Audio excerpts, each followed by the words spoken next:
Chapter 549. After Li Jingxian agreed to join the temporary alliance, everyone looked at Jing Huaijie again. It was no longer about Li Zishuan, but whether the Jing family still wanted to play with the other four major families in the future. Jing Huaijie wasn't stupid. He could also figure out the crux of the matter. A moment later, he waved his hand in annoyance and said, "Fine, fine, fine. Do whatever you want. But our Jing family is only responsible for providing the money, not the manpower." Good. Good.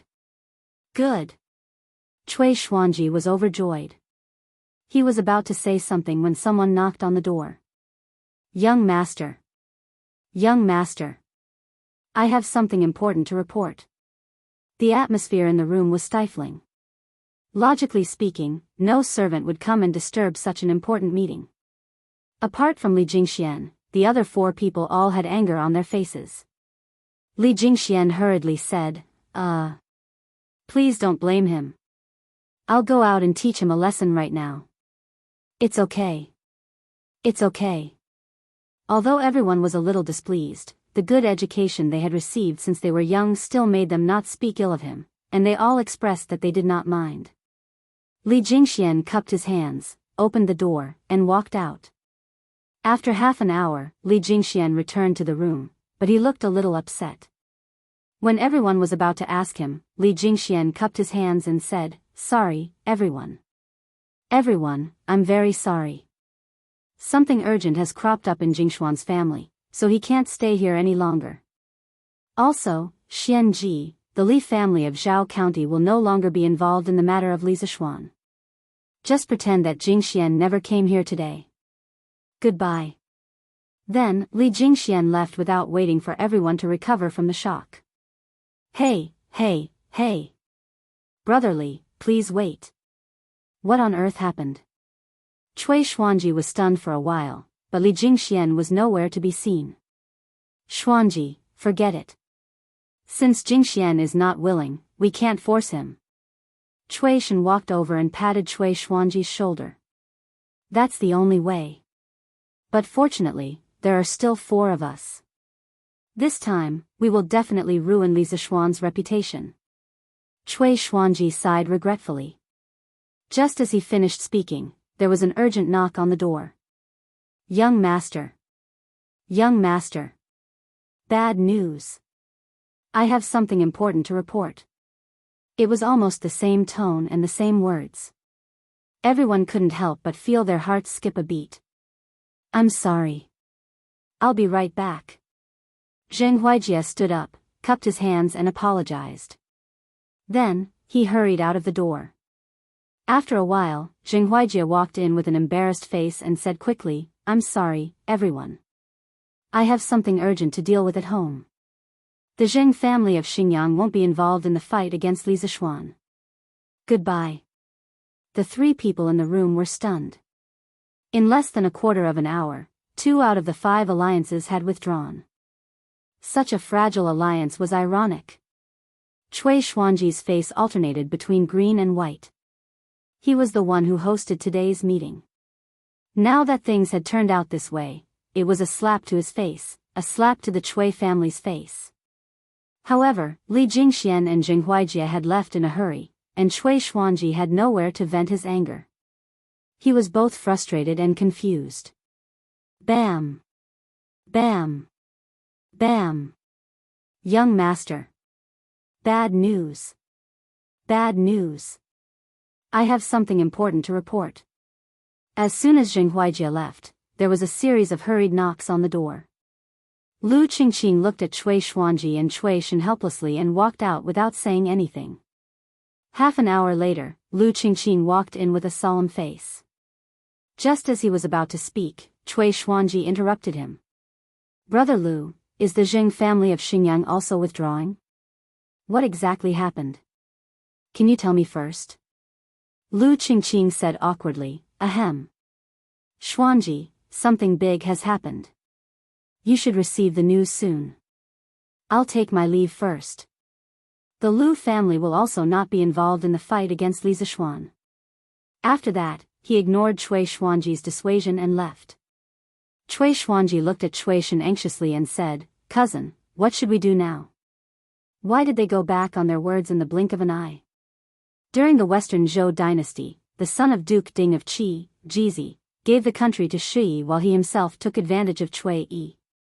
After Jizi gave the country away, he was conferred the title of Cui Minister and took Cui Yi as his surname.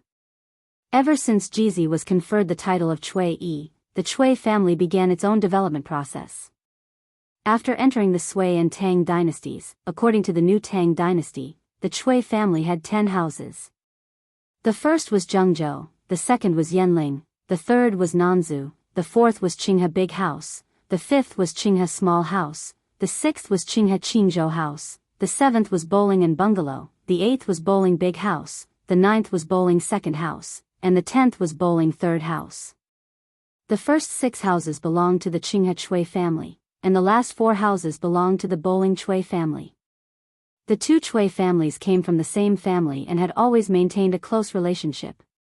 That was why Cui Xuanji called Cui Shen his cousin. Cui Shen frowned and said, "Xuanji, there must be something we don't know about. Send someone out to find out if something big has happened." Cui Xuanji nodded and said, "Yes, cousin." Bam, bam, bam. "Bad news, young master." Come in." At this time, a series of equally urgent knocks came from outside the house. Cui Xuanji's expression changed, and he shouted before the servant outside the house could finish speaking. Squeak, a young servant in green clothes and a green hat came in from outside the room. He looked strong and powerful. "Wuxia, hurry up and tell me what happened." Cui Xuanji walked quickly to the servant and asked in a deep voice. "Huff." "Young master, Li," Wuxia was about to speak when he saw Cui Shen next to him. He hesitated and didn't know if he should continue.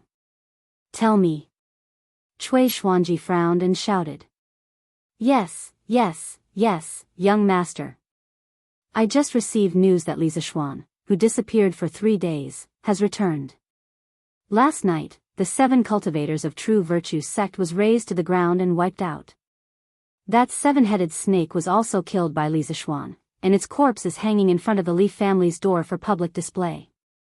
Wu Jie no longer hesitated and told him everything he had found out. Boom! Cui Xuanji's mind went blank. He staggered 2 steps back and murmured, "Impossible. Impossible. I've never heard of the Imperial Army launching an attack on the 7 cultivators of true virtue sect recently. Even if they did, it's impossible to take them down in such a short time. This must be a rumor." Wu Jie said with a bitter face, "Young master, I saw everything with my own eyes." Li Zishuan just pointed at the 7-headed snake and told the people that if anyone wants to harm his family, no matter how powerful they are, they will be killed just like the 7-headed snake. Even if he has to chase them to the ends of the earth, he will kill them. Cui Xuanji roared angrily at his words, "Damn it. They've gone too far." Chapter 550. Haha. Come. We brothers have been on the battlefield together. Let's not go home until we're drunk. Drunk in a mortal restaurant, heaven, private room. Li Zishuan, Qing Chimo, Yuqi Baolin, Dugu Xian, and Dugu Feiying sat around a table full of delicacies, drinking to their heart's content. Li Zishuan was supposed to treat Dugu Xian and Dugu Feiying to this meal. Earlier, when the Snake King tried to kill him outside Chang'an City, the 2 brothers had saved him in time. A few days ago, when they attacked Snake Spirit Mountain for the first time, Dugu Xian and Dugu Feiying had also helped him a lot. If not for their extraordinary performance, he would not have been able to defeat Yin Badian alone, and the Imperial Army would have suffered more casualties that day. Therefore, when Li Zishuan returned from the Imperial Court, the first thing he did was to ask someone to invite the 2 brothers over. They had helped him so much. Logically speaking, it wasn't too much to treat them to a meal. Although Qing Chimo was only an observer during the attack on Snake Spirit Mountain, he felt that he had helped. When he heard that Li Zishuan was treating him to a meal, he quickly brought Yuqi Baolin along for the meal. When he heard Li Zishuan say that they would not leave until they were drunk, Qing Chimo laughed proudly. Ha! Who's afraid of you? Xiao Xian, you've only learned how to drink for a few months. Do you think I'm afraid of you? Ha ha ha. Li Zishuan rolled his eyes. I wonder who was the one who got drunk and fell under the table on my wedding day? Qing Chimo's face turned red and he said unhappily, Chow. That's because you cheated. Later, I finally remembered. You let the four of us drink in the front while you secretly hid at the back. Otherwise, you would have been the one who fell first. Heh. Looks like this kid is not stupid. Dugu Feiying looked at the wine in front of him, took a deep breath, closed his eyes, and said in enjoyment, haha. I don't care who's better at drinking, as long as I have good wine to drink. After saying that, he picked up the wine cup and took a sip. Ha! Good wine. After drinking so much, little Xian, your drunken immortal is still the best. How satisfying. Awesome. The moment the drunken immortal entered his mouth, that spicy and domineering feeling ignited a ball of fire in his heart. Dugu Feiying recalled the sweet taste in his mouth and said in a slightly intoxicated manner. Dugu Xian frowned. Feiying, don't be rude. The host hadn't even touched his chopsticks, but the guest had already started eating.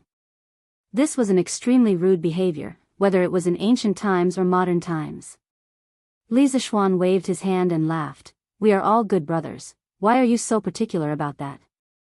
Xian, it's not that I want to scold you, but can't you smile more? It's easy to get depression if you put on a cold face every day. What is depression? Dugu Xian was taken aback as he asked. Ugh. Li Zishuan scratched his head and said, depression. Depression is a prolonged period of depression. The patient's depression can range from melancholy to grief, inferiority complex, pessimistic, and even suicidal attempts or behaviors. Dugu Feiying was startled and quickly asked, Big brother, you don't have these symptoms, right? Don't take it too hard. Dugu Xian angrily slapped his unreliable younger brother and said while vomiting blood, no. Then, he seemed to feel that these two words weren't very convincing, so he added, I'm just not willing to talk a lot of the time, not because I'm depressed. Last night, I witnessed the destruction of the 7 cultivators of true virtue sect at the foot of the mountain. Seeing my brothers get their revenge, I'm still very happy.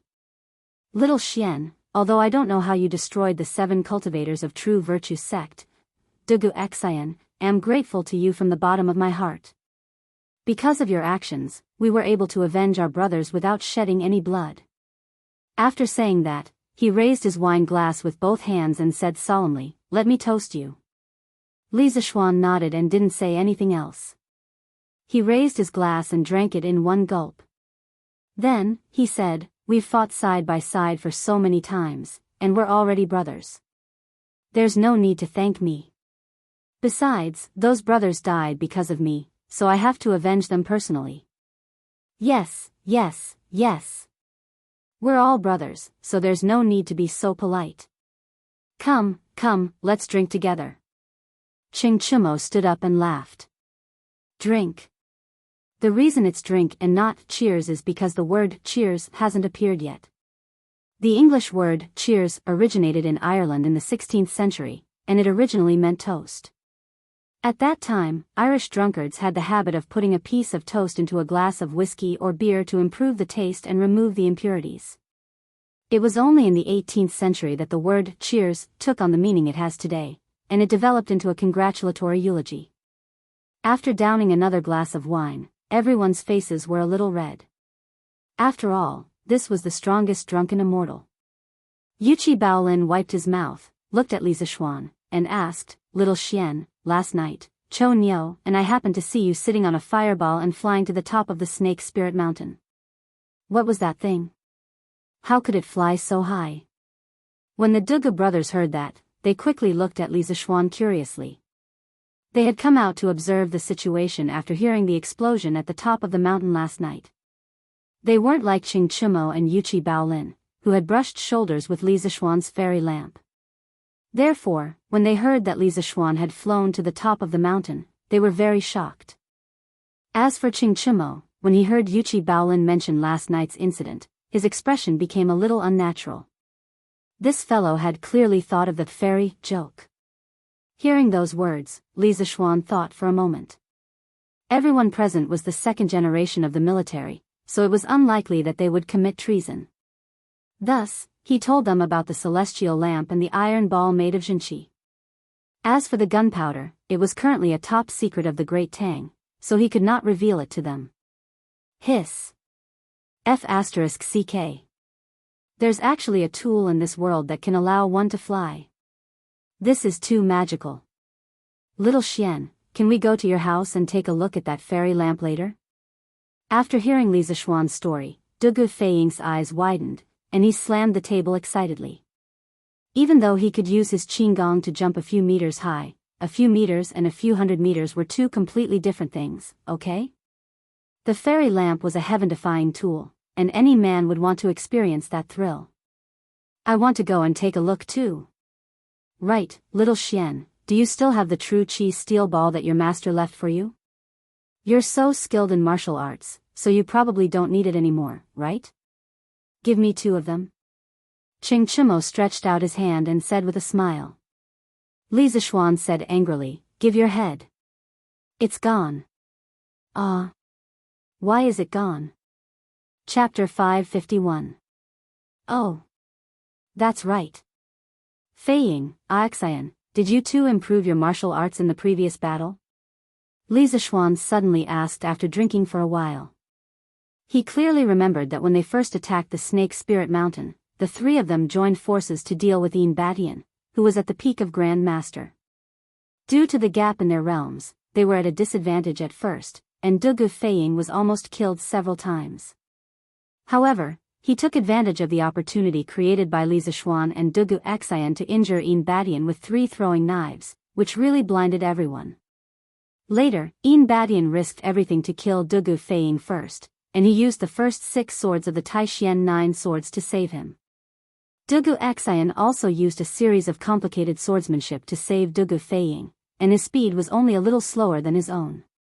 In the end, the 2 of them stabbed Enigmatic one after another, severely injuring him. Such a battle record and such strength would definitely not appear in the battle against the Snake King in the eastern suburbs, which was why Li Zishuan asked. Dugu Feiying said excitedly, yes. That was the first time I fought a Grand Master outside the city. After I went back, I learned a lot, and the last time I was at the Snake Spirit Mountain, I learned something again, and that's how I injured Enigmatic. Hey. I feel that my Xuanya throwing knives is about to reach the small success level. Am I right? Big brother? Dugu Xian nodded and said, yes. You've improved a lot. Although it's a narrow escape from death, it's also the fastest way to improve one's strength. Only between life and death can one achieve great things. First, we fought the Snake King, and then we fought the more powerful Enigmatic. After these 2 battles, I feel that my lonely wind swordsmanship is about to reach the 6th sword. Ching Chimo looked at the 2 of them enviously, and he was annoyed that he didn't get to experience such a hot-blooded situation.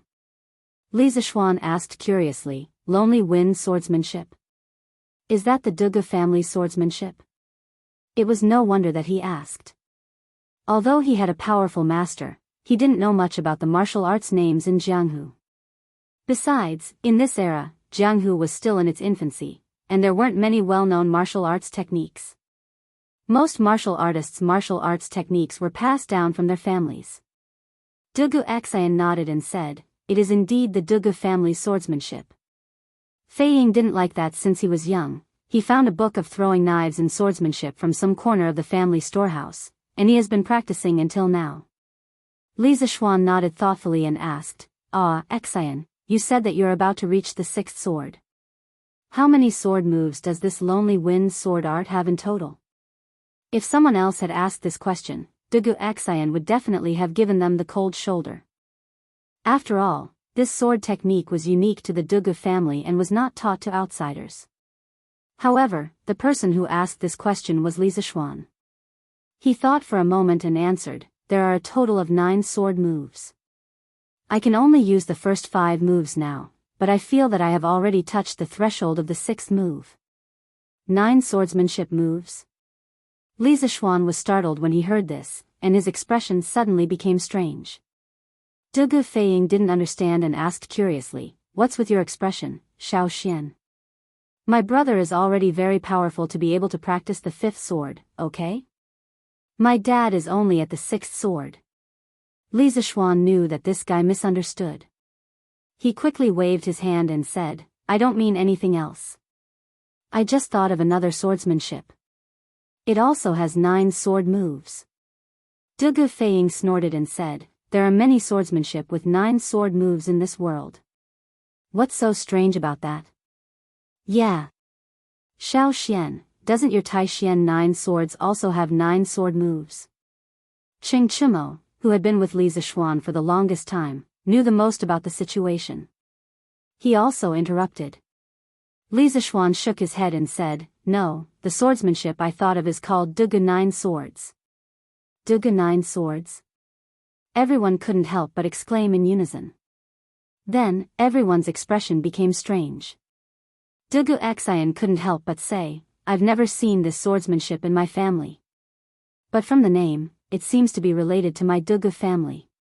Xiao Xian, tell me, where did this Dugu 9 swords come from?" Li Zishuan was secretly amused. "Of course, you haven't seen this swordsmanship before.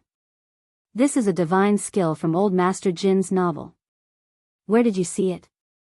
Actually, the reason why he mentioned the 9 swords beyond the swords was because Dugu Xian's words had coincidentally reminded him of the smiling, proud wanderer from his previous life. The other reason was that he had transmigrated to the Tang dynasty, and he had mysteriously acquired martial arts. With his current martial arts realm and comprehension, some of the moves in Old Man Jin's novel seemed to make some sense, and it was worth pondering over. Li Zishuan used his powerful spiritual power to recall a little, then answered, "I heard from my master that this Dugu 9 swords was created by a senior who was known as the Sword Demon. He defeated all his enemies, defeated all his heroes, and defeated all his opponents. He was invincible in the world. The Sword Demon wanted an opponent who could make him defend himself with one move, but he couldn't get it. In the end, he buried his sword in an empty valley and died. He also had another name, Dugu Qiubai." When the other 4 heard this, their eyes widened in shock. Dugu Feiying exclaimed, "Dugu Qiubai? That name is so domineering. There's actually such a strange person in the world? Then this Dugu 9 swords must be very powerful, right?" Li Zishuan smiled and said, "Of course. Dugu 9 swords has a total of 9 moves: ultimate move, breaking sword move, breaking knife move, breaking spear move, breaking whip move, breaking rope move, breaking palm move, breaking arrow move, and breaking chi move. The Dugu 9 swords is the extreme of swordsmanship. There are a total of 360 variations, and it only attacks and does not defend. When you understand the sword intent of these 9 swords, there is nothing you cannot do, nothing you cannot come out of, and nothing you cannot enter." "Damn! That's awesome.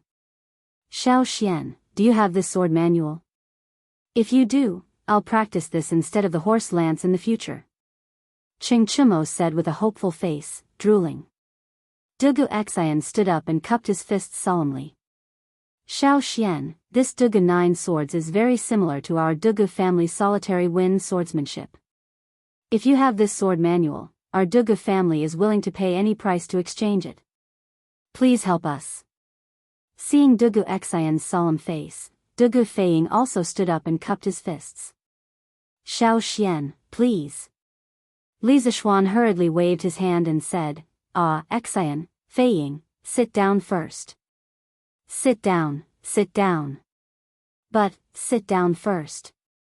Otherwise, I won't say anything." "All right." After they all sat down, Li Zishuan said, "I've only heard about this Dugu 9 swords from my master. I don't have the sword manual, but I can roughly remember the essentials of each move. I'll tell you in detail when I have time in the future." When he heard Li Zishuan say that he did not have the sword manual, Dugu Xian was initially disappointed. But when he heard the last sentence, he was instantly excited. He quickly said, Okay. Chapter 552. Hey! Didn't you say that we're not going home until we're drunk? Why are we talking about swordsmanship now? Come, come, come. Let's drink. The dishes are going to get cold soon. The 9 swords beyond the swords was an idea that Li Zishuan came up with on the spot. Li Zishuan had no idea if he could come up with a complete set of 9 swords beyond the swords based on the description in Old Man Jin's novel. However, with his current understanding of martial arts, he had the ability to give it a try. However, it was obviously not a good time to give it a try.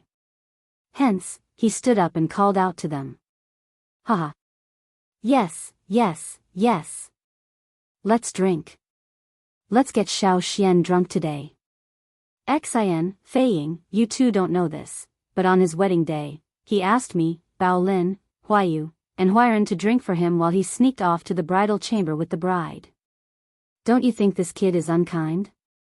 That time, I was so drunk that I slept for 2 days and 2 nights. Cheng Chimo raised his glass and began to expose Li Zishuan's ugly side to the Dugu brothers. Dugu Feiying rubbed his chin and said hesitantly, that's indeed unkind. Haha. I knew it. We're all reasonable people. Feiying, let's take turns getting him drunk today and let him have a taste of his own medicine.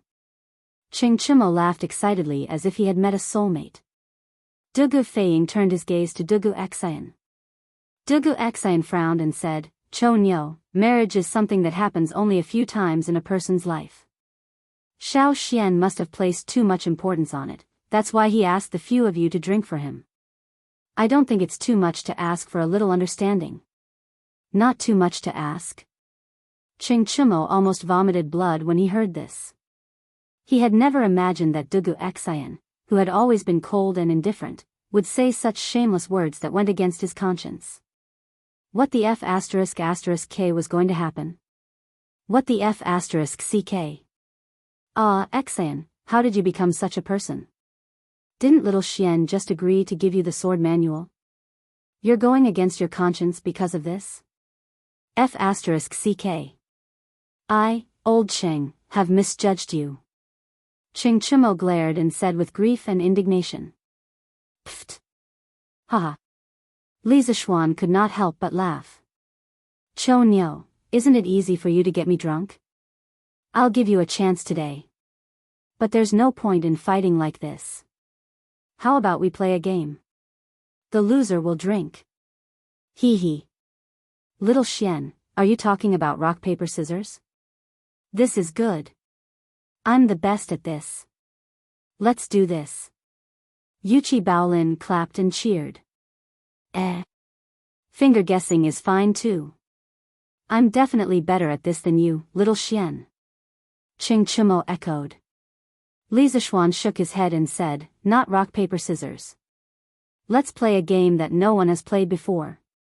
That's only fair. What game? There's a game that I, old Cheng, have not heard of before.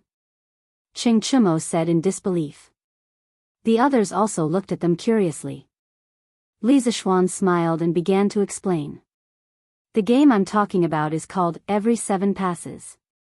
The rules are simple. The 5 of us will pick one person and say any number. For example, if Cho Nyo says 8, Baolin, you have to say 9, Xian, you have to say 10, and so on. But there's one thing to take note of. Whenever there's a number that's a multiple of 7 or contains 7, that person can't say it out loud. He has to say pass. Those who don't say pass or those who hesitate for more than 2 breaths will all fail. The loser will be punished by drinking a glass of wine. Then, we'll start the next round from that person. How about it? This game is quite interesting. Why don't we play it? It was the first time Dugu Feiying had heard of such a novel game. He could not help but be interested. On the other hand, Cheng Chimo was smart. He thought about it and shook his head. No, no. Xiao Xian, you're scamming us again. At the end of the day, this game is still testing one's ability to calculate. In this aspect, if you dare to say that you're second, who would dare to say that they're first? No, I won't do it even if you beat me to death. Who would have thought that this idiot would be enlightened at such a crucial moment? Li Zishuan was amused. Although this game is related to calculating ability, it's also very easy to fail miserably, okay? After all, it also tests one's reaction speed. Besides, this is my first time playing this game. Let's have a fair competition. Cho Nyo, if you don't dare to play, you can watch from the side. If you want to play, come and play. Let's use this method to get drunk today. Okay. Count me in. Count me in too. I'll join too. The moment Li Zishuan finished speaking, Dugu Feiying, Yuchi Baolin, and Dugu Xian all expressed their willingness to join. Ching Chimo said anxiously, "Who said that I don't dare to play?" "Ha! Who's afraid of who? I'll join too." This idiot rolled up his sleeves and looked like he was about to go all out. He said to Li Zishuan, "Let's begin." Li Zishuan smiled. "Okay. Then the first round will start with me." 6.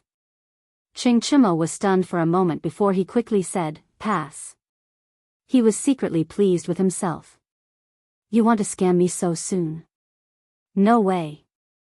After all, this idiot had spent so much time in the mathematics school where experts gathered. He had learned quite a lot. The ones who were at the losing end were probably the two brothers, Dugu Xian and Dugu Feiying. Yuchi Baolin, 8. Dugu Xian, 9. Dugu Feiying, 10. Li Zishuan, 11. Ching Chimo, 12. Yuchi Baolin, 13. Dugu Xian, 14.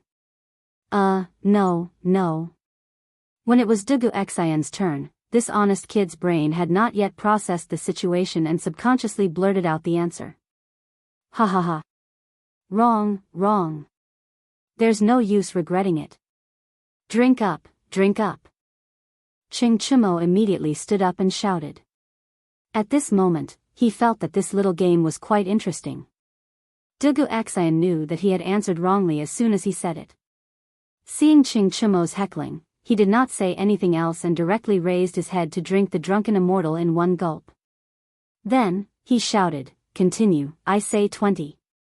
With the help of the game, their banquet lasted all the way until the sun set in the west. The bustling sounds in their private room could be heard throughout the entire drunken immortal restaurant. As for the final battle, Dugu Xian and Dugu Feiying drank the most and had to be carried back. It was very easy for the game to fall into a vicious cycle. Those who drank too much would naturally become more and more muddle-headed towards the end, and the number of times they answered wrong would naturally increase. Li Zishuan did not drink that much. This was his first time playing this game in Tang Dynasty, but he had played it many times in his previous life. Naturally, he would not lose to the natives of Tang Dynasty. Chapter 553. While Li Zishuan was having a drink with his friends at the Drunken Immortal restaurant, a storm was raging outside because of him. Cui Xuanji thought that Li Zishuan was just bragging when he said that he would destroy the 7 cultivators of true virtue by himself. Therefore, he arranged for people to spread the news and make everyone think that Li Zishuan was just a braggart. Who would have thought that the corpse of the 7 cultivators of true virtue serpent would be hung in front of the Li residence, proving that Li Zishuan was not just bragging and that he had the strength to destroy the 7 cultivators of true virtue. But when Cui Xuanji learned that Li Zishuan had destroyed the 7 cultivators of true virtue, the people he sent to spread the news had already spread it out. It was too late to regret. Oh. So that Li Xiannan had made a military order in front of His Majesty to destroy the 7 cultivators of true virtue by himself. He is truly a young hero. Yes. Previously, the imperial court was unable to defeat the 7 cultivators of true virtue. Who would have thought that Li Xiannan would have the courage to deal with the 7 cultivators of true virtue by himself? He is truly amazing. Ha! It's no wonder that the imperial court's army was unable to defeat him. Look at the size of that serpent. Who can compete with this beast in terms of strength? Moreover, this thing is definitely poisonous. Fortunately, Li Xiannan was able to take down the 7 cultivators of true virtue by himself. Otherwise, we would have lost a lot of good men like last time. Today, many people in Jianghu and city had heard that Li Zishuan had made a military order to destroy the 7 cultivators of true virtue by himself. But not long after, they heard that Li Zishuan had killed the 7-headed serpent of the 7 cultivators of true virtue on the Snake Spirit Mountain. Therefore, many people came to the Li residence to watch the show. Lord Zhu had personally come out and said something. He said that the people of the 7 cultivators of true virtue had repeatedly tried to harm him and his family, flouting the law of the state. Therefore, His Majesty had sent troops to deal with them. Then the 7 cultivators of true virtue deserved it. I heard that Li Xiannan was like a divine soldier descending from the heavens and killing all the people of the 7 cultivators of true virtue by surprise. Did you see the fire in the northeast last night? When this old man woke up last night, I was shocked. I thought some rich family had caught fire. From the looks of it, the fire last night must have come from the 7 cultivators of true virtue. Hiss. Lord Li is so powerful. One person annihilating an entire sect. How did he do it? Hey! That's what a genius is. In the eyes of these commoners, Li Zishuan was able to wipe out the entire sect single-handedly when not even the imperial court's army could handle the Jianghu sects. Naturally, he was very powerful. Therefore, Li Zishuan became the idol of many people. Of course, he had also become the nightmare of many people. Sect leader. Why have you gathered everyone here? Mount Zhongnan, a certain second-rate sect in the pugilistic world. The sect leader was a middle-aged man in his 40s. He looked at the 200 or so disciples in the field and said loudly, "Today, this old man will announce a major event that concerns the life and death of our sect. Everyone must listen to me carefully. In the future, if anyone dares to violate this, they will be expelled from the sect. Do you understand?" Everyone was shocked. They wanted to ask what kind of matter could concern the life and death of their sect, but when they saw the sect leader's serious and fierce face, they could only reply in unison, "We understand." The sect leader nodded with satisfaction and continued, "In a while, each of you will come and get a portrait. You must remember the person in the portrait. If you meet him in Jianghu and city in the future, you must remember that you must not provoke this person. Otherwise, you will be expelled from the sect. Do you understand?" At this moment, everyone, from the disciples to the elders, was dumbfounded. Although their sect was only a second-rate sect, there was no one who was worthy of their fear. If they offended someone, they could just go and apologize, and the matter would be over. Was there a need to call everyone together with such great fanfare? Do you all understand? Seeing that no one answered him for a long time, the sect leader angrily repeated himself. Understood. Understood. At this time, everyone finally reacted and agreed. Yes. Good. Come and receive the portrait first and take a good look at it.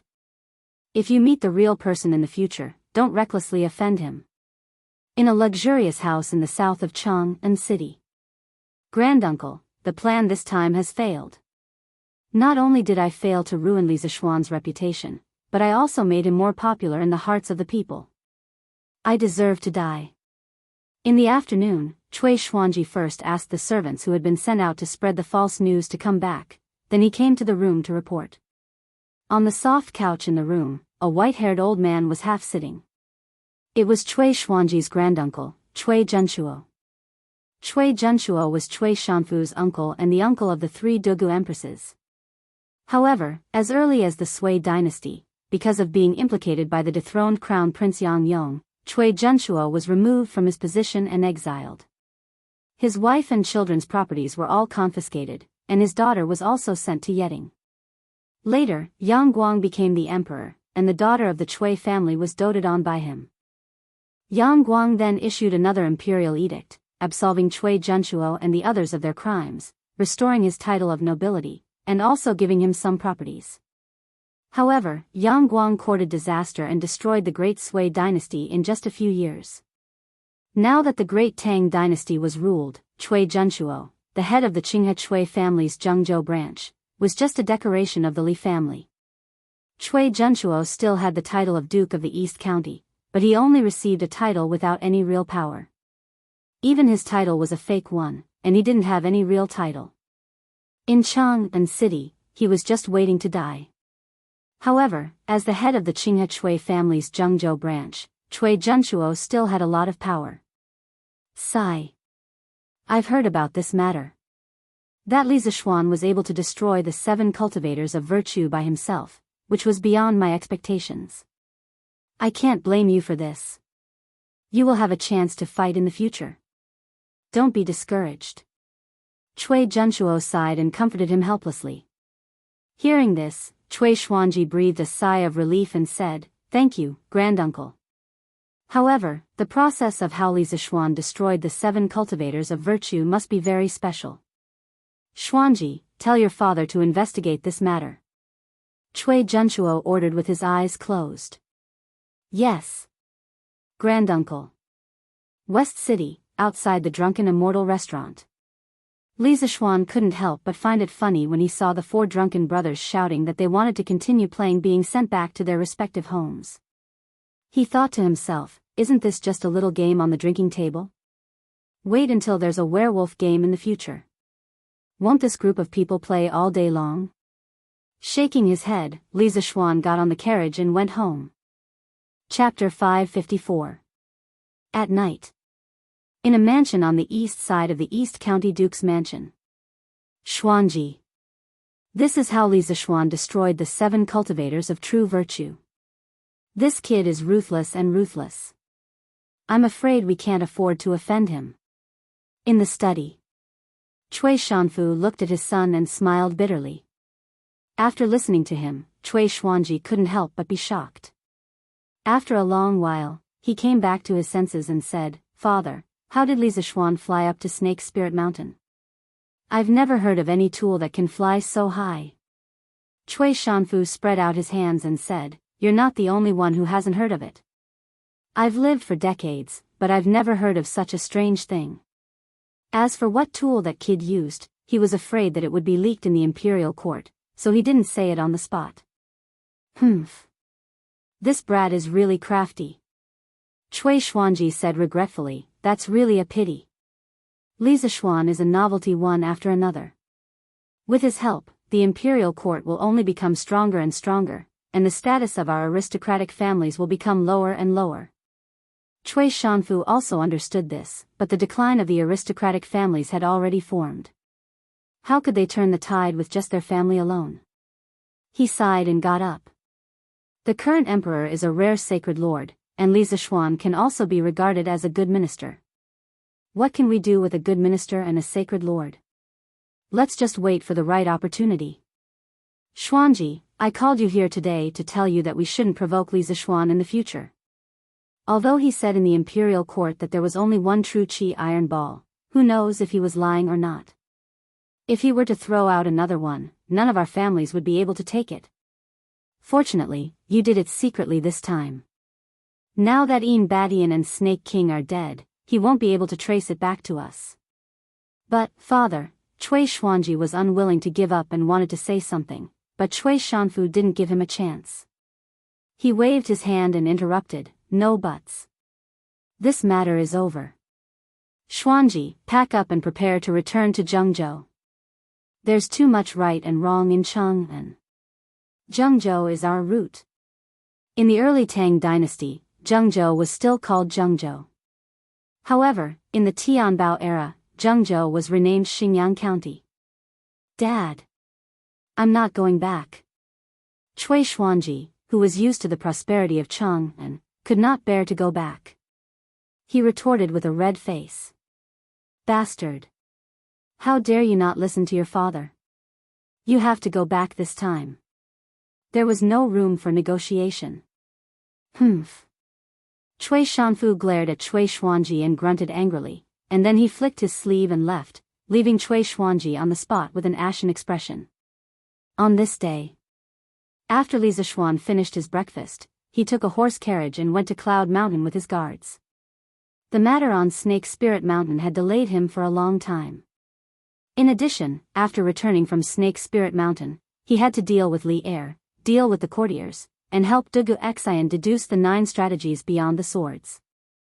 In total, he had not been to the construction site for more than half a month. He didn't know how the construction of the academy was going. Speaking of the 9 strategies beyond the swords, it could be said that he had dug a pit for himself because he had been continuously deducing it at home for 4 or 5 days, but he still hadn't completely deduced it. However, it couldn't be said that it was a complete failure, because he had comprehended something from the deduction these days. The most intuitive manifestation was that his 9 strategies beyond the swords now had a kind of invincible arrogance, and a kind of calmness that could predict the enemy's moves. However, in terms of the 9 strategies beyond the swords, he had only managed to deduce 3 moves: the sword-breaking move, the knife-breaking move, and the spear-breaking move. Moreover, when he connected them together, he felt that something was wrong. After a few more days of deduction, even someone as strong as Li Zishuan couldn't take it anymore. He felt that his head was hurting. Therefore, he decisively decided not to think about it anymore.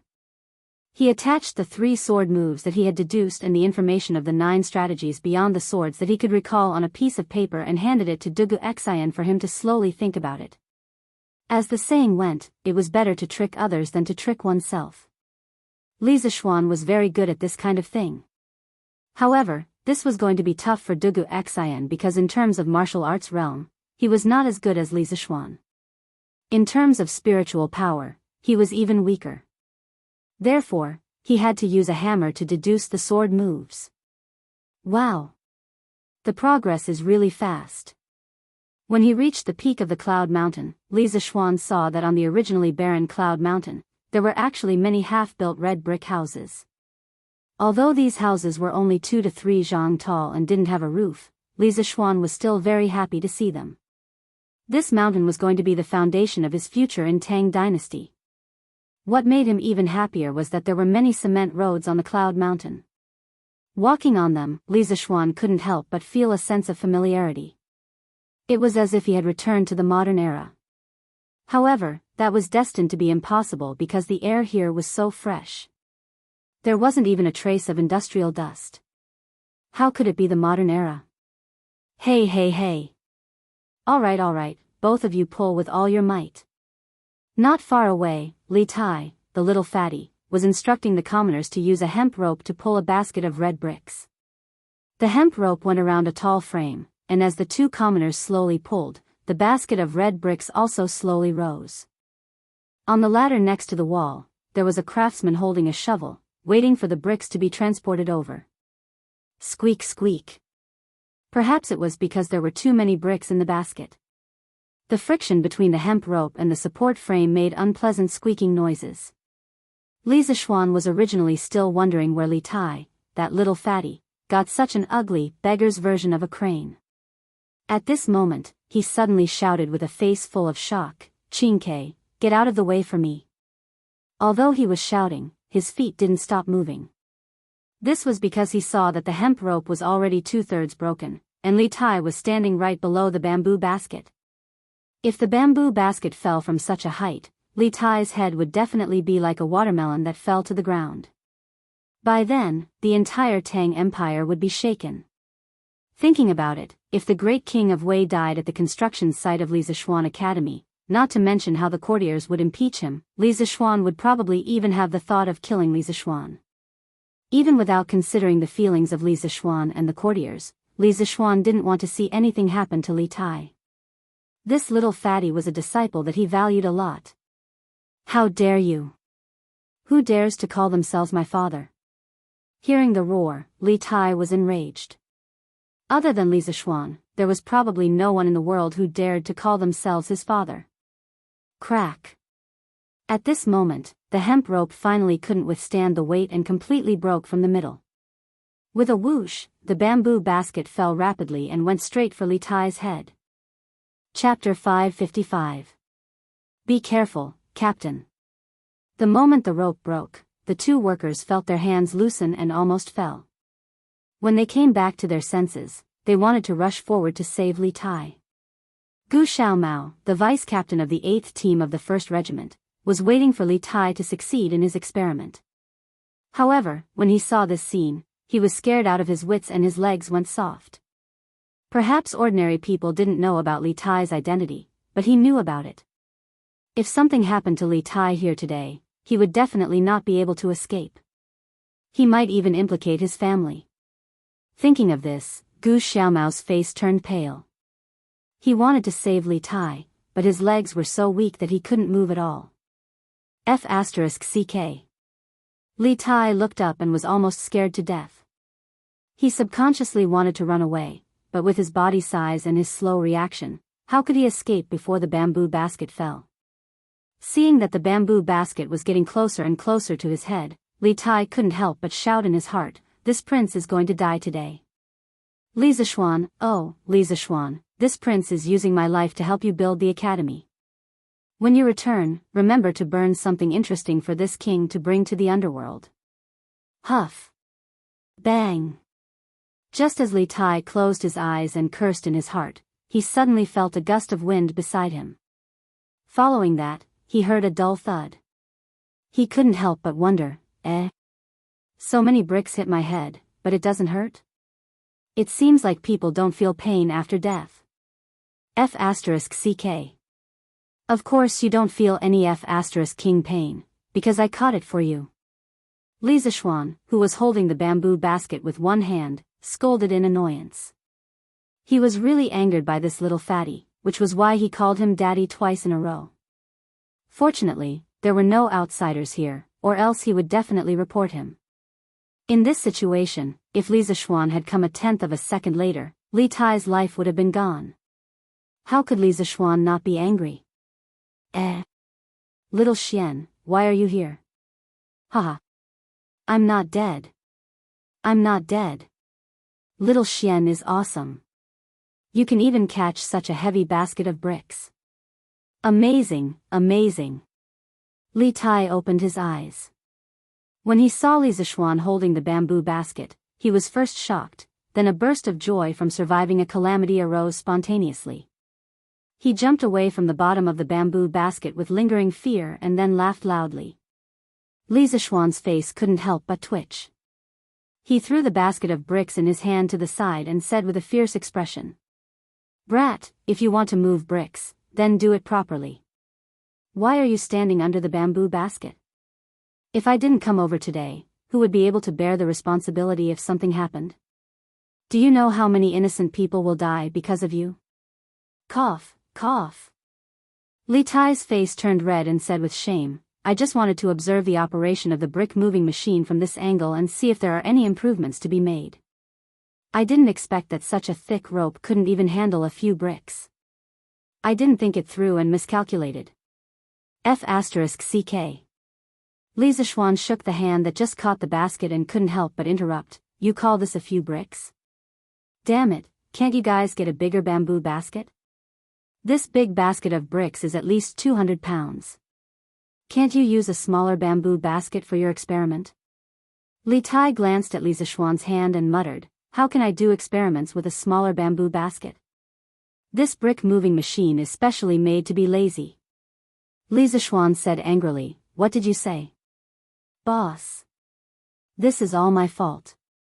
I shouldn't have let the captain do this. I should have let everyone carry the bricks properly." Gu Xiaomao finally came back to his senses. He came to Li Zishuan and bowed repeatedly to apologize. Li Tai stared and said, "Gu Xiaomao, I wanted to do this.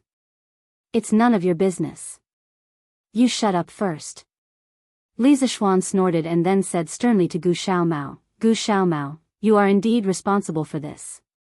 Even though Qin Ke is doing the same things as you, eating the same food, and sleeping in the same room, you know very well how important the responsibility is to him. I'm not asking you to give him preferential treatment. He will do what he should do himself. But as the vice captain, you have to pay attention to his safety at all times. Qin Ke was standing under the basket just now. Didn't you think that there would be danger? If something happened to him here today, do you think you'll have a good time?" Gu Xiaomao's face was pale as he replied bitterly, "I won't have a good time. I'm sorry, boss. I didn't think it through and didn't take precautions. It's all my fault." No matter how you punish me, I won't have any complaints. Li Tai couldn't stand it and wanted to speak up for Gu Xiaomao. Li Zishuan glared at him and stared back at him. Li Zishuan waved his hand and said to Gu Xiaomao, "All right, you should reflect on yourself. What happened today can't happen a second time. Otherwise, you won't have a good time and I won't have a good time either. Do you understand?" Gu Xiaomao quickly bowed and said, I understand. Li Zishuan nodded and turned to Li Tai and said fiercely, "Qingke, come with me." After saying that, he walked to the house next door. The simple, temporary combat command room had now become a one-story brick house. Oh. Li Tai shrunk his neck and replied sullenly. Today's Li Zishuan was too fierce. Even he was a little scared. Say it. What the hell is that brick moving machine? Why do you want to make it?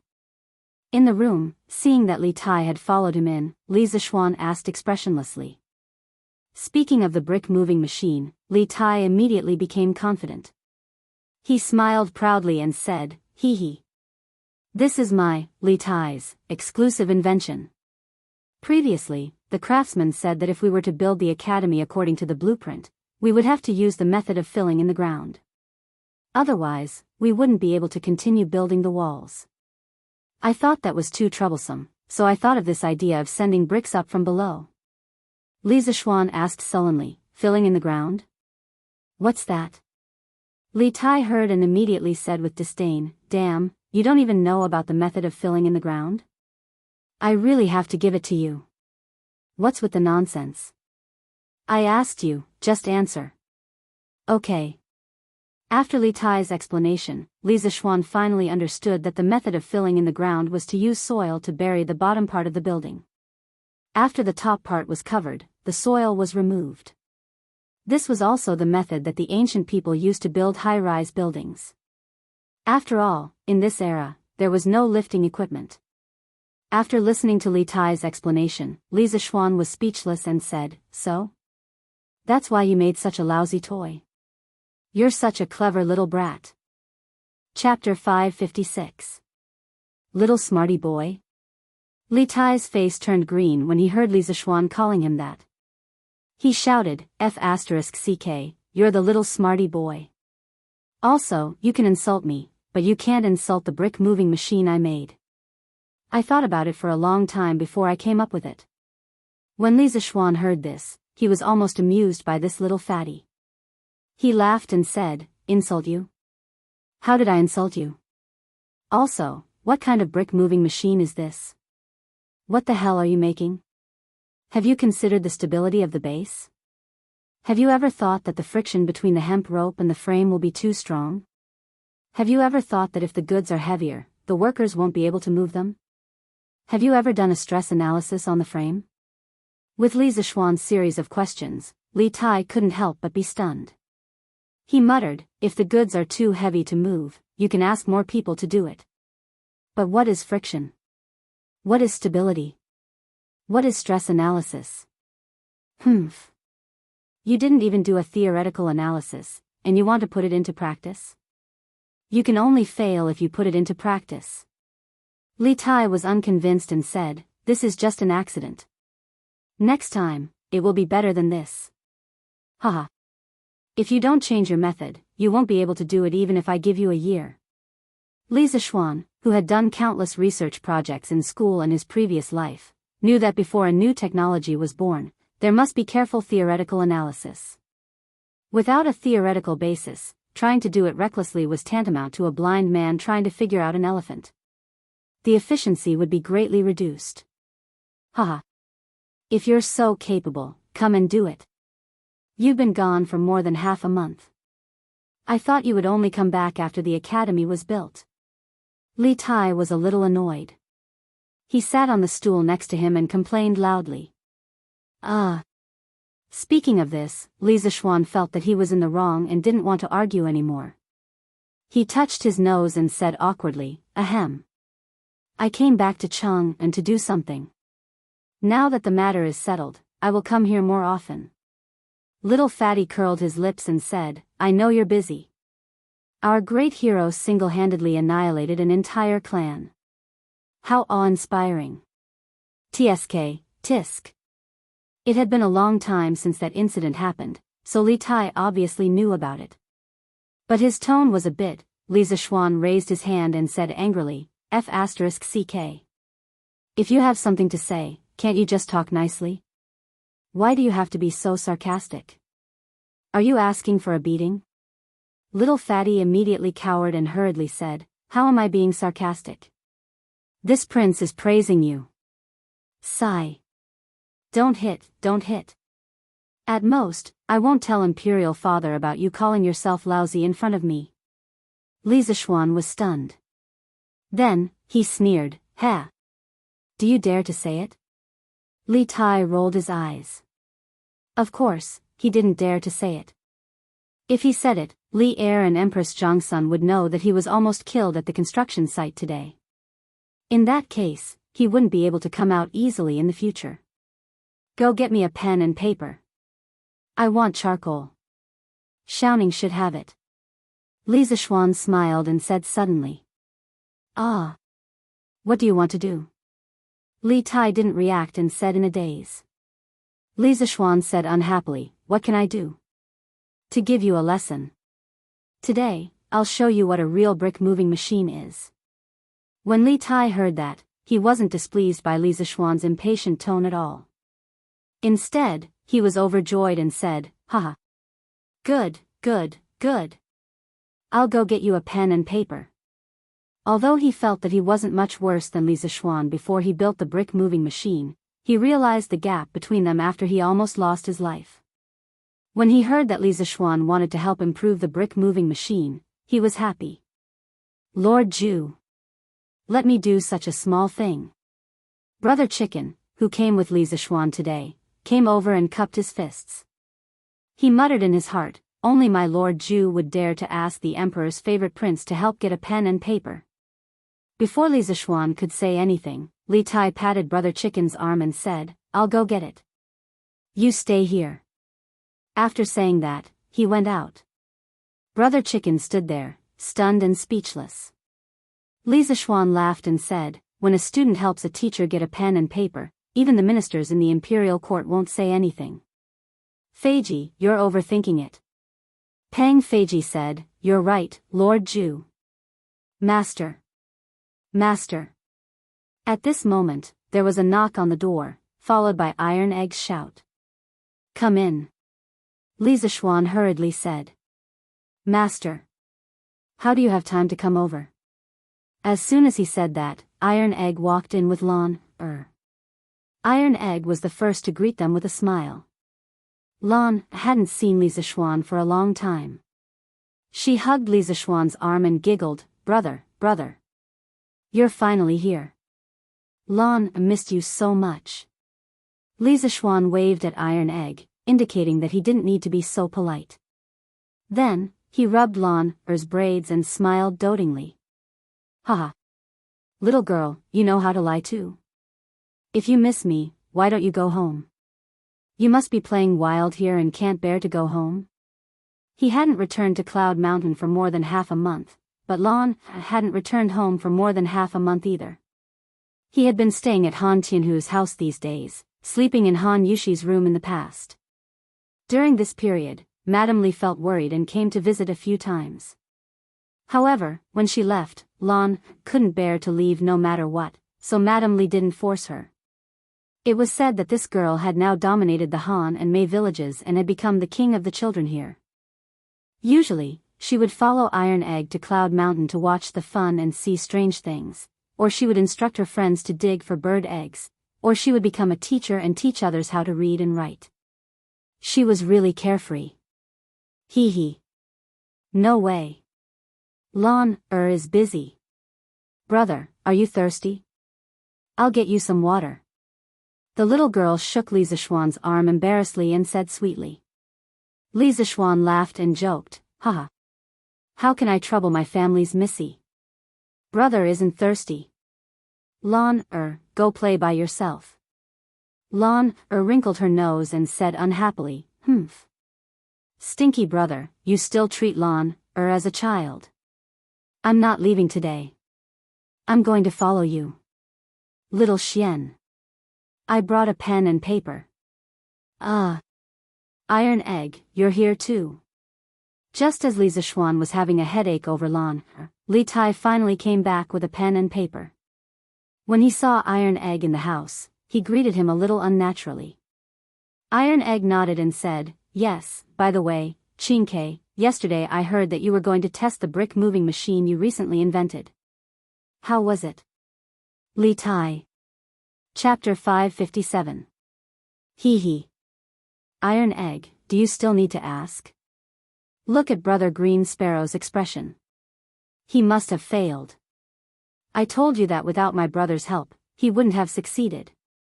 Lan pointed at Li Tai and giggled. Don't expose someone's shortcomings. Lan's words could be said to be ruthless, directly stabbing into Li Tai's heart. The little fatty's face darkened, and he almost vomited a mouthful of blood. Li Zishuan was afraid that he would be too embarrassed, so he said to Lan, all right. Lan, go and have fun. I'll come and find you when I'm done. After that, he took the pen and paper from Li Tai's hands and walked to the desk at the side and sat down. Lan, saw this and understood that Li Zishuan was going to be busy with business, and it was all business that she was not interested in. Hence, she replied with an, oh, and went out. Li Tai heaved a sigh of relief and came over to ask curiously, Xiao Xian, what kind of brick-moving machine are you going to design? Can it compare to mine? Li Zishuan's charcoal pencil paused and he sneered, haha. You still have the nerve to compare your broken toy with mine? You can just watch from the side. After that, he was too lazy to talk nonsense and began to concentrate on drawing. Speaking of the crane, it was necessary to talk about the pulley block on the crane. Other than the hydraulic transmission mechanism, the most important part of the crane was the pulley block. The fixed pulley block was a fixed fulcrum and prevented the rope from being messed up. The moving pulley block was mainly used to save effort. As long as the design of the pulley block was reasonable, it was not unusual for a person to pull up a 500 kilograms heavy object. Let's make a simple crane first. Li Zishuan instantly had an idea. The crane's base, connecting rod, pulley block, lifting mechanism, and luffing mechanism all appeared in his mind. These components, under Li Zishuan's pen, quickly formed a beggar's crane with wheels. There was no other way. Although Li Zishuan could draw a 3D model of the modern large-scale cranes, almost all of them were hydraulic cranes. Even if he could draw one, it could not be done with the industrial level of this era. Hence, after thinking about it, he could only make a human-powered crane with pulley blocks as the core. You're done. Li Tai saw that Li Zishuan had stopped and could not help but ask. Li Zishuan nodded and said, yes. Li Tai furrowed his brows and picked up the drawing. After looking at it for a long time, a trace of surprise appeared on his face. He praised, this little wheel's design is good. With this thing, the hemp rope will suffer much less wear and tear in the future. I don't have to worry about the rope breaking anymore. Li Zishuan said with a faint smile, oh. Not bad. Qingke, it's not easy for you to see this. But you only know one part of it and not the other. Iron Egg, come and take a look. What's the use of the wheel on the side of the connecting rod? Yes, master. Iron Egg walked over and began to look at the drawing seriously. After a while, he hesitated and said, Master. In addition to the wheel at the top of the connecting rod, there's probably something else that's connected to the bottom. Li Zishuan looked at Iron Egg with appreciation and said with a smile, not bad, not bad. Iron Egg, you're very accurate. Do you know what's the mystery of this wheel? Iron Egg said embarrassedly, sorry, master. I can't see it. Li Tai muttered, it's just a broken wheel. What mystery can there be? Li Zishuan was too lazy to bicker with little fatty. He pointed to the drawing and explained to them, Iron Egg. Qingke. I call this small wheel a pulley. The top is called fixed pulley. You can all guess its function. It's used to fix the fulcrum, prevent the rope from messing up, and reduce the wear and tear of the rope. The bottom pulley is called moving pulley. It's very useful. It can save half of the strength. Iron Egg and Li Tai were shocked and said in disbelief, "Save half of the strength? How is that possible?" Li Zishuan smiled indifferently and said, "How is it not possible? When using moving pulley, the hook weight is suspended by 2 pieces of rope. Each piece of rope only bears half of the weight of the hook weight. This way, the person pulling the rope only needs half of the strength to pull it. In the future, when you learn another course, physics, you will know a theorem that the power multiplied by the moving arm is equal to the resistance multiplied by the moving arm. The moving pulley's moving arm is twice as long as the moving arm, so the power is half of the resistance. At that time, you can use this theorem to analyze and you will find that the moving pulley is indeed labor-saving in principle." Although Li Zishuan's words contained many technical terms that Li Tai had never heard of before, little Fatty still felt that Li Zishuan's words were very reasonable. He pinched his chin and fell into deep thought. Iron Egg nodded confusedly and asked doubtfully, "Master, if it's really like what you said, then if we use more moving pulleys, won't we be able to lift thousands of pounds of heavy objects with very little strength?" Li Zishuan nodded approvingly and said with a smile, "Iron Egg, your question is very good. That's right. In theory, it is indeed like this. Do you remember what I told you before? When engineering is developed to the extreme, ordinary people can lift thousands of pounds of boulders. Master didn't lie to you." Li Tai's eyes widened and he was shocked speechless. What Li Zishuan said was tantamount to a fantasy to him. It was not an exaggeration to say that it was the means of immortals. Iron Egg nodded excitedly and said, "Yes, yes. Master, I remember. I didn't expect to see such a wonderful scene so soon." Li Zishuan smiled and shook his head, but although in theory, the more moving pulleys, the more labor-saving it is, it involves the question of whether it is worth it. "What's not worth it?" Iron Egg asked in puzzlement. Li Zishuan said with a smile, "Although using a moving pulley saves energy, the distance it moves is twice as far as the distance it moves the hook. That is, it consumes a lot of distance, and that brings up the issue of efficiency. For example, using a wooden stick to pry open an ant and using a wooden stick to pry open an elephant. Do you think the wooden stick is labor-saving or labor-intensive? It's the same with pulleys. If you use pulleys that can lift thousands of pounds of boulders to lift a basket of bricks, the pulleys will probably be heavier than the bricks. It's definitely not worth it. So when deciding the number of pulleys, you must consider the actual situation. The size of the horse should match the size of the saddle. Don't do more useless work." There were not many technical terms in these words, so it was not difficult to understand. Iron Egg and Li Tai both seemed to understand something after listening and fell into deep thought. Iron Egg understands. Thank you for your teachings. After a long time, Iron Egg came back to his senses and solemnly clasped his hands. Li Tai also came back to his senses. He said seriously, after listening to Master's words, Tai has also benefited a lot. Thank you very much. At this time, he realized that Li Zishuan was right. The brick moving machine he made was indeed a piece of junk. Chapter 558. Hee hee. All right. It's good that you guys understand. Feiji, get someone to send the blueprint to the workshop now. The structure of this thing is simple, so it shouldn't be too difficult to make. Get Faubert to arrange for someone to make one today to try it out. Li Zishuan put away the blueprint on the table, handed it to Pang Feiji, and instructed him. When he was explaining the principles of the pulley block to Iron Egg and Li Tai, he didn't deliberately ask Pang Feiji to avoid it. Therefore, Pang Feiji was very clear about the importance of this blueprint.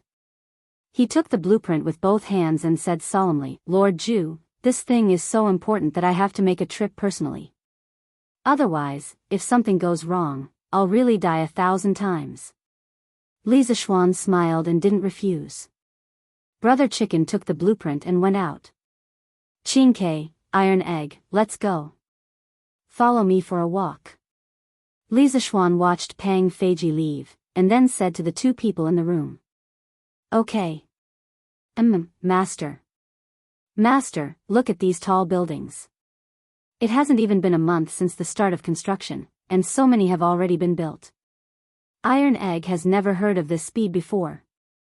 Iron Egg said emotionally as he walked on the cement road at the top of the mountain and looked at the rows of half-finished buildings beside him. Li Tai heard him and said with a smile, "What's so strange about this? Iron Egg, why don't you see how many craftsmen and commoners we've hired here? There's strength in numbers, so naturally, we can't use common sense to measure this. Just the cost of wages and food on this construction site every day isn't something that ordinary people can afford." Li Zishuan nodded and said, "There's strength in numbers. Hee, that's right. However, after the crane is made, the construction speed will definitely be faster." Crane? What's a crane? Li Tai was puzzled. Li Zishuan patted his head. He just remembered that he was just explaining the principles of the pulley block to them and forgot to tell them that thing was a crane, so he said, "The crane is the improved version of the brick moving machine that I just designed. I feel that it's definitely not just for moving bricks, so I called it a crane." Iron Egg said excitedly, "Crane? That's a good name." In fact, he previously felt that the name of Li Tai's brick moving machine was too old-fashioned, but he didn't say it out of consideration. "Ah. Boss Meng, bring 2 men with you to move these bricks up. There's not enough over there." I'm going." At this moment, Li Zishuan suddenly heard an incomparably familiar voice. He looked towards the source of the voice and saw a person he would never have thought of. It was the little idiot Sun Zifan. He pointed at the little idiot in astonishment and asked, "Why is this kid here?" Seeing Li Zishuan's astonished look, Li Tai said proudly, "If this king can be here, why can't Sun Zifan be here?" Li Zishuan was stunned for a moment before he reacted and asked, "This kid was brought here by you, Qingke?" Li Tai nodded and smiled, "Of course. Not only him, Wang Meng, Lu Yan, Huiran, Huayu, Yu Dongkai, Kushirqing, Xing Ziran, and the rest are all here. This king can't be sunbathing alone in the wilderness while they enjoy life at home, right? It's just that Cho Ok said that he could only come tomorrow. That's a bit of a scam. However, more than half of the people from the school were called by me. How about it? I'm awesome, right?" After Li Tai said that, he put on an expression of wanting to be praised and quietly waited for Li Zishuan to praise him. Li Zishuan was stunned when he heard that. He thought for a moment and suddenly asked in disbelief, "Kushirqing? Zheng Ziran? Lu Yan? The 3 of them are here too?" If he remembered correctly, when he decided to build his own college and leave the Imperial College, although half of the students from the school were willing to follow him to Yanhuang College, Kushirqing, Xing Ziran, and Lu Yan, who were top-notch students but were not from official families, did not say that they wanted to come to Yanhuang College on the spot. Now, they were urged to come by Li Tai. It was a bit unbelievable. Li Tai understood what Li Zishuan was thinking and replied with a smile, "Xiao Xian, are you trying to say that they didn't agree to come to Yanhuang College?" Haha. Maybe at that time, they were hesitant to come to Yanhuang College and lose their future, but how many idiots are there in our school? Xiao Xian, you've made so much news recently. Even idiots know that only by coming to Yanhuang College can they learn real knowledge. Also, I have to admit that you're quite charming. As far as I know, many students in the school have fallen out with their families in order to study under you." Li Zishuan was silent for a while. To be honest, when he left the Imperial College, he was sad to see those students wavering, but he definitely did not blame them. After all, this so-called Yanhuang College was just a mediocre private school in his previous life. It was unrealistic to ask people to give up Tsinghua or Peking University to go to a small school like yours. He just felt a sense of loss that the talents he had painstakingly nurtured were taken advantage of by others. He did not have any resentment, but he did not expect those students to put in so much effort during this period. After a while, Li Zishuan turned his head and asked, "But most of them are spoiled since they were young. What can they do to help if they come here?" Li Tai heard him and said angrily,"CK. What are you talking about? They're spoiled since they were young? Aren't I the same? Why can't they do the things that I can do? Li Zishuan's face was full of black lines. He had almost forgotten about this. Qing Ke is right. Xiao Xian, not only can your students help, but they've also helped a lot. At this time, Yan Xiaoning appeared out of nowhere and walked to Li Zishuan's side and interrupted. Xiaoning? It's really been a long time. Haha. When Li Zishuan saw him, he gave him a brotherly bear hug without hesitation. Hey! Let go, let go. Yan Xiaoning was not used to such an intimate way of greeting. He quickly pushed Li Zishuan away and said angrily, F***CK, you still have the cheek to say that. When you left the last time, you said that you would be back in a few days. In the end? This time, you left for more than half a month. I'm so F***king pissed. Cough, cough. Li Zishuan coughed awkwardly and said shamelessly, didn't I already compensate you just now? Speaking of which, not many people in the Tang dynasty can enjoy my hug. Get lost. Yan Xiaoning roared angrily. Ugh. So disgusting. Li Tai covered his mouth, indicating that he could not stand this gay scene. Li Zishuan waved his hand nonchalantly and said, this is romance between men. What do you know? Oh, right, Xiaoning, you said that these students have helped a lot. What do you mean? Chapter 559. Yan Xiaoning didn't know what romance was between men, but he knew that Li Zishuan was just joking. Now that they were talking about serious matters, he became serious and said, although these students from the Institute of Mathematics can't be compared to those commoners in terms of physique, they are all very smart. Basically, each of them can lead a team of dozens of people. They are very good at the allocation of various tasks and the budget of materials and supplies. Although these 10,000 people could work in an orderly manner in the past, with the addition of these students, I can clearly feel that the entire construction corps' work efficiency has increased by a lot. Moreover, Xiao Xian, the academy that you want to build has many buildings that have never appeared in my Tang Empire before. During the actual construction, there will always be various kinds of problems. A while ago, it really gave me a headache. Fortunately, Qing Ke called in these students from the Institute of Mathematics. You don't say. These students of yours are very different from those bookworms that only know how to read the 4 books and 5 classics. They can really apply what they have learned. Many of them may not be familiar with the work here when they first came, but after a few days, they can manage the people under them in an orderly manner. They can also give some very innovative and practical suggestions. They are really helpful to us. When Li Zishuan heard this, his mood immediately became happy. In the past, he didn't understand how teachers felt when they saw their students become successful. Now, he completely understood. That kind of happiness was not the same kind of happiness as earning $1 million. It was a kind of comfort that came from the inside out. At this time, Yan Xiaoning said again, Xiao Xian, my dad said that he wants to pick a few of your students and put them in the Ministry of Works. What do you think?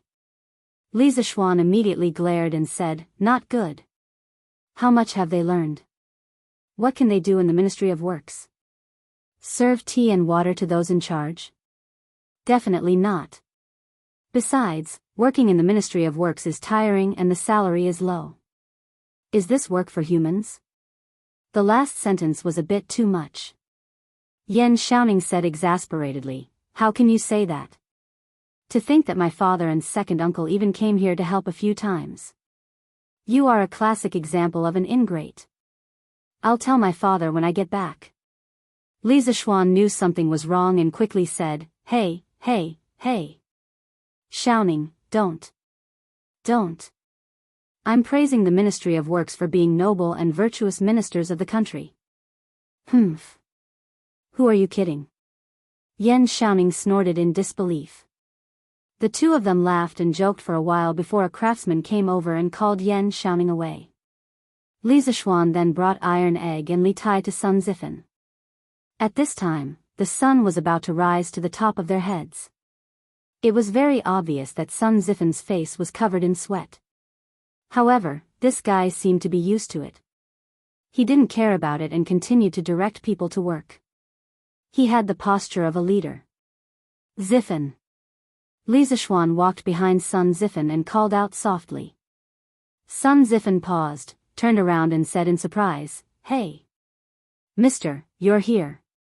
After saying that, this little joker put down his work and ran over. It looked like he wanted to give Li Zishuan a hug. Li Zishuan didn't want to hug this sweaty little fatty. Yes, this joker was a little chubby, but definitely not as chubby as Li Tai. When the two of them stood together, one was big and the other was small. They were quite compatible. Stop, stop, stop. Stop. What are you so excited about? Sun Ziffen said matter-of-factly, "I haven't seen Mister for so long, of course I'm excited. I've been here for 7 or 8 days, but I've never seen Mister's shadow. I thought you went missing." Li Zishuan originally wanted to ask this joker if he was used to living here, but now it seemed that there was no need to ask. A happy person could find happiness anywhere. He waved his hand and said, "I went back to Jianghu to deal with some things, so I didn't come over. You've all worked hard. Okay, Ziffen, go do your own things. I'll go check on the other students. This afternoon, I'll treat you all to lunch.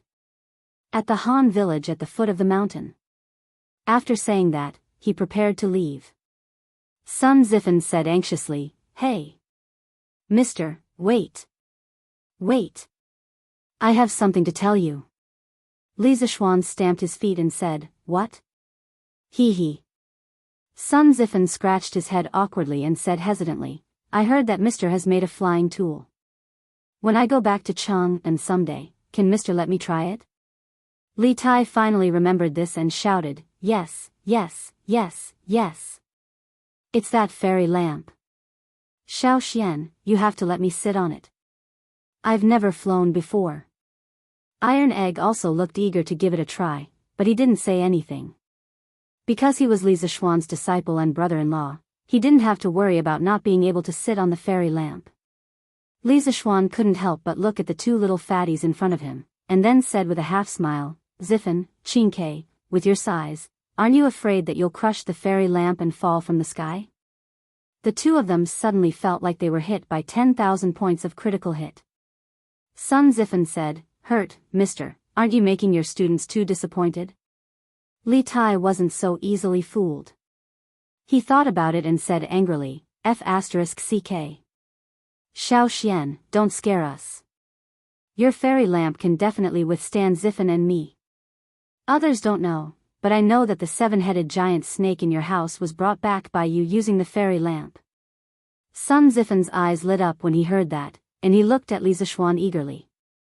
Li Zishuan was helpless and could only say with a headache, "Well, the fairy lamp currently has a design flaw. After ascending to the sky, you can't control the direction, and once you go up, it's hard to come back down.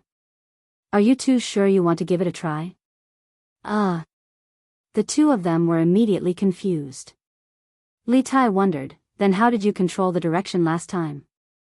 Li Zishuan smiled and said, "Qingke, don't compare yourself to me. I know martial arts, and I won't be troubled by this. Okay. I'm not going to talk nonsense with you guys. I'm going to see Xiren and Kusher Qing." After that, he ignored the two little fatties who were flustered in the wind and left with Iron Egg. "Hey. This fairy lamp is used to bring girls, how can it be used to carry little fatties? A while ago, I was too busy and didn't have time to bring girls. Now that I have time, maybe I can consider it." Li Zishuan thought to himself as he walked. In fact, the main reason was that the fairy lamp was unstable now. If it was used to carry people and he wasn't there to look after them, it would be easy for something to happen. However, he wasn't particularly willing to bring two big guys to see the scenery in the sky, so he could only let them suffer for now. Chapter 560. Noon. Han Family Village, Han Tianhu's house. Li Zishuan, Yan Xiaoning, Li Tai, Iron Egg, Lan Sun Ziffen, Wang Meng, Kusher Qing, and the other students from the School of Mathematics were all gathered in the main hall. The scene was very lively. There were close to 30 people, so one table was definitely not enough. There were 3 tables in total. The Han family's front hall, which was not very spacious to begin with, suddenly became very crowded. Since they were outside, they couldn't possibly treat their students to a meal in the cafeteria of Yunshan, right? At first, Li Zixuan planned to freeload at his father-in-law's house for lunch. Later, after seeing Sun Zifan, he thought about it. One person freeloading was freeloading, and more than 20 people freeloading was also freeloading, so he simply brought them all over. However, this made things difficult for Han Lizheng. After Iron Egg knew about Li Zixuan's plan, he came back 2 hours earlier to help Han Lizheng prepare the meal. Now that the living standards of the entire Han family village had improved, Han Lizheng's family had a special relationship with the Li Zixuan. Naturally, they would not be short on ingredients. They had chicken, duck, and fish, but they lacked a chef. Han Lizheng didn't want to neglect the students that Li Zixuan brought over, so he specially invited Hu Hanyan's wife to cook. Lu Yue went home after she finished cooking. Then, there were 3 sumptuous tables full of food and wine. Lord Taishan, come and take a seat. It's been hard on you today, Li Zixuan said apologetically. Actually, what he was thinking was to ask Han Yushi's opinion on whether he should find a second wife for Han Tianhu. It would be best if he could buy a few more maids and servants. Otherwise, it would be too hard for Han Tianhu to manage this huge house by himself. Ha! What's so hard about this? Xiao Xian, as long as you guys are happy eating. Han Tianhu wiped his sweat and said nonchalantly. He was really happy that Li Zixuan was able to bring his students over as guests. Now that Li Zixuan was his son-in-law, he was a junior. Seeing that his junior had made a name for himself and was loved by his students, he only felt gratified. Come, let's eat together. Yeah. Uncle Han, come and eat together. Li Zixuan and Yan Xiaoning quickly invited him. Han Tianhu nodded and sat beside Li Zixuan. Then, he raised his cup and said to Yan, Li Tai, and the others, this poor village can't be compared to the big restaurants in Cheng and city, so please don't despise this simple meal. Since all of you are little Xian's friends and students, as an elder, let me toast to all of you. Yan Xiaoning quickly said, Uncle Han, what are you saying? The dishes on this table are comparable to those of the restaurants in Cheng. We should be the ones toasting you, Uncle Han. Yes. To Uncle Han. However, this Han family village isn't a poor village. It's much richer than many other villages. Uncle Han, you've managed it well. Sun Zifan was someone who knew how to talk to people and ghosts. At this moment, he could be serious in front of his elders. He raised his cup and laughed. Immediately, a bunch of voices of agreement rang out from behind. Yes. Today's dishes are very sumptuous. Thank you for your hospitality, Uncle Han. Here's to Uncle Han. That's right. Otherwise, we would have to eat together on Yunshan Mountain. Haha. Han Lizheng's face was flushed with excitement when he heard these words. He finished the wine in his cup and smiled. Great. Then, you guys eat and drink well. Li Zixuan took over the conversation with a smile and looked at the crowd. He looked at the crowd and said, more than half of the people from our school of mathematics are here today, right? After more than a month, we're gathered together again. Kushirqing, Zheng Ziren, Lu Yan, and the rest of you didn't plan to go to Yanhuang College with me. However, since you're sitting here now, it proves that you're willing to continue learning with me and that you're optimistic about the future of Yanhuang College. I won't say thank you to you for this. I'll only congratulate you. I congratulate you for making the best choice in your life. In a month, Yanhuang College will be officially established. At that time, you'll see an unprecedented college. At that time, Yanhuang College won't be a place where others can enter just because they want to. Come. To all of you. Everyone, let's have a toast. Okay. Well said, sir. Although the college hasn't been built yet, Sun Zifan have already fallen in love with Yunshan. To Sir. Li Tai and Sun Zifan cheered loudly. However, Kusher Qing, Zheng Ziren, Lu Yan, and the others' eyes were slightly red. They saluted Li Zishuan from afar. It could be seen that they didn't have a good month. Li Zishuan put down his wine glass and laughed. Haha. Good. Stop saluting each other, let's eat. I know you didn't eat well on Yunshan. Let's have a good lunch.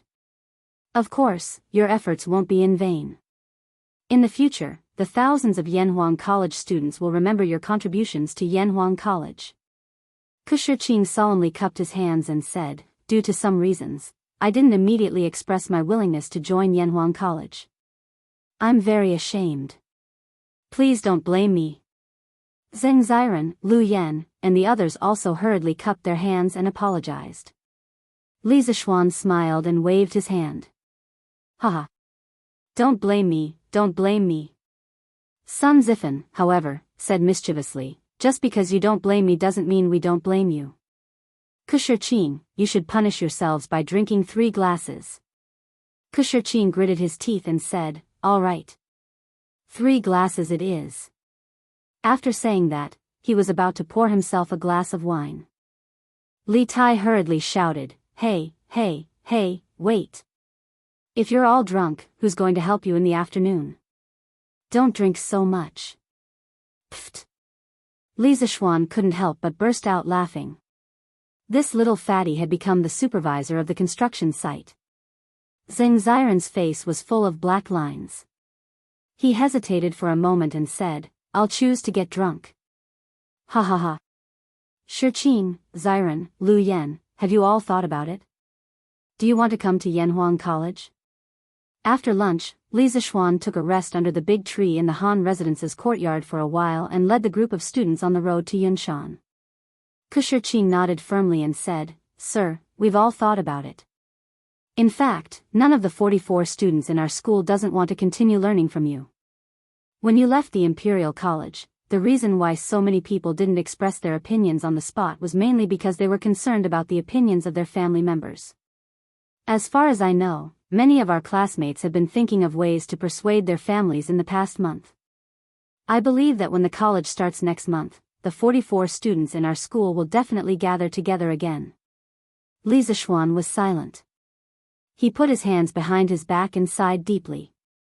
I hope so. I can't bear to part with all of you. Chapter 561. In the afternoon. After returning to Cloud Mountain, the group of people returned to their respective posts and busied themselves with their own tasks. Li Zishuan did not stay idle either. With his hands clasped behind his back, he strode forward and began patrolling around his territory. He was not patrolling to see if anyone was slacking off. The reward and punishment system that he had set in the beginning had stimulated everyone's enthusiasm to work. Now, no one in the entire construction site would slack off. No one would complain that they had too much work to do. On the contrary, they were afraid that their team would not be assigned any work. This was because not only would the food be worse, but the bonus at the end of the month would also be reduced. This guy was completely full and had nothing to do, so he wandered around aimlessly. Haha. This entire mountain will belong to me, Li Zishuan, in the future. And there's a super big school on top of it, TSK. How comfortable. In his previous life, Li Zishuan was just a poor student. Even if he joined the workforce, his monthly salary would not be able to buy a 1 square meter house in Beijing. But now, he owned an entire school near Chang'an. A modern school that he wholly invested in. How could he not be satisfied? Oh. The student bathhouse has already been built? All around him were half-built houses. Only the larger building next to the student dormitory had been completed. Li Zishuan thought for a while and recognized that it was the student bathhouse. He sighed and walked in. Cement walls, cement floor, and empty space. This should be used to store wardrobes in the future. Inside, there were small cubicles. In the future, when water pipes and sprinklers were installed, it would be a student bathhouse that all modern schools had. These things would not be considered rare in modern times. But to the ancient people, those students would probably not be used to it when they first came in to take a bath? Right, water. What should he do with the water on Yinshan? He could not expect people to carry water down the mountain every day, right? How troublesome would that be? Thinking of this, Li Zishuan could not help but frown deeply. The monthly water consumption of a school was terrifying. No one knew this better than him. The water problem of Yanhuang College had to be solved as soon as possible. Lord Zhu. Lord Zhu. So you're here. I've finally found you. At this moment, Pang Feiji suddenly ran in from outside and said while panting. Li Zishuan collected his thoughts and asked, Feiji, you're back. Is that thing already done by the workshop? The beggar's version of the crane he designed was not complicated. It only had a base, supporting rods, pulley blocks, and some structures to adjust the angle and direction. It was not difficult to make. Pang Feiji said excitedly, Yes, Lord Zhu. I've already brought it here on an ox cart. It's right in front of Guanghua Building now. Li Zishuan nodded and said, Okay, let's go and have a look. Guanghua Building was the main teaching building of Yanhuang College. When it was designed, it was arranged to be at the front of all the buildings in the college.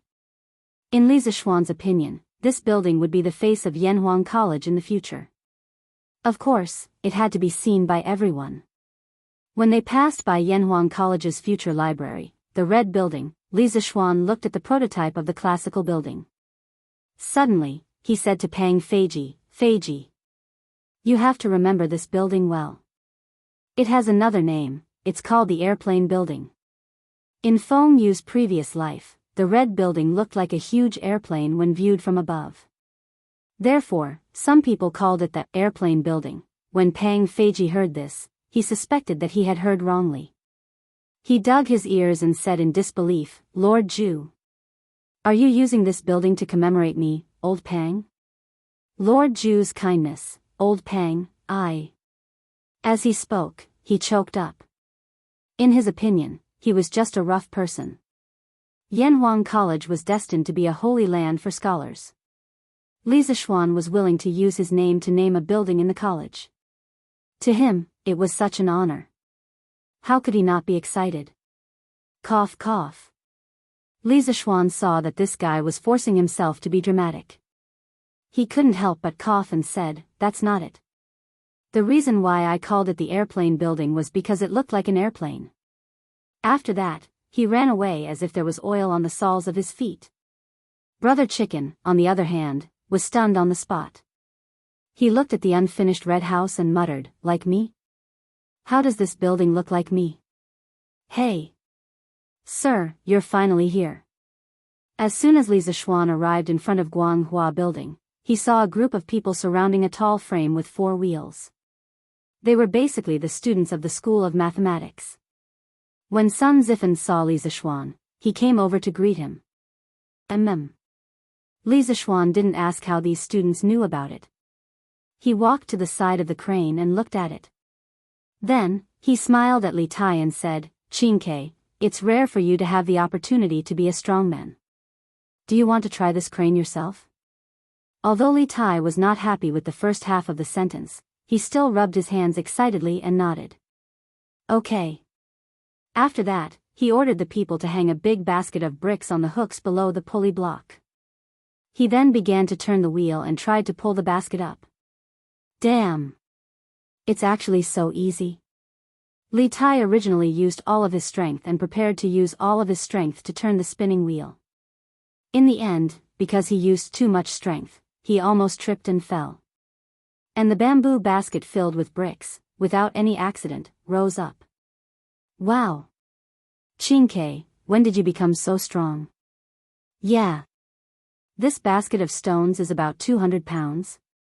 Tisk tsk. Not only is Qingke meaty, but she's also very strong. With such a sarcastic tone, he must be Sun Zifan, young hero's son. The surrounding students couldn't help but widen their eyes and gasp in amazement. If they hadn't seen the people put the bricks in the basket one by one with their own eyes, they would have suspected that Li Tai was cheating. Just like that, in a short while, the big basket of bricks was lifted up about 3 feet. The people waiting on top of the basket suppressed their surprise and carefully unloaded the bricks from the basket. Li Tai touched his nose and was speechless. He felt that the brick-moving machine he made earlier was really weak. Li Zishuan nodded with satisfaction and smiled at the students. Did you all see that? This is the power of engineering. It can make a powerless person full of strength. It can let you understand the world you're in now. Of course, it can also change the world. The knowledge that Yanhuang College will impart to you in the future will definitely be the most powerful knowledge in the world. Good. Sir, you're amazing. We want to learn the most powerful knowledge. Sir, you're mighty. Who hasn't been young and frivolous? When the students heard this, they were all elated and excited, except for Li Tai. He was very dissatisfied with Li Zishuan's words. It can make a powerless person full of strength. He felt that Li Zishuan was talking about him, so he moved to Li Zishuan's side and whispered, "Xiao Xian, I don't think your crane is good." "What's not good?" Li Zishuan asked subconsciously. Li Tai replied, "It's too troublesome. You single-handedly lifted up such a big basket of bricks in the morning. I think you're better than a crane. Why don't you use Qinggong to help us move the bricks in the future?" Get lost. Li Zishuan was stunned and almost slapped his size 40 shoe on this little fatty's size 38 face as he shouted angrily. Chapter 562. Shouting, I'll leave this crane to you. With this thing, I believe the construction of the academy will be much faster. Please be sure to finish building the bishop, the canteen, and the dormitory within a month. It was the first time they saw such a novel thing, so naturally, the students of the school couldn't help but try it themselves. After an hour, their enthusiasm faded, and they returned to their posts. Then, Li Zishuan found Yan Xiaoning and said with a smile. Yan Xiaoning had also tried the crane himself. He nodded and said, "Yes, that's right. This crane is really helpful to us." No, Xiao Xian, are you going back to slack off again?" Li Zishuan couldn't help but twitch the corner of his mouth. Why is this guy so sensitive now? He hurriedly said, "No, I'll come here often when I'm free. You have to take care of the things here. If you have any problems, you can send someone to find me directly." Yan Xiaoning had an, as expected, expression and said gloomily, "I knew you were going to slack off. You're not even as good as your students." Li Zishuan shook his head and said, "You can't say that. I'm not going home to slack off. You guys are responsible for the construction of the academy. I still have a lot of things to deal with. For example, the water supply of the academy, the hiring of teachers, the recruitment of students, the writing of teaching materials, and so on. I need to deal with all these as soon as possible. Compared to those students, I'm the one who's really working hard, okay?" Hearing this, Yan Xiaoning stopped complaining. He thought for a while and said, "Well, you're right. Go do your own things then. I'll take care of things here." Li Zishuan smiled and said, "Okay. Then I'll leave it to you." After that, he was ready to go home. What he said just now wasn't a perfunctory or an excuse. He was really short on time. He should have started doing these things a long time ago, but he was delayed by the matter of the 7 cultivators of virtue for a long time, so he really didn't have much time left. Yan Xiaoning suddenly thought of something and hurriedly said, "By the way, Xiao Xian, there's one more thing I need to tell you." "What's the matter?" "Recently, the autumn harvest is approaching. Many people want to ask for leave to go back to help with the harvest. However, the construction period here is getting more and more urgent. Moreover, if we recruit new people, the new people will definitely not be as skilled as them. Therefore, I did not allow them to go home for the time being. But this is definitely not a long-term solution. Do you have any good ideas?" Li Zishuan frowned slightly. He had neglected this point. In ancient times, the spring planting and autumn harvest were important matters for the common people. Basically, the whole family counted on the grain in the fields to survive the year. He absolutely could not delay the autumn harvest of more than 10,000 families because of his own selfish interests. He pondered for a moment and said, "Let's go. More money. All the workers and craftsmen who are willing to stay will have their wages doubled this month. They can use this money to hire people to help with the autumn harvest. Besides, each of their families should have half-grown children, so it shouldn't be a big problem. Of course, if they don't want to stay, we won't force them. We'll allow them to take leave and go home after handing over their work. However, they won't get the double pay. We'll let them decide for themselves." Yan Xiaoning raised his eyebrows and exclaimed, "Double pay? Xiao Xian, are you crazy? Putting aside the sumptuous meals, the wages that we, Yun Shan, offer are already considered the most generous. Yet, you want to double the wages? Do you know that just based on this, you'll have to spend an extra 30,000 to 40,000 strings of cash this month?" Li Zishuan shook his head and said, "Xiaoning, you can't calculate it like this. Yun Shan is a special case. Although the meals and wages are very good, don't you see that these people are also working very hard? Yanhuang College is such a big project. Which construction team can complete it in 2 months? They can. Their efforts are completely worthy of this treatment. As for the double pay, isn't there no other way? No matter what, I can't affect the students' start of school because of the construction progress of the college. This is the most important. In this era, the students' field break was usually in the middle of September. Counting the days, it was only a little more than a month from now. Li Zishuan's anxiousness made sense. Of course, he also had the capital to say this. Strange Interest Pavilion and Drunken Immortal House were now a group of hens that could lay golden eggs. It wasn't an exaggeration to say that they were raking in gold every day. Moreover, Datong Daily had long been on the right track and was no longer making a loss.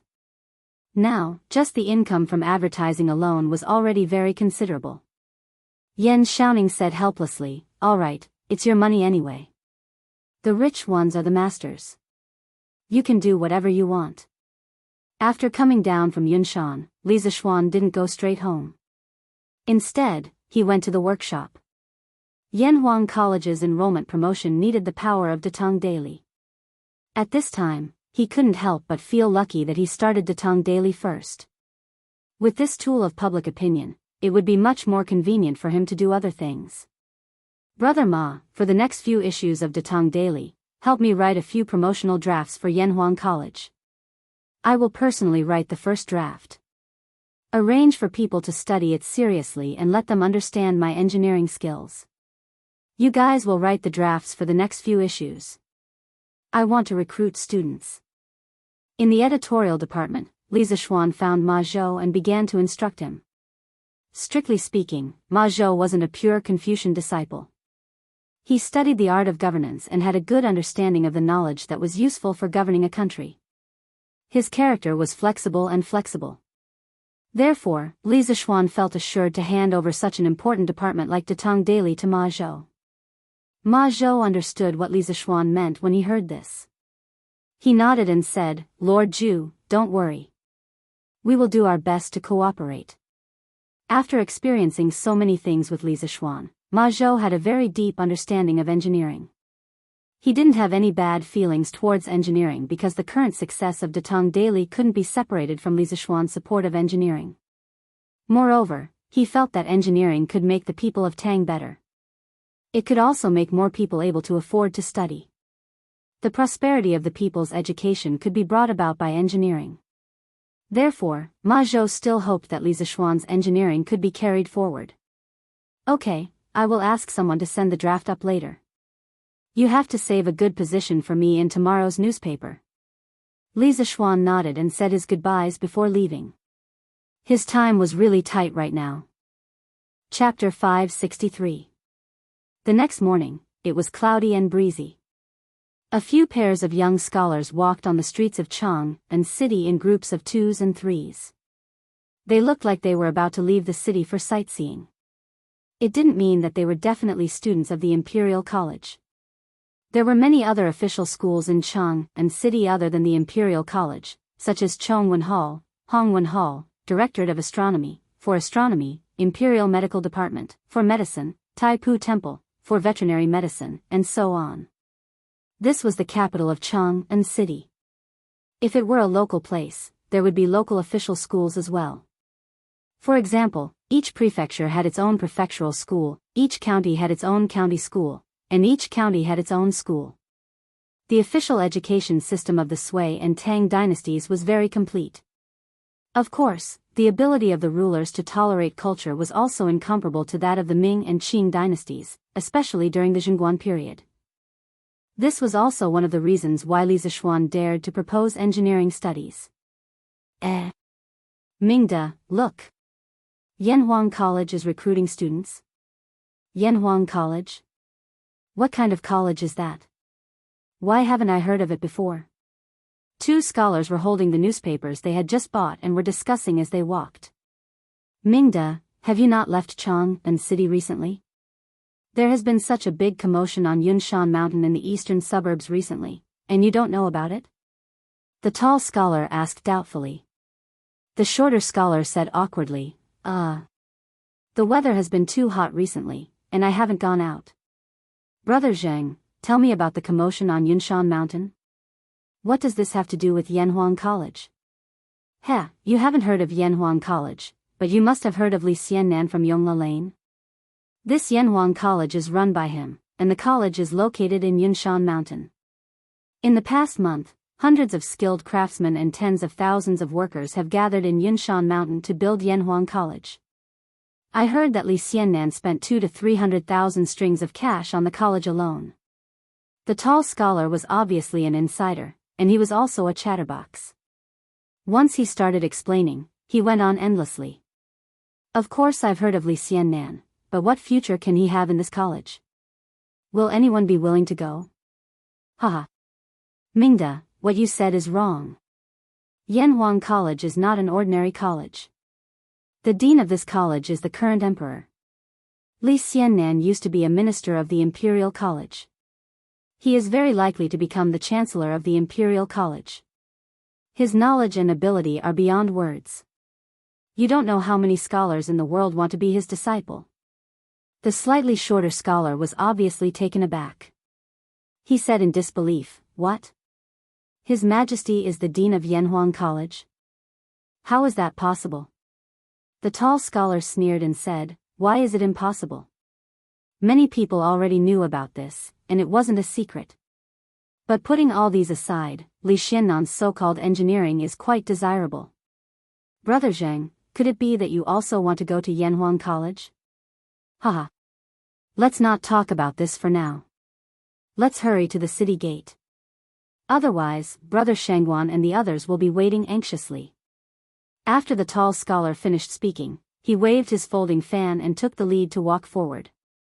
The slightly shorter scholar frowned and then said to the boy next to him, Go and buy me a newspaper, then follow me. Yes, young master. Brother Hua. Brother Hua. Good news. Good news.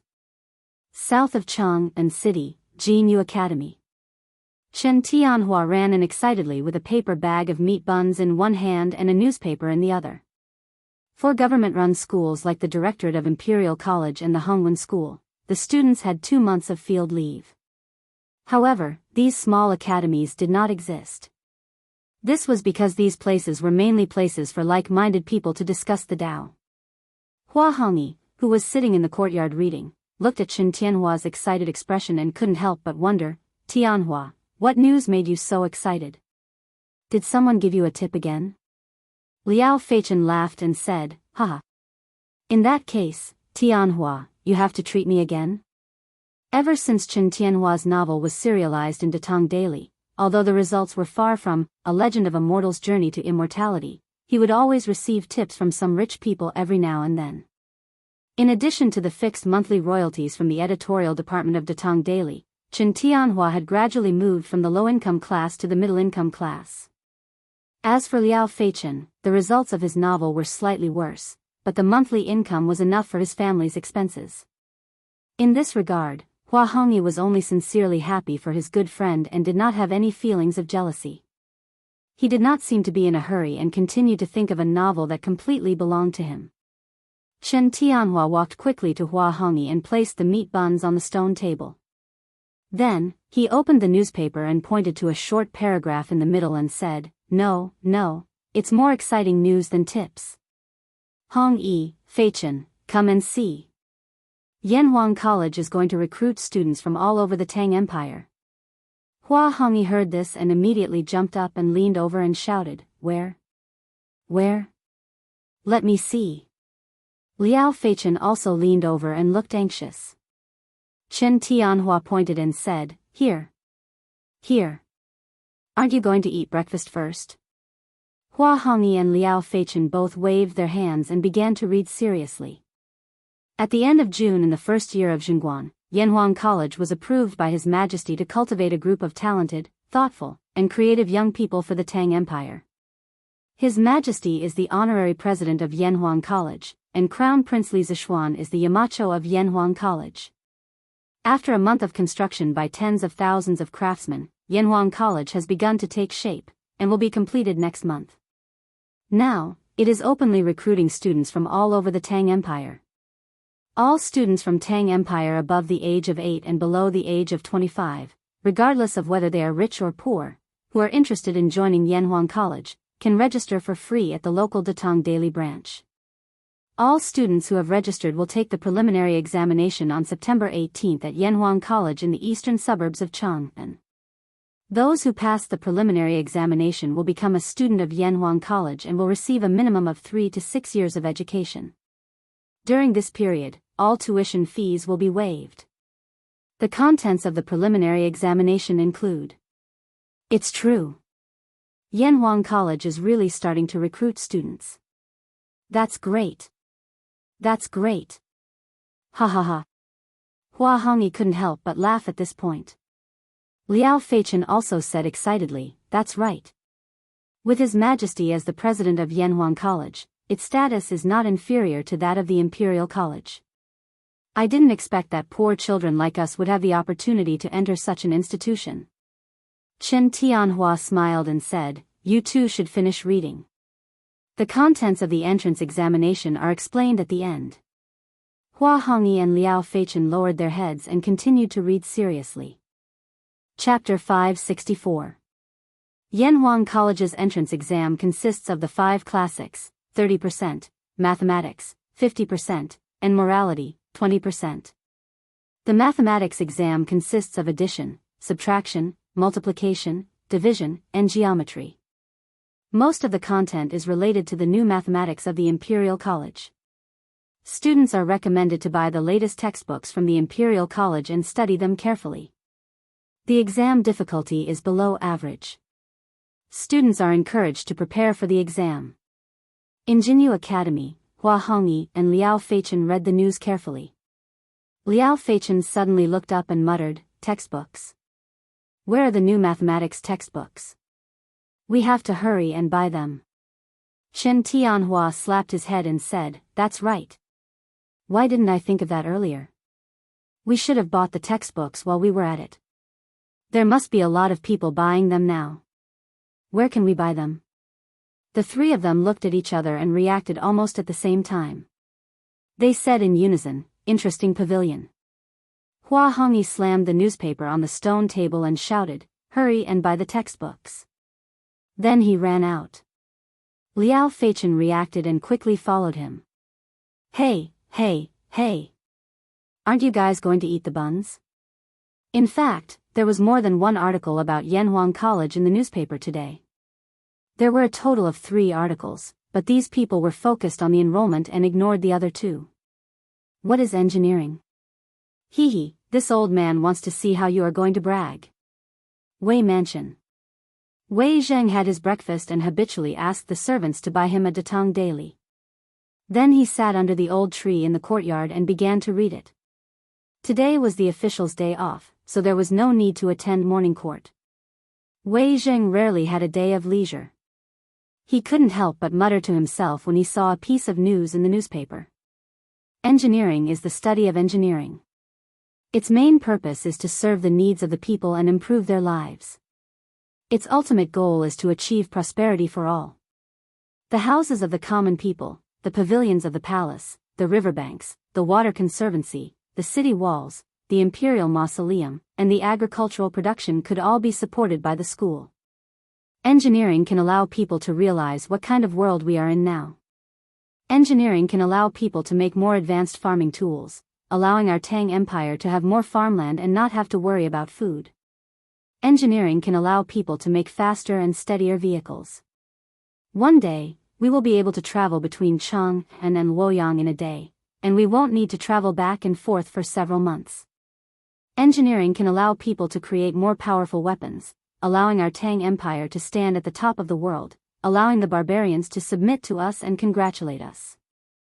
Engineering can even create flying tools, allowing mortals to soar above the 9 heavens and overlook the magnificent mountains and rivers of our Tang Empire. There is no high or low in learning. Engineering is only for the benefit of the people of the world. Students of engineering can also have a bright future. If you don't have great ambitions, you can use engineering to become an accountant in a shop, or take part in the mathematics examination. You can become a deputy county magistrate or manager of the Ministry of Civil Affairs or Ministry of Works. You can feed and clothe your entire family. If you have great ambitions and are willing to devote yourself to the study of engineering, you can become a master of the generation. You can do things that others don't dare to do. You can create divine weapons that others can't create. You can enjoy great wealth, be worshipped by thousands, and leave your name in history for all eternity. Engineering, as a new study, is actually not new. It combines the academic essence of the pre-Qin dynasty with the purpose of benefiting the people and the world. Young students who want to learn engineering, please immediately register for the entrance examination of Yanhuang College. Gentlemen, on the 18th of September, we will meet at Yanhuang College. Be there or be square. After reading this news, the joking expression on Wei Zhang's face had long disappeared. He stared at the newspaper in a daze and muttered to himself, "Engineering is only for the benefit of the people of the world." Previously, that kid from the Li family said that Confucianism cultivates the mind, while engineering benefits the world. So that's it. But if that's the case, won't the sky of my Tang dynasty be pierced by this kid? Benefits the world. Back then, the school of Mo was righteous. Mencius said that it was for the benefit of the world. How similar is it to Li Zishuan's engineering? I'm afraid that many people will take this opportunity to make a big fuss. This kid is still too inexperienced. Wei Zhang had long passed the hot-blooded age where he would roll up his sleeves and do things on impulse. He wasn't bewitched by Li Zishuan's rather provocative words. Instead, he found a trace of worry in them. However, the reason why he had hidden worry was that he was slightly biased towards Li Zishuan. Otherwise, what was there to be worried about? Wasn't the reason why he had stubbornly opposed Li Er his whole life? Wasn't it to let the people of the world have enough to eat and wear? Although the methods were different, Li Zishuan's and his ultimate goal was the same. That was enough. Let's look at this news. Wei Zhang sighed for a while and then looked at another piece of news. It read, Yanhuang College Employment Announcement. As the first engineering school in the Tang Dynasty, Yanhuang College needs to spread the most advanced engineering knowledge. They are specially hiring teachers from the 358 provinces and 1,500 counties of the Tang Dynasty. Among them, there are 10 teachers in the field of classics. They must be familiar with classics and history, have a good teaching style, and have a good reputation locally. There are 28 teachers in the field of engineering who are proficient in any of the following skills. They are eligible to apply, such as engineering, construction, mechanism, machinery, mathematics, astronomy, surveying, smelting, manufacturing, and so on. Yanhuang College's teachers can be divided into 4 ranks: assistant, lecturer, associate professor, and professor. Every year, all teachers will be tested on their teaching ability, and they will be promoted according to their ability. Assistant teachers will be paid 10 strings of coins per month, lecturer 20 strings of coins per month, associate professor 50 strings of coins per month, and professor 100 strings of coins per month. They will also be gifted a new mansion in Yanhuang College. We welcome all virtuous people from all over the Tang dynasty to apply for this position. Those who are interested, please come to Yanhuang College before the 15th of September for an interview.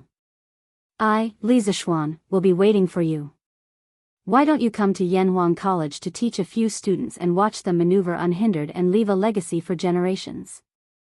After reading it, Wei Jing couldn't help but widen his eyes and exclaim, 100 strings of coins? Crazy. Did this kid lose his mind? Even a doctor in the top imperial college of the Great Tang would only earn less than 20 strings of coins a month. Li Zishuan's salary of 100 strings of coins a month and a luxurious mansion. How could these civil servants of the Great Tang live? To be honest, even Wei Zhang was a little tempted. However, after thinking about it, he shook his head. Although Yanhuang College's salary was good, it wasn't his cup of tea. To put it bluntly, other than criticizing people, what else could he do? He didn't know anything about engineering, but he knew about classics. However, he couldn't give up his best skill, criticizing people, to teach classics, right? Chapter 565. Lu Yun, get the steward to send this issue of the newspaper to every county in Tang Dynasty as fast as possible. It has to be twice as fast as the previous one. Use fast horses. Azure Dragon Lane, the temporary residence of the Wang family in the capital. Wang Renbiao had obviously just finished reading today's newspaper. He called his follower Lu Yun over and instructed seriously. Lu Yun didn't understand and said in shock, double the speed? Young master, wouldn't we have to pay a higher price this way? We'll lose money. In the past, when the Datong Daily came out, the people in and around Chang and city could see the news immediately due to their superior geographical location. However, the people in the counties far away from Chang and had a hard time. Depending on the distance, the time they received the latest issue of the newspaper would be delayed by 3 days to a month. This was because the Wang family's caravan was in charge of transporting the Datong Daily to other places. Now that Wang Renbiao had made this request, they definitely couldn't use the caravan's route. They had to use fast horses to travel 800 miles. The cost of that wasn't just high. Bastard. Just do whatever young master asks you to do. Lu Yun, have you forgotten the lesson from last time? Wang Renbiao was about to answer when Leng Yuyao's bone-chilling voice came from behind Lu Yun. Lu Yun was so scared that he shivered. He quickly slapped his mouth and begged for mercy, young master, please forgive me, Miss Yuyao. This lowly one has spoken too much, this lowly one deserves to die. Wang Renbiao waved his hand helplessly and said, all right. Get someone to buy a batch of mathematics teaching materials from shopkeeper's son and get the steward to send them to every place in Tang Dynasty. Lu Yun cupped his hands and said, yes, young master. After that, he didn't dare to stay any longer and quickly left. Leng Yuyao looked at Lu Yun's back and snorted, ignorant. Then, she walked to Wang Renbiao's side and asked worriedly, young master, why do you have to speed up the delivery of this issue of the newspaper to every county? This girl had just said that Lu Yun was immature and liked to ask questions that shouldn't be asked, and now she was asking questions herself. Seriously, the corner of Wang Renbiao's mouth twitched. He looked at Leng Yuyao with a strange expression for a while before saying, Little Xian's Yanhuang College is going to start recruiting students and teachers. The relevant announcement will be published in this issue of Datong Daily. Yanhuang College will officially start school next month. Time is tight, so I have to help him. Leng Yuyao suddenly understood. She thought for a while and said, I've seen the Yanhuang College in Yunshan from afar. The architectural style there is completely different, and they actually used a building material that I've never seen before. The surface is extremely hard and smooth like stone. It's really strange. Moreover, the scale of that academy was comparable to that of the Imperial College. Thanks to Li Zishuan, the Li family has accumulated so much wealth in just half a year. How admirable. Wang Renbiao laughed and said, haha. Little Xian's ability was unquestionable.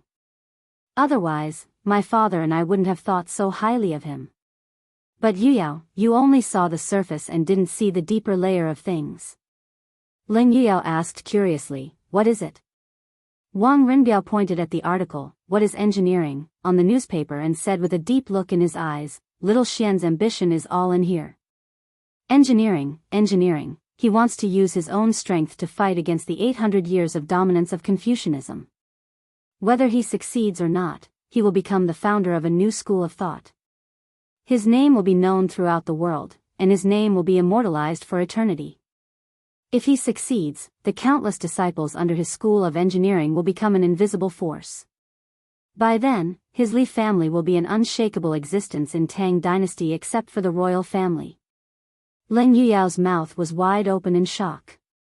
No matter what, she would never have thought that Li Zishuan not only left his peers 800 miles behind in the path of martial arts, but also established his own school and stood proudly in the path of literature. Such a character already made her unable to have any jealousy, and all that was left was admiration and worship.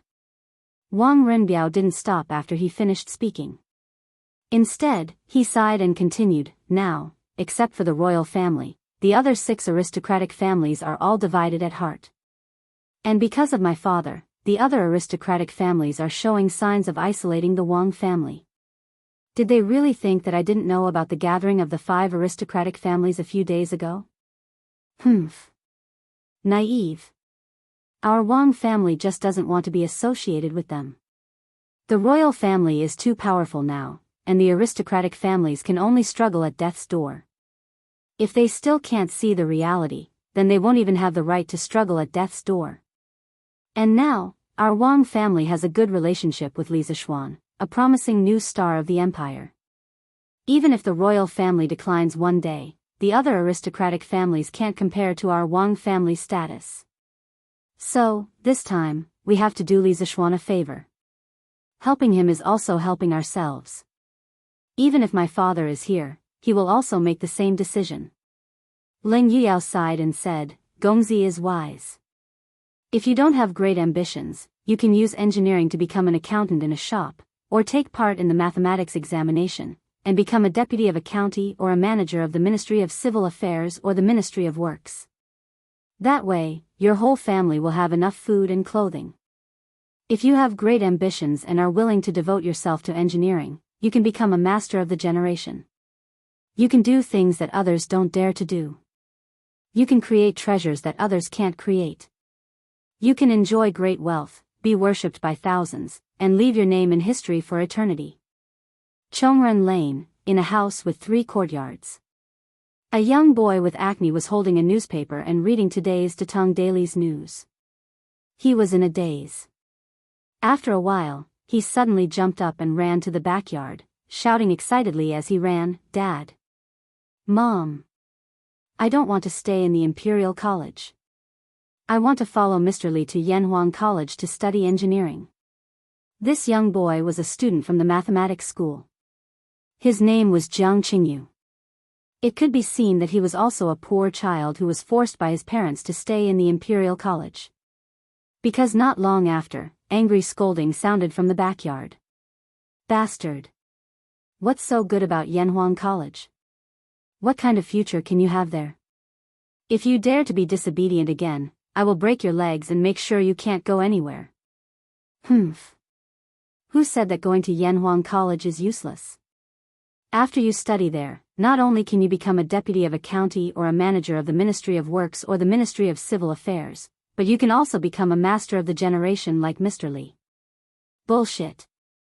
Men from Li County are capable, but that doesn't mean that Yanhuang College has a future. You better stay in the Imperial College obediently. No. Dad, look for yourself. Look at what engineering is. Look at what Yanhuang College is. Even if you break my legs, I will go to Yanhuang College. Otherwise, I will regret it for the rest of my life. Chapter 566. Hua Hongyi, Jiang Qingyu, and the others' reactions to today's Datong Daily were just a microcosm of Yanhuang College's or Li Zishuan supporters.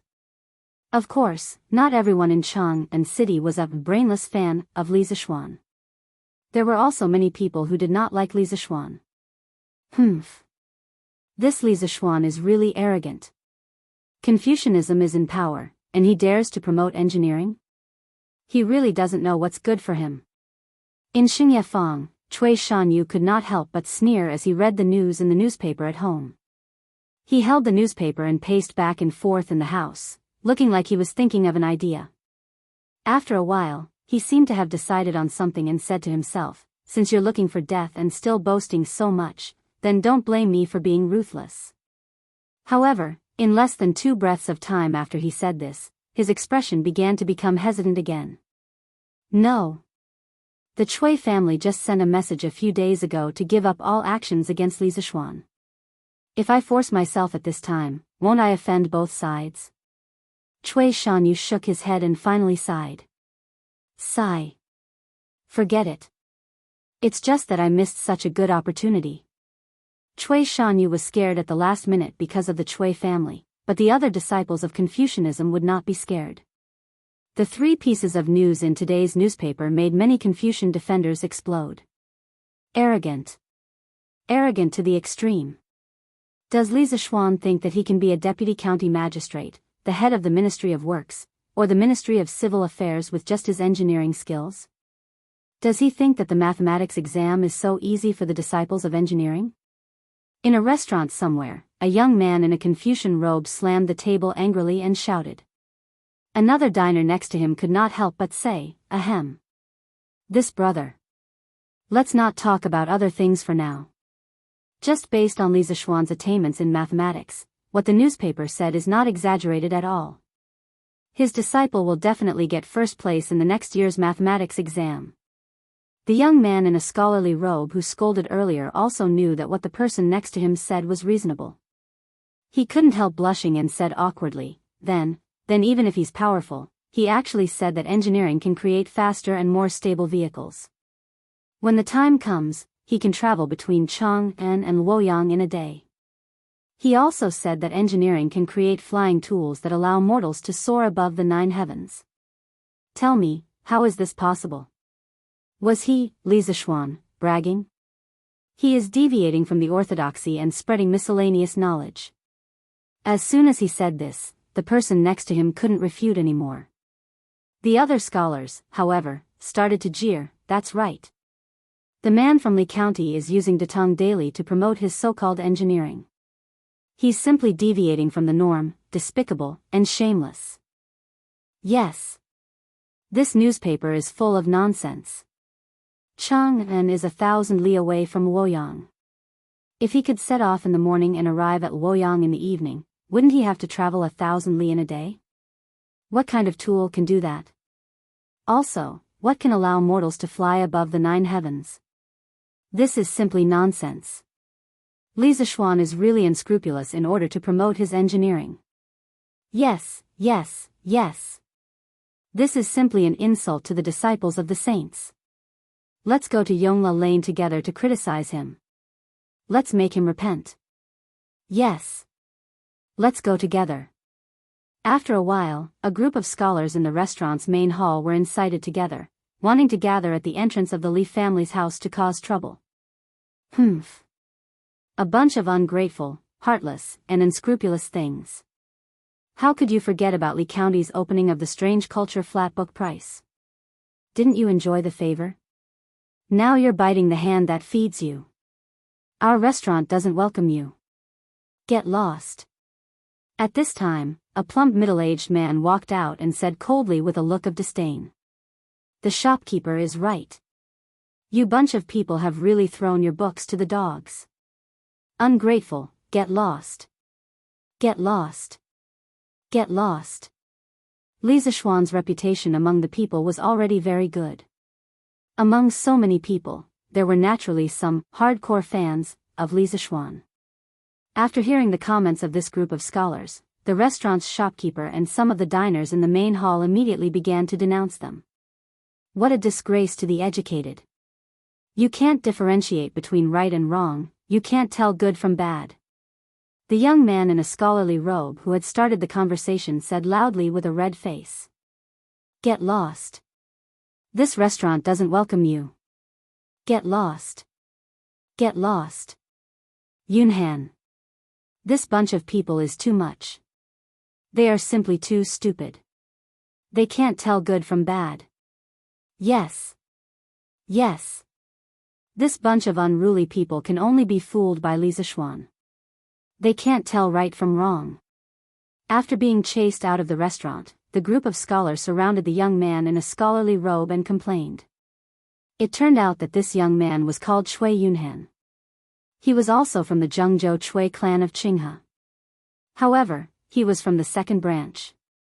His grandfather was Cui Junchuo's younger brother. Cui Junchuo, as the current head of the Cui clan of Qinghe, had placed the hope of the third generation on Cui Xuanji.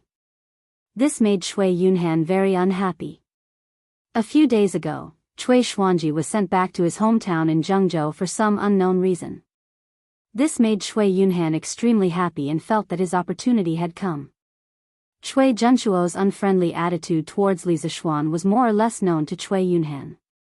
Therefore, after seeing the newspaper today, he couldn't help but want to do something to attract Cui Junchuo's attention. Let's not lower ourselves to the level of these unruly people.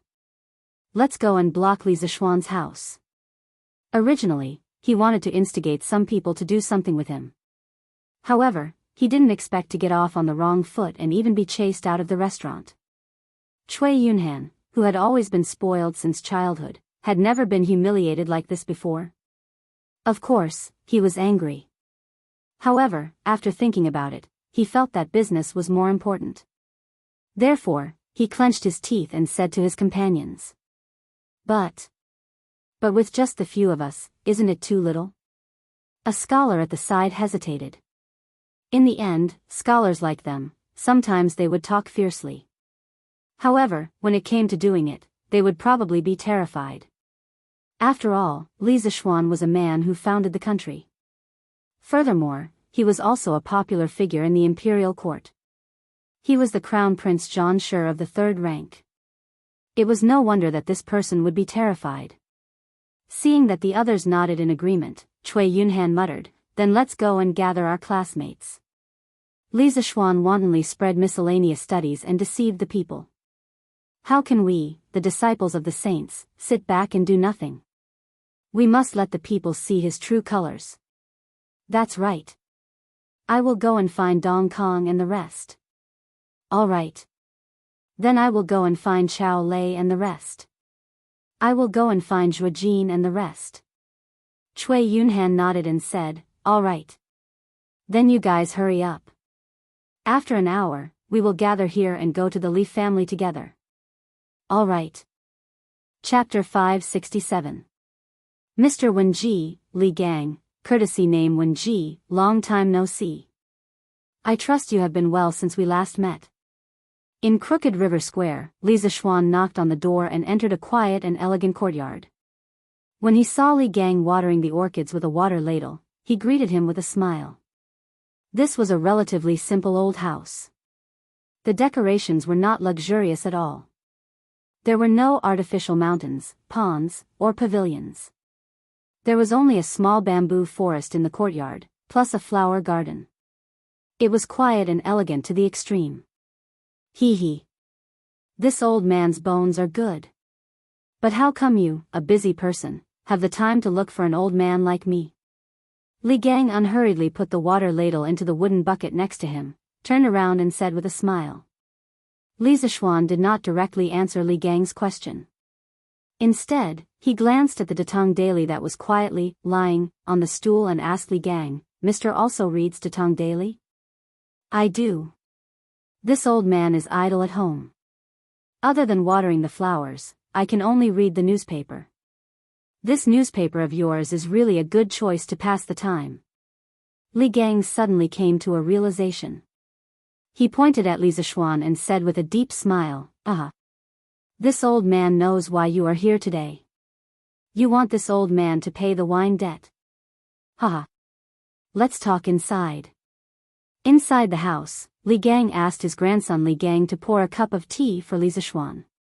Then, the two of them sat opposite each other. Li Gang smiled and said, "This old man's house is not as rich as yours. I don't have good wine, but I still have good tea. Don't dislike it." Li Zishuan cupped his hands and said, "I wouldn't dare. Mister, you don't care about fame and fortune. Although you live in a humble house, many of us can't compare to your moral character. How would I dare to dislike it? Even Li Gang, a calm old pedant, couldn't help but laugh at his flattery. He laughed and scolded, glib tongue. I'm afraid I won't be able to bear your flattery. This tea was personally picked by this old man in March at the tea garden in the east of the city. It tastes very good. You should try it too. The corner of Li Zishuan's mouth twitched slightly. Thank you for your kindness, sir. Although the tea is good, I'm not used to this kind of tea brewing technique. I appreciate your kindness. Li Gang frowned and asked curiously, tea brewing techniques? Could it be that other than this old man's tea cooking technique, there are other tea cooking techniques? Li Zishuan coughed dryly and said, let's not talk about this for now. If old Mr. is interested, I will use a new method to brew a pot of tea for you in the future.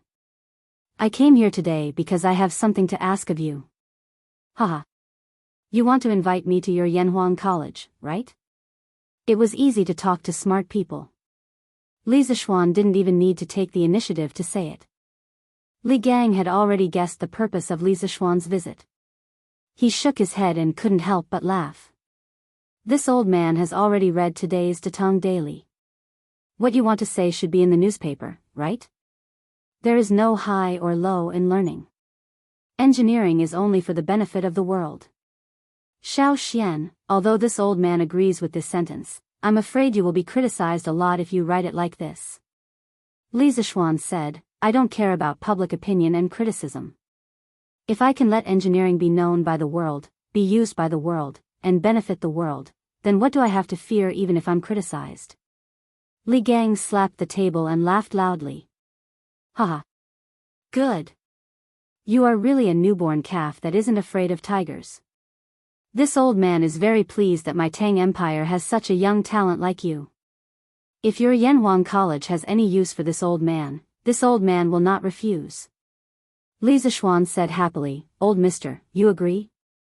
Li Gang smiled and said, yes. But your Yanhuang College mainly teaches engineering, right? Although this old man is familiar with the classics and history, I know very little about engineering and construction. I'm afraid I can't help you much. Li Zishuan had already considered this point. He smiled and said, although Yanhuang Academy mainly imparts engineering, Confucianism also plays a large part. I believe that Confucianism cultivates the heart, while engineering benefits the world. Without the influence of Confucianism, even if the students are capable, they will not be of any benefit to the country if their three views are not correct. Besides, you are a person of virtue and prestige. Even if you don't do anything and just stand in our Yanhuang College, you will be able to smell the scholarly fragrance of Yanhuang College within 100 miles. Who says you can't help? Although this was a little exaggerated, Li Gang's role was really like a stabilizing needle. His prestige in the scholarly world and his reputation among the people were among the top of the famous scholars in Tang Empire. With Li Gang joining Yanhuang College, the overall level of the school would rise by a level. Li Gang stroked his beard, pointed at Li Zishuan and scolded with a smile, You brat, I don't know where you learned this skill of flattery. Fine, fine. This old man will go to your Yanhuang College to teach. You have to provide as much good wine and food as you want. You brat can give the other teachers such a high salary, so you can definitely give me a few jars of wine. How could Li Zishuan not agree? He hurriedly said, Old mister, don't worry, this is how it should be. This is how it should be.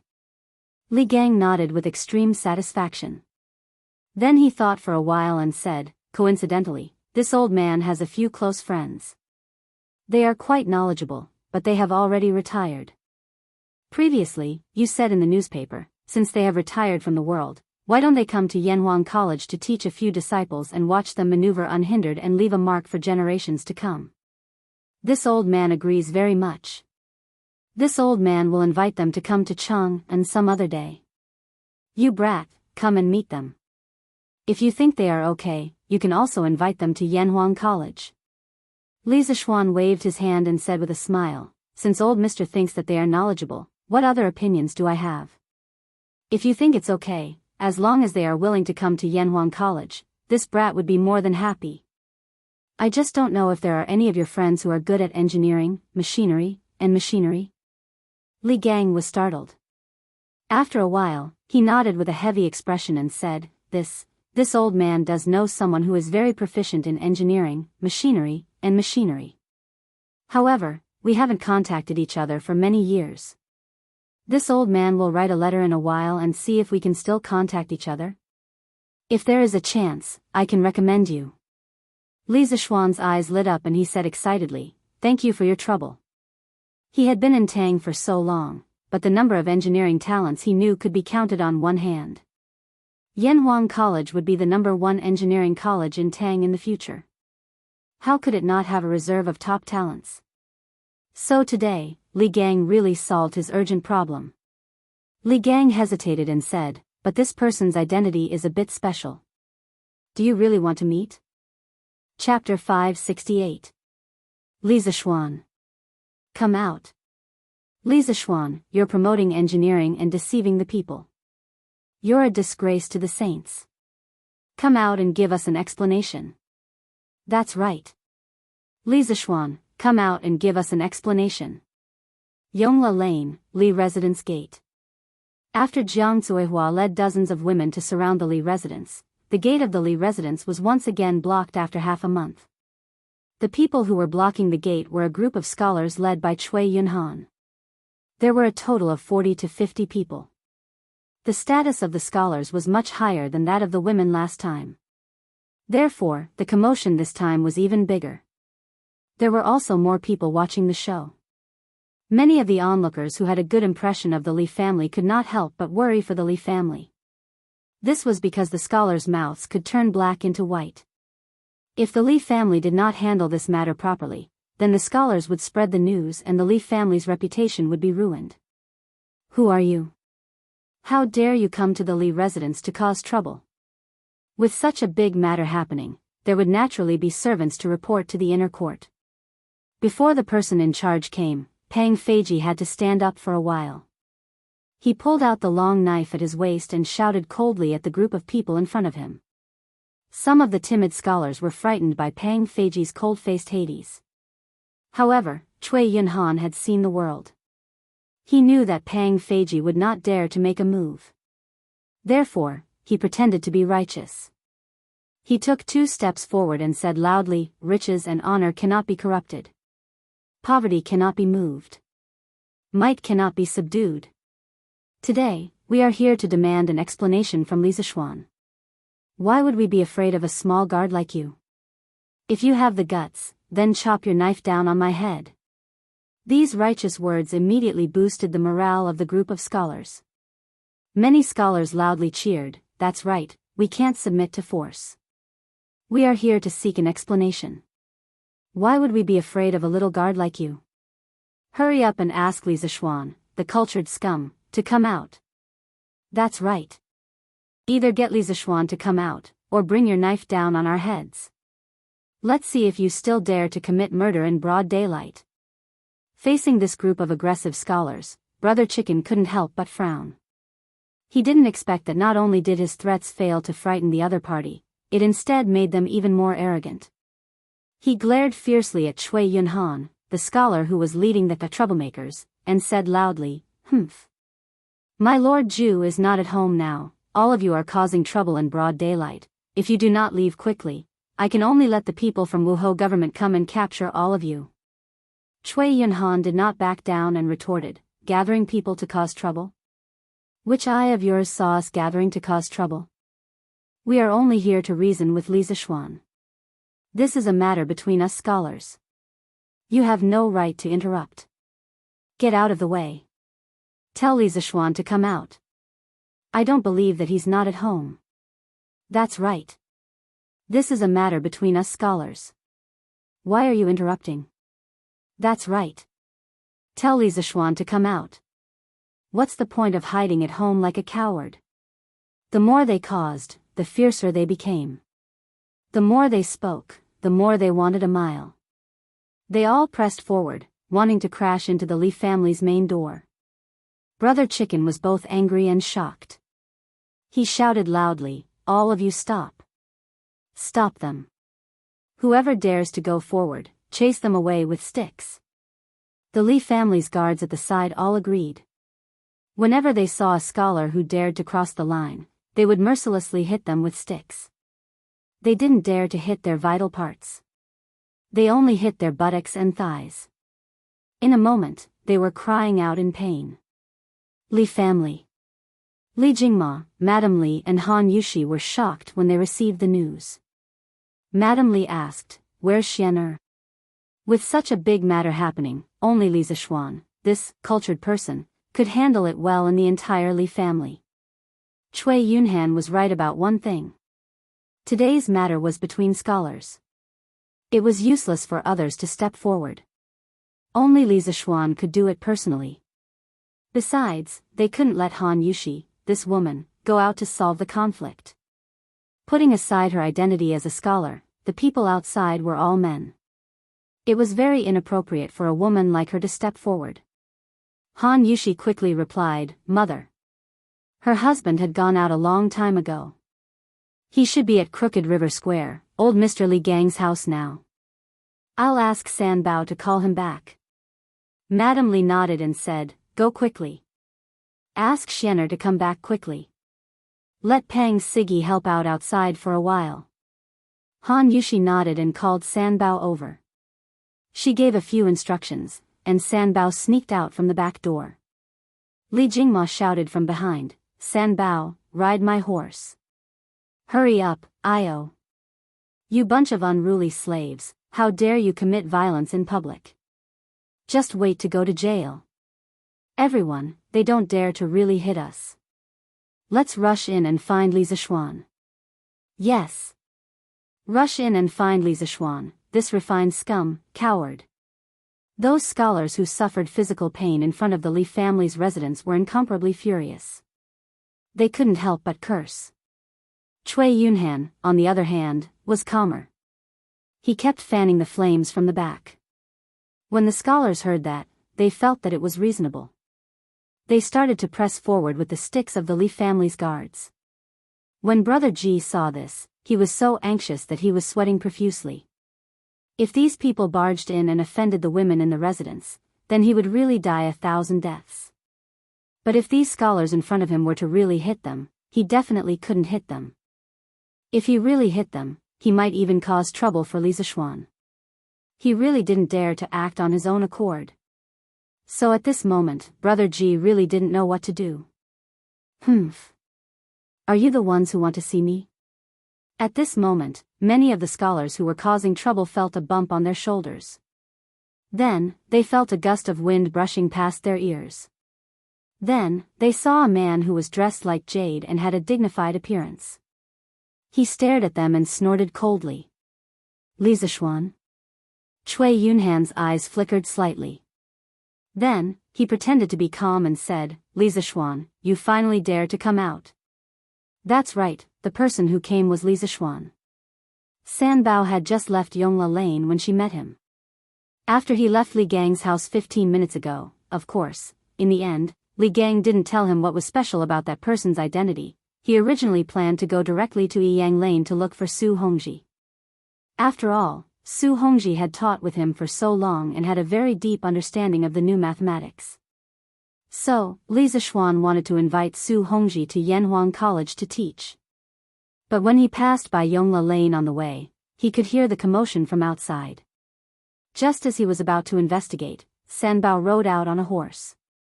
Li Zishuan asked and found out that his house was being blocked again. He hurriedly rode into the lane.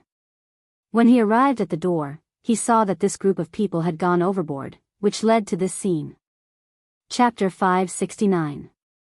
Just you bunch of mad dogs, are you worthy for me to hide?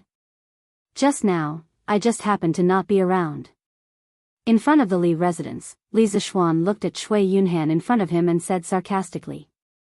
He just descended from the sky, and the aura that he emitted was not something that Brother Chicken could compare with.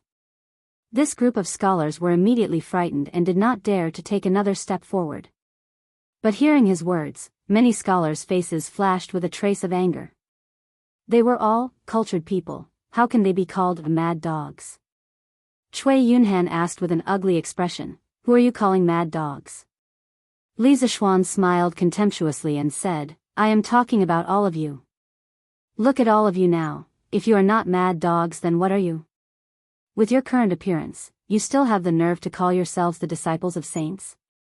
You keep on saying that what you learned is the teachings of saints. Did saints teach you to barge into private residences in broad daylight? Did saints teach you that you don't know the hierarchy and have no respect for your elders? Please don't smear the face of saints. Behind the door, Han Yushi, who knew that Li Zishuan had already rushed back, couldn't help but feel excited when she heard these words. Last time, although those women surrounded the Li residence, but from a woman's point of view, she sympathized with those people who lost their husbands, so she didn't have much ill feelings towards them. But today, the nature was completely different. These scholars in front of the door almost barged into the residence just now. How is this behavior different from robbers? Furthermore, there are so many women in the residence. If these people came in, wouldn't it ruin their reputation? Therefore, when she heard Li Zishuan scolding the scholars, Han Yushi felt very relieved in her heart.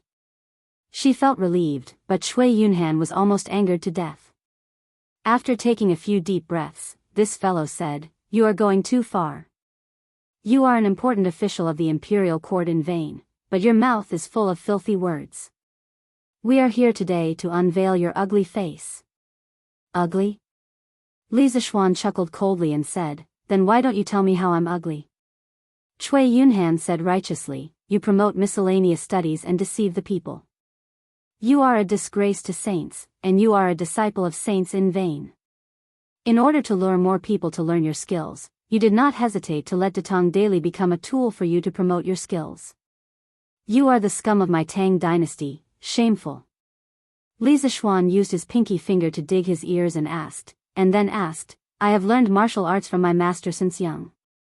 I learned Taoism, not Confucianism. How did I become a disciple of saints?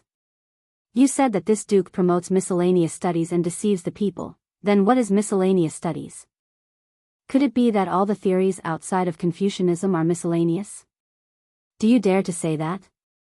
Cui Yunhan saw Li Zishuan staring at him with burning eyes. He hesitated for a while and did not know how to answer. However, Li Zishuan didn't give him the opportunity to hesitate. Step by step, he pressed, His Majesty has established more than 50 different subjects for the imperial examinations, Xiuzai, Ming Jing, Jinshi, Ming Fa, Ming Calligraphy, Ming Swan, and so on. According to what you said, other than the 3 subjects of Xiuzai, Ming Jing, and Jinshi, the rest are all miscellaneous subjects that are unnecessary to establish? Are you wiser than His Majesty? Also, Yanhuang College was established after His Majesty discussed with the officials in the imperial court. You are just a student without any achievements. Do you dare to question the decision of His Majesty and the officials in the imperial court? After coming to the Tang dynasty for so long, Li Zishuan was no longer the ignorant person who knew nothing about the current situation of the Tang dynasty. Especially since he originally intended to set up an academy. As the principal of a school, of course he would specially do some research on the imperial examination system of this era. The more he understood, the more confident he was. This was because he realized that the cultural environment in the early Tang dynasty was really relaxed. There was no situation where only Confucianism could survive and other skills were all miscellaneous studies. This could be seen from Li Erding's imperial examination system. There were more than 50 types of subjects, which could be said to cover all fields of knowledge. Hearing this, Cui Yunhan's face turned green and white. Even if he was given 10 guts, he would not dare to say anything bad about Li Erjin and the officials in the imperial court. If he really said that, no one could save him. The rest of the scholars who had come to cause trouble were also speechless. They were no longer as arrogant as before. They didn't have pig brains. How would they dare to accept such a sensitive topic?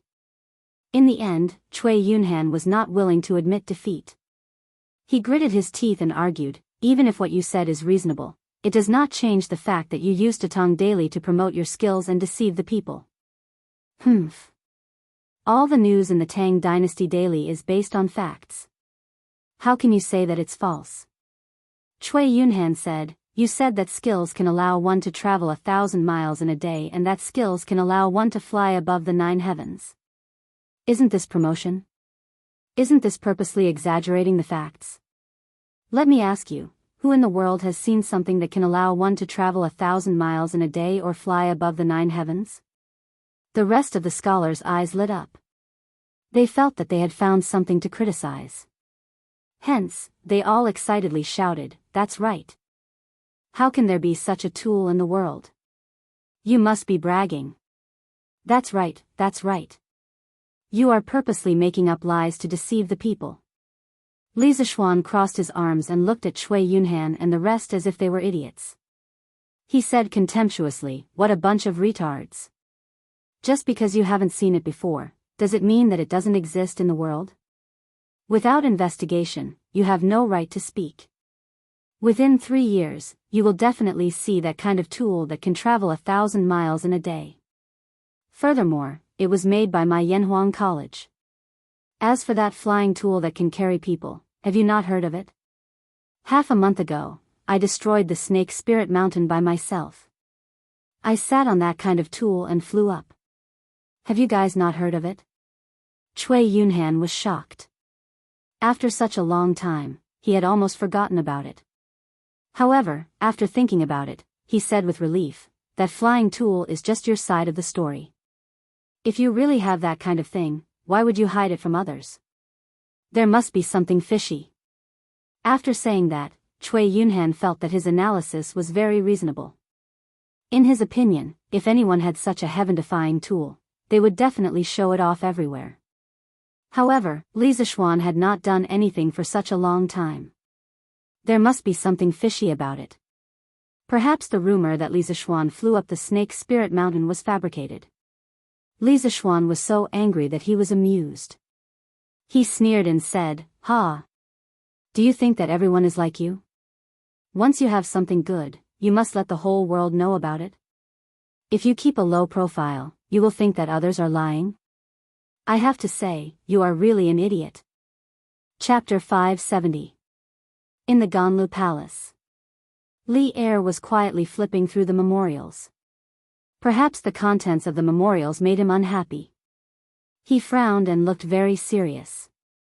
Although it was a rest day and there was no need for morning court, Li Er, as the ruler of a country, would not give himself a day off like the other courtiers.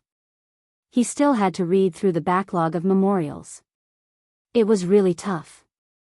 "Your Majesty, there is a group of students from the Hongwen Institute causing a ruckus in front of Li Zhanqi's house.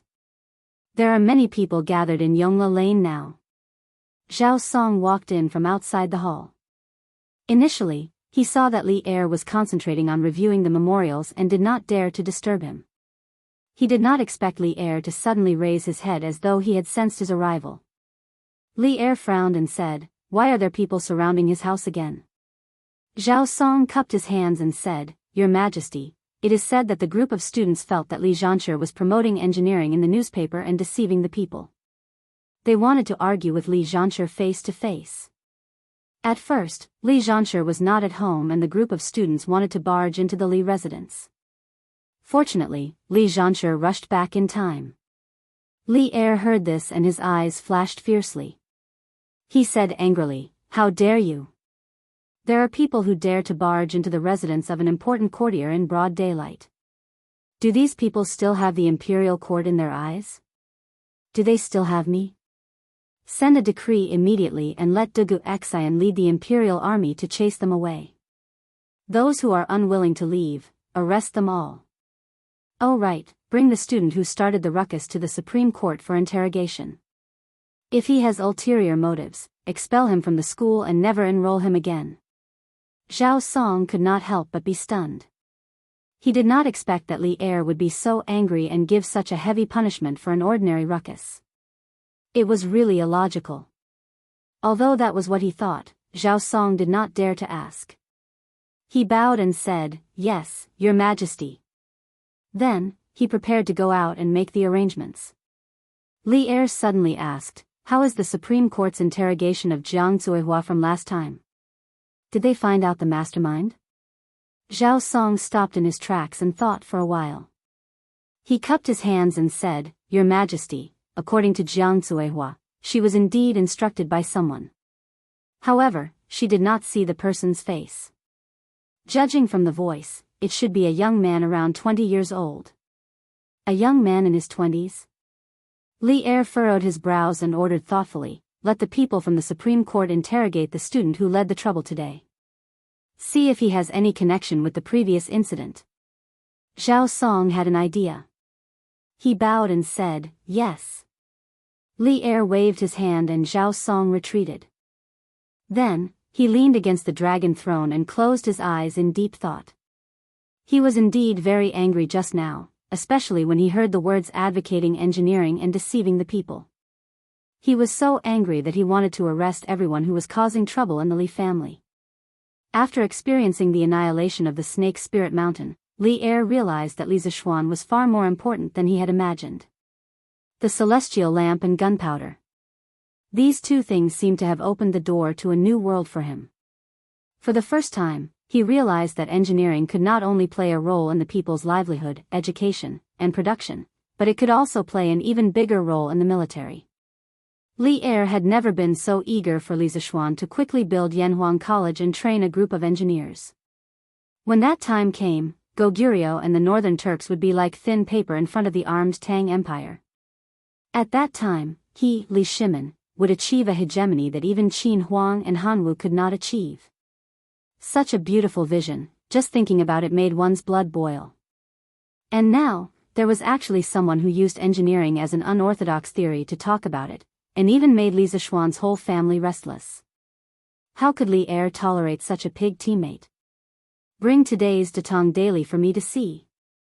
After a while, Li Er opened his eyes and ordered the servants in the hall. Yes. Stupid C*NT. In front of Li Zishuan's residence, Cui Yunhan was stunned. Of course, he did not know what stupid C*NT meant, but his intuition told him that this word definitely meant something bad. Didn't you see Li Zishuan's mocking face? Cui Yunhan, who had always been pampered, had never suffered such humiliation. His face turned red and he said angrily, You actually scolded me again?" Li Zishuan curled his lips and said, "Scolded you? So what if I scolded you? Scolding you is already considered light. You brat, you brought these people to my residence to cause trouble and even wanted to barge into my residence. I don't care who you are, but today's matter will not end well." After saying that, he turned his head and said, "Feiji, capture all these people. Whoever dares to resist, beat them up ruthlessly. Just leave them with one last breath." The actions of these scholars today had completely angered Li Zishuan. If the tiger did not show its might, people would really treat him like a sick cat? Everyone took in a cold breath. What did he mean by, just leave them with one last breath? He was going to beat them to death. But these people in front of them were the top students of the Hongwen school. Ah! Lord! This! Pang Feiji's eyes widened. He could not believe his ears and said hesitantly. Li Zishuan snorted in an unfriendly tone, "What? You still don't dare? If I tell you to beat them, then beat them. If anything happens, I'll take responsibility." Pang Feiji shivered and said hurriedly, "Yes. Lord. I won't hide it from you. Our brothers have tolerated these people for a long time." After saying that, he turned his head and shouted, "What are you all standing there for? Hurry up. Beat them up with all your might." Yes. Seeing a group of tall and sturdy men carrying sticks rushing over, the students were shocked. At this moment, they suddenly remembered that this young man in front of them was a peerless, ruthless person who slaughtered an entire sect by himself not long ago. He killed people without batting an eyelid. "Li Zishuan, you dare. We are all students of the Hongwen school. If you dare to beat us up, His Majesty will not let you off." Cui Yunhan shouted in fear. Li Zishuan curled his lips and snorted indifferently, "Why wouldn't I dare? Pang Feiji, hurry up and do it." Pang Feiji hurriedly replied. Then, he flew forward and grabbed Cui Yunhan's arm effortlessly and lifted him up. The rest of the guards followed suit and rushed towards the 50 students. Brother Chicken was right. Previously, when these scholars crashed into the mansion, they were afraid that they would cause trouble for Li Zishuan. Therefore, they only used their physical bodies to block them and did not fight back at all. They had suffered a lot and were still suppressing their anger. Wait! Li Zhanshi, stop first. At this moment, a group of soldiers galloped over on horseback. The officer in the lead shouted at Li Zishuan. Chapter 571. General, you're here at the right time. You're here at the right time. This Li Zishuan instigated his servant to commit a crime in front of everyone. He has no respect for the law. Hurry up and arrest him. When Cui Yunhan saw the group of soldiers coming over, he couldn't help but be overjoyed. While Brother Chicken was in a daze, he suddenly broke free and ran to the leading general and complained loudly. That young general was stunned and asked, "Did you bring all these students here?" "Yes." Cui Yunhan nodded subconsciously. Then, he felt that it was inappropriate to say that, so he changed his words. "No, they are, arrest him and bring him away." The young general didn't listen to Cui Yunhan's explanation at all. He waved his hand and ordered. "Yes, sir." 2 Forbidden Army soldiers immediately came up from behind and captured Cui Yunhan like an eagle catching a chick. Hey! You've got the wrong person. It's Li Zishuan who is committing a crime in front of everyone. Let me go. Cui Yunhan was dumbfounded. When he came back to his senses, he kicked his legs and roared. That young general didn't even look at him. Instead, he went up to Li Zishuan and bowed respectfully. He cupped his fists and said, "Sir, His Majesty ordered me to bring the person who is causing trouble away. Please make things easier for me."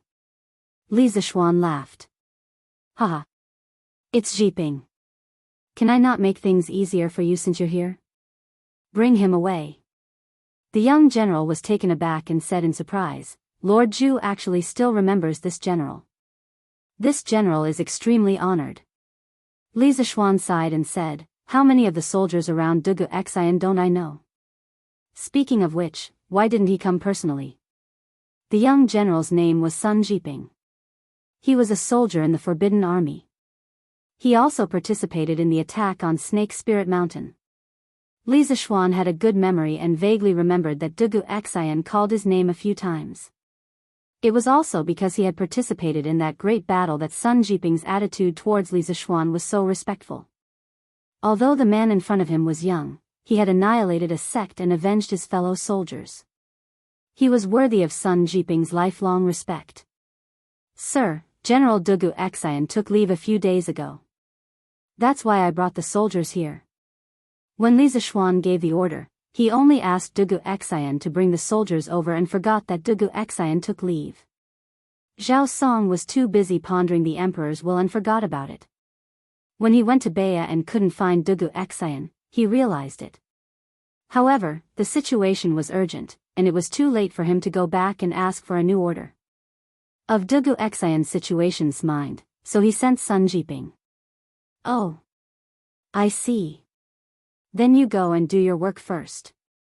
Although Li Zishuan was curious about why Wuxia Xianxia took leave, he also knew that it wasn't the time to gossip. Didn't he see that a few scholars were preparing to sneak away? Sun Jiping cupped his hands in acknowledgement, then turned to the scholars and said coldly, "You have gathered in broad daylight to cause trouble." His Majesty was very angry when he heard about this and ordered you to leave immediately. If there is a next time, he will definitely punish you severely. If anyone still refuses to realize their mistake and stays here, they will be expelled from school immediately. Buzz.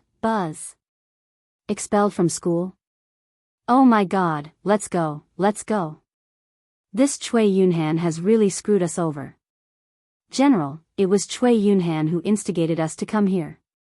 It has nothing to do with us. That's right. All of this has nothing to do with us. We will leave now. Yes, let's leave now. All the students were shocked. They didn't expect that today's incident would be so serious that they were almost expelled from school. How could they let that happen?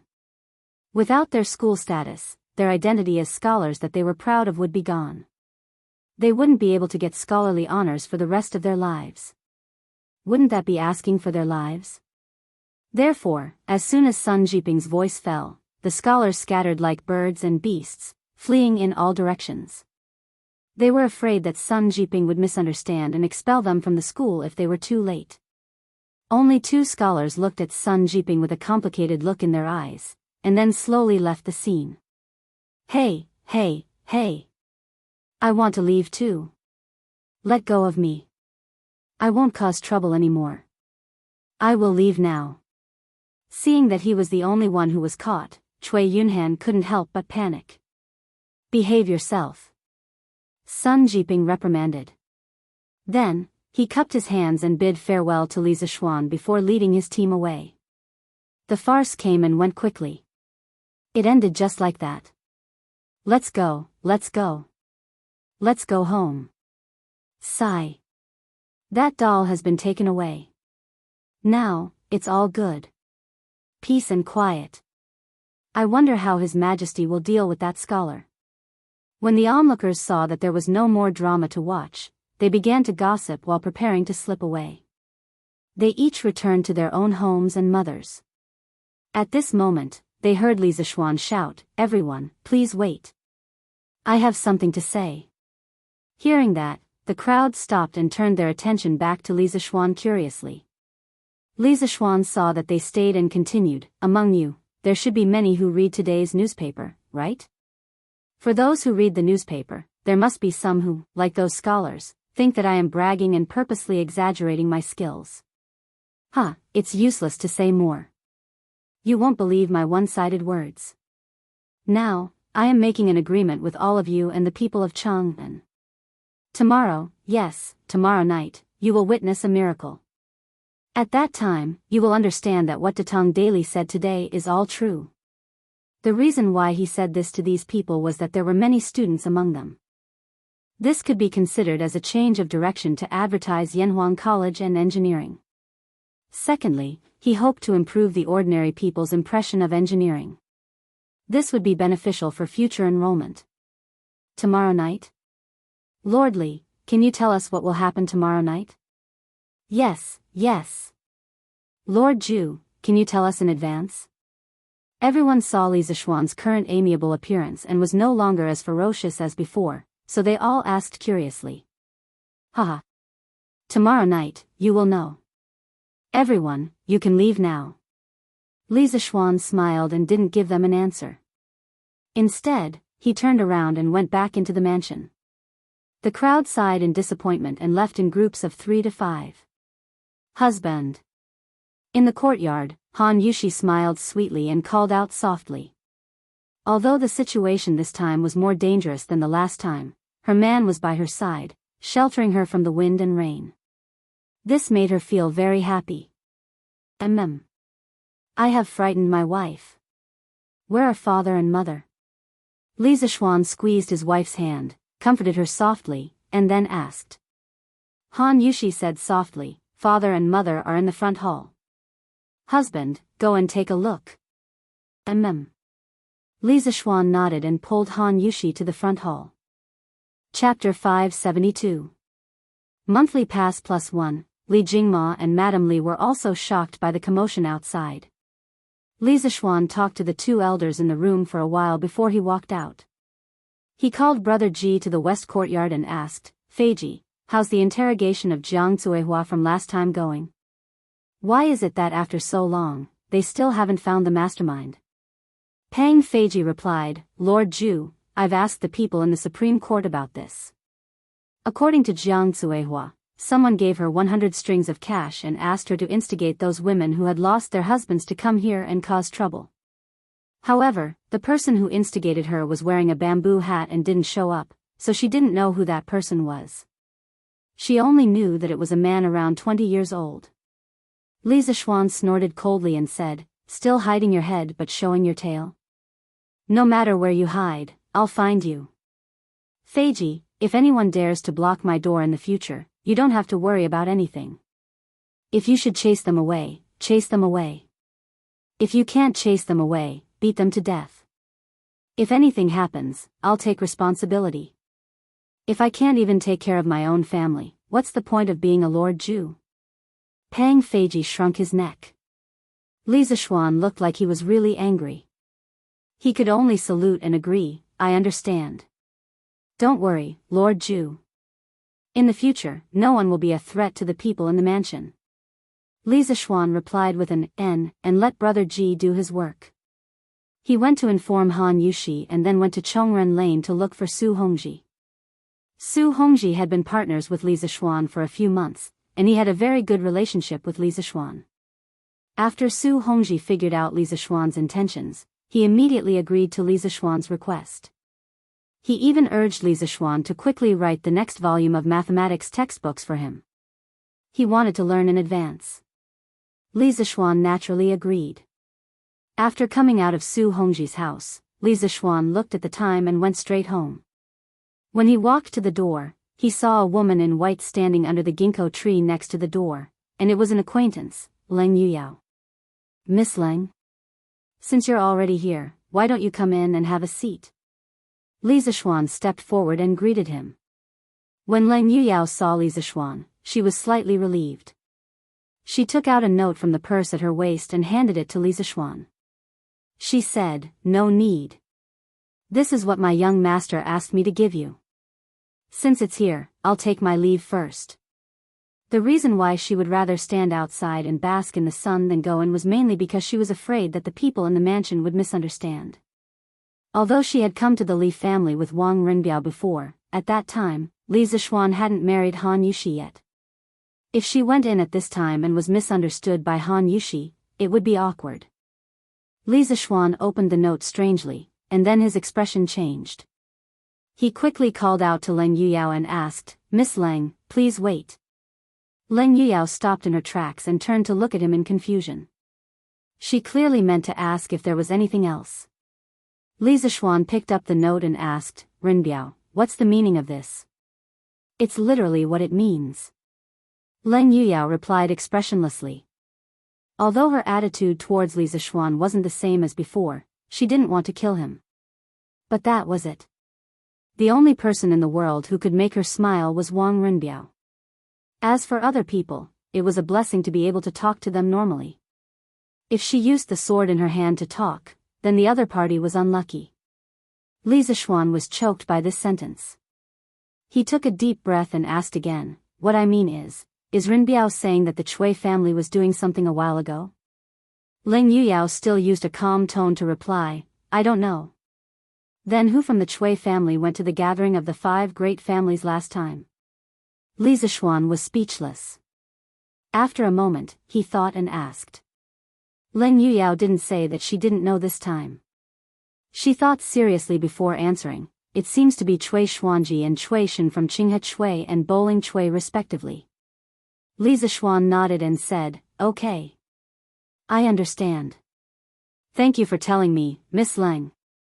Leng Yuyao replied with an and then floated away. Wife. What are you doing in the courtyard on such a hot day?" After seeing Leng Yuyao walk away, Li Zishuan turned and entered the residence. He saw Han Yushi with her back facing him and walking quickly to the front hall. So, he couldn't help but chase after her and ask. When Han Yushi heard his voice, her body instantly froze on the spot. She looked flustered and said helplessly, "Ah. Nothing, nothing. Husband, you're back. Let's go for lunch. Dad and Mom are waiting for you." Li Zishuan was even more suspicious and asked again, "Really nothing?" Han Yushi hurriedly said, "Really nothing.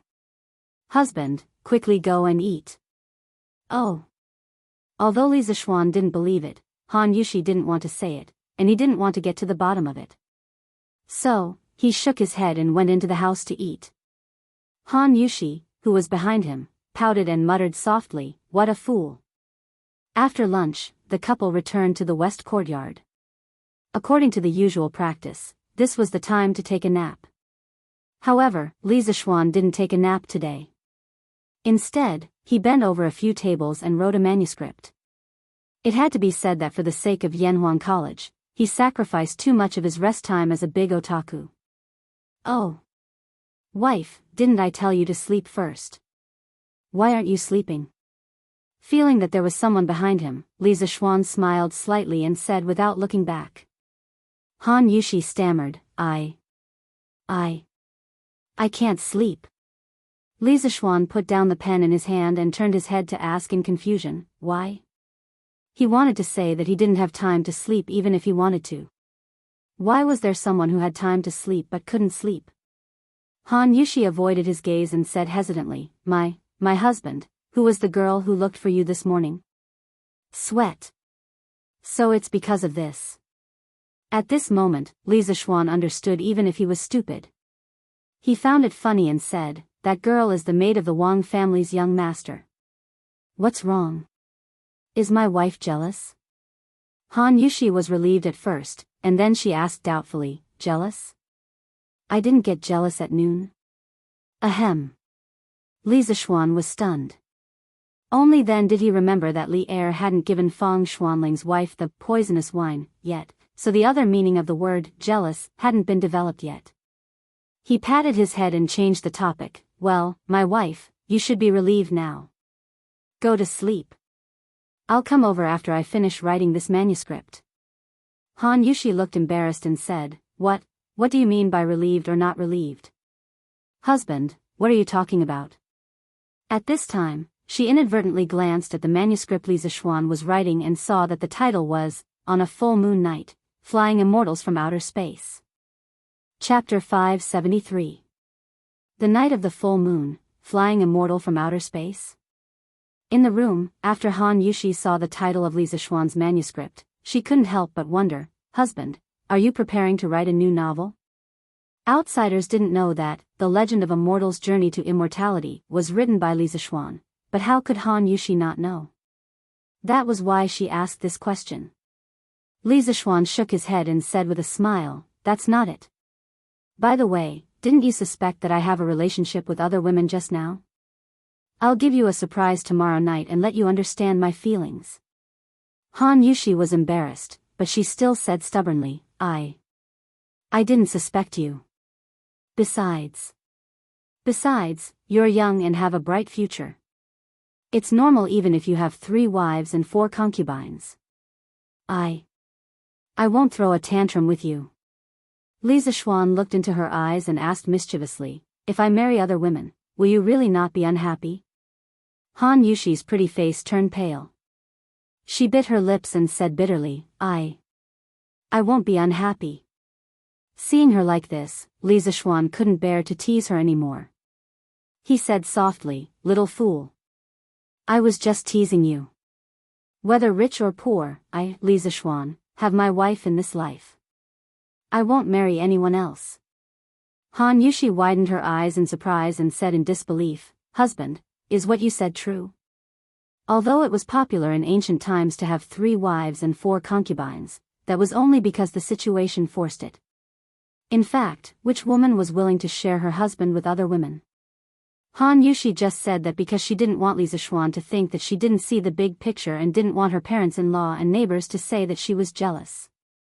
Of course, she didn't want Li Zishuan to marry a concubine. Looking at Han Yushi's cute appearance with her eyes wide open, Li Zishuan couldn't help but lightly touch her pure white forehead with his lips, and then said with a smile, Of course it's true, when have I ever lied to you? That day when we bowed to heaven and earth, I said that I wanted to be a celestial couple with my wife that everyone in the world would envy. Let's start tomorrow night. What? You'll understand tomorrow night. Han Yushi playfully rolled her eyes and suddenly said, Oh right, husband, tomorrow is the Mid-Autumn Festival. We have to worship the moon and eat round pancakes at night. Li Zishuan was stunned when he heard this. He guessed that the round pancakes were probably mooncakes, but he didn't expect this custom to start in the Tang dynasty. He couldn't help but feel homesick as he recalled the Mid-Autumn Festival in his previous life. According to legend, mooncakes originally originated in the early Tang dynasty. During the reign of Wuda, Great General Li Jing defeated the Xiongnu and returned triumphantly on the 15th of August. At that time, there were Turpan businessmen who offered Li Yuan cakes to celebrate his victory. Li Yuan took the gorgeous cake box, took out the round pancakes, and smiled as he pointed to the moon in the sky and said, "I should invite the toad with the pancakes." After saying that, he distributed the pancakes to the officials to taste together. From then on, there was the custom of eating pancakes on the Mid-Autumn Festival. At that time, the rich families would generally set up incense tables to worship the moon during the Mid-Autumn Festival. Round pancakes, watermelons, apples, grapes, and other offerings were all available. Among them, round pancakes and watermelons were absolutely indispensable. Exquisite families even specially cut watermelons into lotus-shaped offerings. But at that time, there was no such thing as mooncakes. In fact, mooncakes only existed in the southern Song dynasty. It was only in the Ming dynasty that there were accurate records of eating mooncakes on the Mid-Autumn Festival. Haha. It's okay. We can worship the moon and eat round pancakes after we come back tomorrow night. Wife, quickly go to sleep. After a long while, Li Zishuan woke up from his memories. He patted Han Yushi's shoulder and smiled gently. Okay. Yo. On the night of the full moon, flying immortals from beyond the heavens. What does Mr. Li mean? The next morning, some people who bought the newspaper couldn't help but discuss with their companions after seeing today's headlines. Sigh. Lord Li personally mentioned this matter yesterday, and I was still there at that time. But Lord Li didn't say what exactly it was. Yesterday? Oh. I heard that a group of scholars blocked Lord Li's house yesterday. Is that true? Yes. It even alarmed the emperor. The leading student has already been arrested by the imperial army. Sigh. This group of scholars is really ungrateful. They've wasted all their knowledge. Lord Li is such a good person, and they still have the face to cause trouble. Sigh, but Lord Li also told us yesterday that he would let the entire Chang and city witness a miracle tonight. He wants to prove that the so-called engineering in the newspaper is not a lie.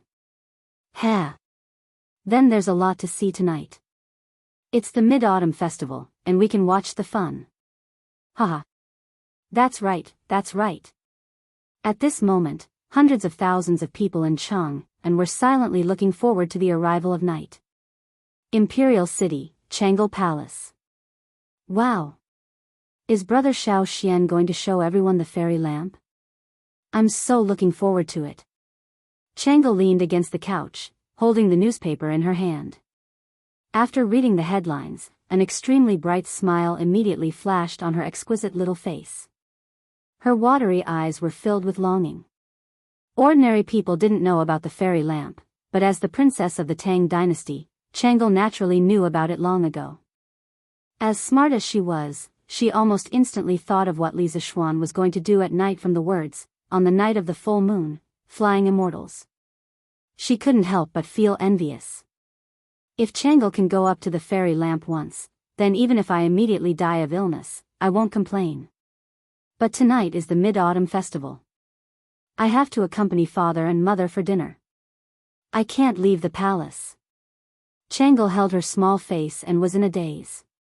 After a moment, she muttered to herself. South of Chang and City, Dunhua Square, East County Duke's Mansion. Eldest uncle, eldest uncle. Hurry up and save Yunhan. A fat middle-aged man with an oily face hurriedly ran to the backyard and shouted anxiously at Cui Junchuo, who was resting with her eyes closed in the courtyard. Cui Junchuo opened her eyes with extreme dissatisfaction and scolded in a muffled voice, "What are you shouting for? Look at yourself. Do you still look like a father?" The middle-aged man cried and said, "Eldest uncle, something happened to Yunhan. How can I continue to be calm? Hurry up and think of a way to save Yunhan." It turned out that this person was Cui Yunhan's biological father, Cui Simo. His father, Cui Junsu, was Cui Junchuo's brother. However, in the Cui family of Cui Yenmu, the title of nobility was passed down to Cui Junchuo. Therefore, now that something happened to Cui Yunhan, Cui Simo didn't go to Cui Junsu for help. Instead, he came to Cui Junchuo for help. After all, in the current Cui family of Qinghe, Cui Zhenshuo's title was the highest. Cui Zhenshuo was stunned. Then, she asked with an ugly expression, "What happened to Yunhan? Shouldn't he be in the Hongwen Museum?" Chapter 574. At night, the moon was bright and the stars were sparse. When night fell, an extremely bright moon slowly rose from the horizon. In this era where there were no street lamps, neon lights, or LED advertising screens, this bright moon was extremely eye-catching at night. The term Mid-Autumn Festival was first recorded in the Rites of Zhou. The Book of Rites, Moon Order said, "The mid-autumn moon nourishes the old and nourishes the old." The custom of the Mid-Autumn Festival was to worship the moon at the beginning. The Book of Rites recorded, the emperor's spring morning sun, and the autumn moon. The autumn moon was to worship the moon. This meant that the emperor had already started worshipping the moon as early as the spring and autumn period. Later on, the aristocrats, officials, and scholars followed suit and gradually spread it to the people. Later on, the Mid-Autumn Festival was gradually used to celebrate the harvest. This was because the Mid-Autumn Festival in August was the season for crops and fruits to ripen. Tonight, the curfew in Chang'an City was lifted. Therefore, although the sky was dark, the streets outside were still very lively. All kinds of vendors selling small toys began to wander the streets and alleys. Lanterns had also become the favorite plaything of the rich young masters and young ladies. Laughter and exclamations could be heard everywhere. Although there were no stars in the sky, the colorful lanterns gradually rose to replace the stars and adorned the night sky. "Brother! Brother! I want to sit too. I want to sit in the fairy lantern too." In the west courtyard of the Li residence, Lan tugged on Li Zishuan's arm and kept acting coquettishly.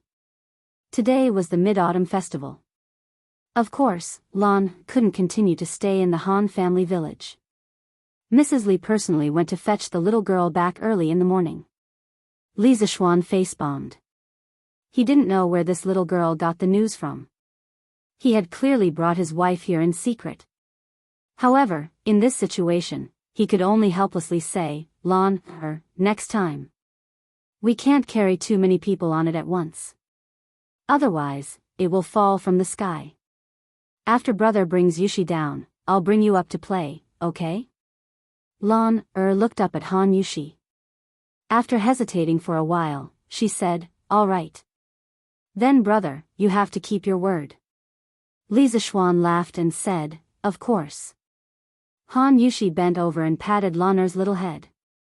She smiled and said, "Lanner, don't worry. When he doesn't bring you along, I won't listen to him either." Lanner nodded happily. "Okay." Then, the little girl skipped down the corridor to watch the fun. "Husband. Can this really withstand the two of us?" At this point, Han Yushi looked at the hanging basket and became a little hesitant and afraid. She grabbed Li Zishuan's arm and said worriedly. Li Zishuan smiled and comforted her, "Don't worry, my wife.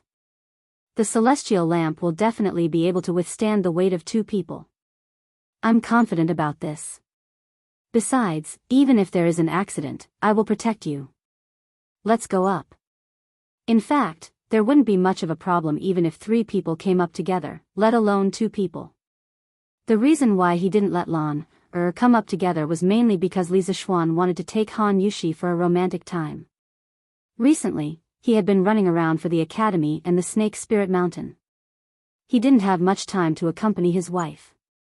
Today, he could take this opportunity to make up for it. "Okay." Han Yushi heard that and felt a little relieved. She lifted the corner of her skirt and successfully boarded the hanging basket with Li Zishuan's help. Then, Li Zishuan quickly untied the rope that fixed the hanging basket. Then, he also boarded the hanging basket and ignited the kerosene above the hanging basket. A moment later, the heavy hanging basket gradually overcame the gravity of the earth under the effect of the strong lifting force of the hot air. It slowly left the ground and rose into the sky, rising higher and higher. The servants of the Li residence looked at the huge ball of fire in the sky and were stunned. They were close, but they saw Li Zishuan and Han Yushi fly directly into the sky after sitting on the hanging basket. This kind of shock was not felt by others. Wah, wah, wah. We can really fly. Brother. Sister Yushi. You guys have to come down quickly. Don't run too far. Lan also wants to sit on it. Lan saw that the celestial lamp had successfully ascended into the sky. She did not care if others could hear her and hurriedly shouted towards the man and woman in the sky. Wah! Young master and young madam really flew into the sky. They are flying so high. Xiaohe opened her eyes wide and exclaimed in surprise. Xiaoxi's eyes were filled with enchantment. Following beside Li Zishuan, she could always feel an endless stream of surprises. She looked at the handsome man and beautiful woman in the sky and sighed softly. Young master is so good to young madam. What's wrong? Xiaoxi, are you starting to have feelings for young master? Although Xiaoxi's voice was soft, Xiaohe heard it clearly. She, who had a lively personality, smirked and teased Xiaoxi. Yeah. Xiaohe, what nonsense are you saying? Young master and young madam are so good to us, how can you say that? I'm not going to talk to you. Xiaoxi said shyly. This time, Li Zishuan did not let the celestial lamp fly too high. It was only about 5 stories high. So, when he and Han Yushi flew out of the mansion, the people on the streets reflected the bright moonlight and immediately saw the outline of the celestial lamp clearly. Wah! Mother, look! Look! What a huge lantern! A young boy who was eating candy and looked dignified saw the celestial lamp in the sky and quickly pulled the woman beside him and shouted excitedly. The beautiful woman looked up and exclaimed, "Who bought this sky lantern? Why is it so big?" In just a short while, more and more people noticed the strange phenomenon in the sky. Wow! Such a huge sky lantern. It seems to have flown out of the Li County men's mansion. Hey! Look, there are people on the sky lantern. How is that possible? Although the sky lantern is huge, how can it carry people? Damn! There are really people. And it's not just one person, there are 2 people. Wow! Isn't that young man in white Lord Li? Then the woman in white next to him must be Lord Li's wife? A talented man and a beautiful woman, a celestial couple. Countless people exclaimed at the celestial lamp under the moonlight. There were even people who were chasing after the celestial lamp. Luckily, it was only a light breeze tonight. Otherwise, these people would not be able to catch up even if they ran until their legs broke. Wow! I understand now, this is what Lord Li said in the newspaper today, celestial flying on the night of the full moon. Lord Li wasn't lying when he said that engineering could make people fly. Oh. So that's it. Then what kind of engineering is this? It's really amazing. TSK. Compared to engineering, Lord Li's celestial couple is the one that is really enviable. Chapter 575. Monthly ticket +2, wow. Hubby. We're really flying. In the sky, Han Yushi was 100 times more excited than the onlookers below. She looked at the buildings that were getting smaller and smaller below and felt very fresh. She had never been able to look at the magnificent Chang'an city from such a high position. She had also never been able to be with the person she loved so quietly and undisturbed. She was really satisfied. Li Zishuan smiled and lazily hugged Han Yushi's slender waist. He said, "Yes. We're flying. Only in the sky can we not be bound by any imperial power and secular etiquette. We can do whatever we want. There's only the 2 of us. Do you like it, my wife?" Han Yushi quickly nodded and replied, "Yes, yes. I like it very much. Thank you, hubby, for being so good to me. Haha. My wife, I'll take you to tour Chang'an city tonight. Let them envy us, this immortal couple." His wife was really easy to satisfy, but Li Zishuan felt that it was not enough. He pointed to the other markets below and said with a smile. Han Yushi blinked and was very tempted, but in the end, she shook her head and said, "Let's not. is still waiting for us below. We'll just stay up there for a while and then go down. Li Zishuan laughed and said, haha. That little girl still has other friends to play with. Don't worry, my wife. If she doesn't see us in a while, she'll definitely go out and play with others.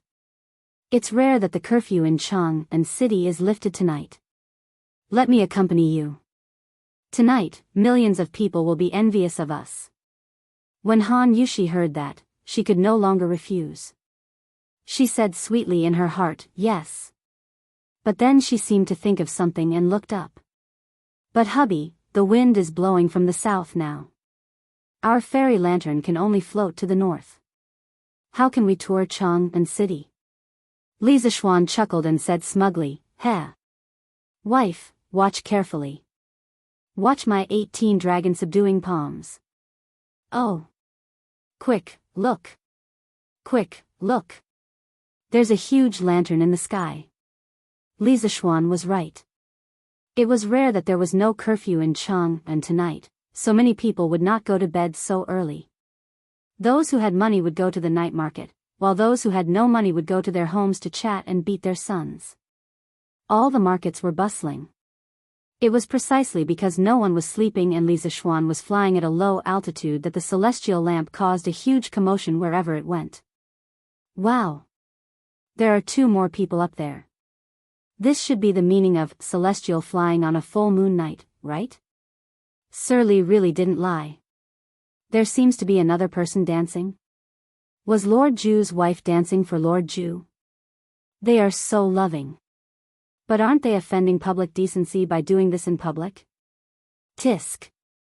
If you have the ability, why don't you go up as well? You'll be offending public decency.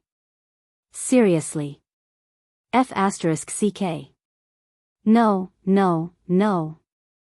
That's not Madame Ju dancing, but Lord Ju boxing. What kind of F***king look are you guys looking at? Then Lord Ju is really good to Madame Ju. Ping Kong Fong. This was the most famous red light district in Chang'an City. It was commonly known as the Northern Li's famous flower district. In the Tang dynasty, there was no rule that officials were not allowed to visit prostitutes. As for the scholars who came to take the imperial examination, visiting their confidants at Ping Kong Fong was simply a semi-official activity. If anyone did not go, it would not be called chastity, but a country bumpkin. Therefore, in the past, although the doors of Ping Kong Fong were closed at night, the brothels in the square were still lit by red candles. There were dancing and dancing, couples coming and going, and singing in low voices. Tonight, there was no curfew in Chang'an, and Ping Kong Fong was even more lively. Many young people secretly came here to fool around in the name of going out to drink with their friends. Ping Kong Fong was full of traffic, and it seemed even more crowded. Master Hu. Come in and play. Our Xiao Chui misses you very much. Baihua Building, the largest brothel in Ping Kong Fong. A middle-aged woman with heavy makeup pulled a fat man and laughed coquettishly. Hee hee. Am I not here now? Mother Hua, quickly ask Xiao Chui to come over. Hey. I'll be here soon. Mother Hua, where's your family's courtesan, Miss Yen, Why don't I see her? At this moment, a young man in luxurious clothes walked over and asked with an unhappy expression. Mother Hua's expression froze, and she murmured, Young Master Niu. Miss Yen hasn't been feeling well these few days. Wow. What a huge lantern. Why are there so many people following down there? At this moment, Li Zishuan's fairy lantern happened to pass by Ping Kong Fong. This huge fairy lantern shook everyone's heart. Mother Hua. That's Lord Li and his wife. They came from Yongla Lane, and they should be touring Chang'an City. I heard it from those people just now. A page boy pointed at the commoners who were chasing after the fairy lantern and said to Mother Hua. After the surrounding ladies heard it, all of them became excited. Wow. Lord Li is such an affectionate young man. He's so handsome and gentle. Ah. Lord Li, wait for me, can you let me go up there for a while? A girl in a pink dress suddenly screamed and chased after the people from before. Ah! You slut! Lord Li is mine. The power of role models was endless. If there was one, there would be a second. In the blink of an eye, a group of ladies ignored Mother Hua's obstruction and chased after the fairy lantern. In one of the attics in Hundred Flowers Tower, a lady in purple looked at the fairy lantern flying by outside the window and heard the crazy screams downstairs. She couldn't help but sigh. Miss Han is so lucky to be married to such a man. If there's someone who can treat me so well in this life, I, Fang Fian, would be willing to pay any price. Husband, they all seem to like you? On the fairy lantern, Han Yushi looked at the ladies who were chasing after them crazily and couldn't help but smile at Li Zishuan. Cough, cough. Li Zishuan wiped the cold sweat on his forehead and said awkwardly, well, I only like my wife. Even if they catch up with me, I won't look at them. Han Yushi smiled and asked, then why are you controlling the fairy lantern to pass by this place of prostitution? Li Zishuan, could he say that he was just curious? Chapter 576. In the West Court of the Imperial Palace. The people outside were celebrating the Mid-Autumn Festival. Of course, this place was also decorated with lanterns and colored banners. In an open space in the West Court, Li Er led a group of concubines and more than a dozen children to stand in front of the incense table and worship the statue of the moon goddess devoutly. There were moon cakes, watermelons, apples, red dates, plums, grapes, and other offerings on the incense table. The statue of the moon goddess was placed in the direction of the rising moon. The incense table and red candles were solemn. Looking at their posture, they should be praying to the moon. Speaking of praying to the moon, the story of saltless praying to the moon had to be mentioned. It was said that the ugly girl of the ancient Qi state, Wu Yan, prayed to the moon devoutly when she was young. When she grew up, she entered the palace with outstanding virtue, but was not favored. On the 15th of August, Wu Yan was praying to the moon. King Xian of Qi happened to see Wu Yan under the moonlight. He felt that she was beautiful and outstanding, so he made her his queen. That was how the tradition of praying to the moon came about. Chang'e of the moon was famous for her beauty. Therefore, the girl prayed to the moon and wished to be like Chang'e, with a face like the bright moon. The story of saltless praying to the moon first appeared in the biography of the women, written by Lu Xiang of the Western Han dynasty. Wu Yan, also known as Zhong Wu Yan, was shockingly ugly. She had a wide forehead, small eyes, a high nose, a big throat, a hunchback, and a thick neck. But in the end, Zhong Wu Yan became a typical representative of, the sea cannot be measured with a pint pot, and people cannot be judged by their appearance through her own efforts. May the Tang Empire be free of disasters and have good weather. Li Er looked at the bright moon in the sky and sighed faintly. There were less than 10 months left before the locust plague mentioned by Li Zishuan. He was somewhat uncertain. In the past few days, he had been concerned about the harvest of various places. He even personally went to the farms near Chang, and several times. It could be said that he was worried sick. Your Majesty, don't worry. The Tang Empire is established according to the will of heaven and will be protected by heaven. Empress Jianghu knew what her husband was worried about. She smiled and comforted him softly. Yes. Wow. Father, mother, look. What is that?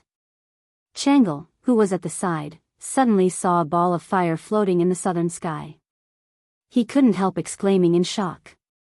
Li Er, Zhang Sun, Li Qingxian, Li Tai, Li Ku, and the princess of Xiangqing all looked in the direction of Tranquil's finger.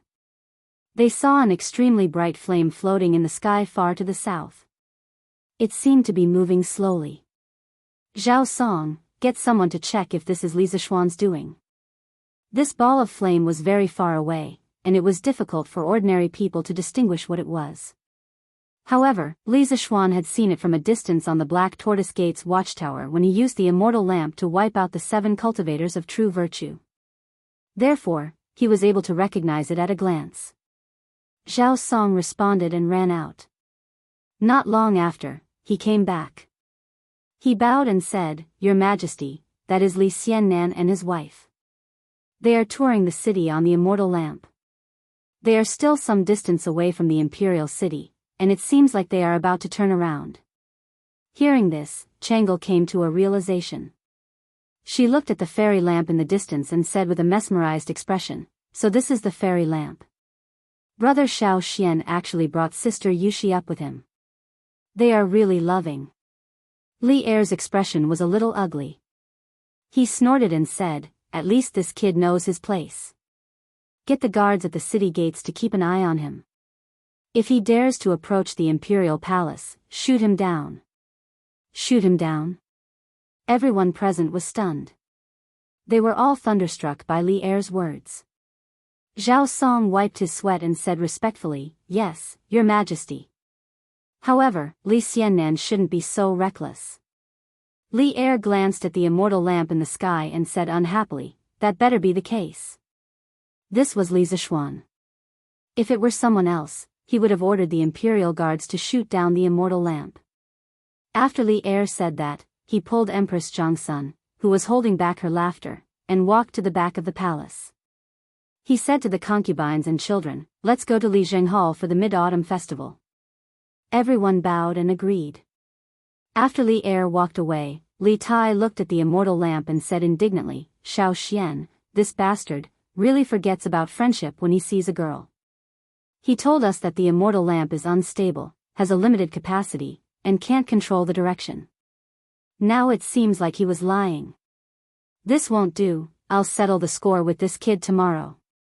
Li Ku, who was following behind Li Er, looked back at the immortal lamp in the sky as he walked. He thought to himself, "Is this engineering? Li Zishuan's engineering is so amazing. No wonder Qin Ke is so obsessed with engineering." Tunghua Square, Sun Residence. Sun Zifan, who was eating biscuits and admiring the moon in the courtyard, also saw the immortal lamp in the sky. Moreover, he was closer to the immortal lamp than Li Tai, so he could see the outline of the immortal lamp very clearly. When he found out that Li Zishuan and Han Yushi were still standing on it, his reaction was exactly the same as Li Tai's. "Damn! Sir, you're too mean. That day, you told me that the immortal lamp is unstable. Why are you sitting on it today? I think this thing is quite stable. Damn! I've been cheated. I've been cheated." Putting aside whether the immortal lamp was stable or not, the two people on it were so romantic that they couldn't control themselves. "Husband, this is the imperial city." Han Yushi snuggled in Li Zishuan's arms and pointed to the imperial city in the north as she asked. Li Zishuan draped his outer robe over Han Yushi's body. Just now, in order to bring Han Yushi to see the imperial palace, he deliberately raised the immortal lamp quite a bit because he couldn't ride the immortal lamp to the sky above the imperial palace. If he did, Li Er would definitely mess with him. After all, no emperor could tolerate others spying on his territory. This was also the main reason why the residential buildings next to the imperial palace couldn't be built too high. In this way, the night was already cool, and they still stayed in the sky so high up in the sky, it seemed a little cold. After putting on the clothes, Li Zishuan smiled and said, "Yes, this is the imperial city. Isn't it spectacular?" Han Yushi replied softly, "Yes. I've never seen the imperial city from this angle. It's really magnificent. But husband, if we look like this, we won't attract the city defense soldiers later, right?" Li Zishuan chuckled and said, "Hee hee. That's hard to say, so let's run now." Ah. Han Yushi was stunned and speechless. She thought that since Li Zishuan dared to do this, he must have a card up his sleeve. Haha. Let's go. Lan is probably waiting anxiously. We should go back. Li Zishuan laughed and used 10 dragon-subduing slaps to the back. The immortal lamp began to change direction and flew toward Yongla Lane. Chapter 577. After sending Han Yushi down, Li Zishuan took Lan, Xiao He, and Xiao Shi for a walk in the sky for a while before returning home to worship the moon, eat pancakes, and celebrate the Mid-Autumn Festival with his family. It wasn't that he didn't think of letting his parents experience the celestial lamp in the sky, but Li Jingma and Mrs. Li firmly disagreed. It was said that they would feel dizzy if they looked down from above. Therefore, Li Zishuan didn't force them. He went home to celebrate the Mid-Autumn Festival, but his legend was left outside. The appearance of the celestial lamp tonight ignited the enthusiasm of the people in the city. Everywhere Li Zishuan and Han Yushi passed by, many people would scream or chase after them. Until now, there were still many people in front of the Li Zishuan's residence. They were waiting for Li Zishuan to come out with the celestial lamp again. But this time, they were destined to be disappointed because the person they were waiting for was having dinner with his family. After dinner, he didn't have time to go out and had to go back to his room to hug his wife and sleep. The next day, after a whole night of brewing and accumulating, the enthusiasm of the people of Chang and city finally erupted. Every street, alley, tea house, tavern, and every corner, as long as there were people could hear the discussion about the celestial lamp. On the street, two big men got up early and prepared to go to work. Hey! Lu Biaozi, did you see the big sky lantern in Lord Li's house last night? Of course I saw it. And it said that it's not called a sky lantern, but a celestial lamp.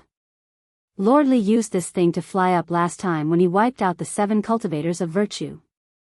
Wow! How do you know so much about it? Hey! I heard it from the servant next door from Assistant Minister Li's house. Tisk tsk. This Lord Li is really amazing. I never said that there's something that can make people fly, but Lord Li really did it. It's really the work of a celestial. Haha.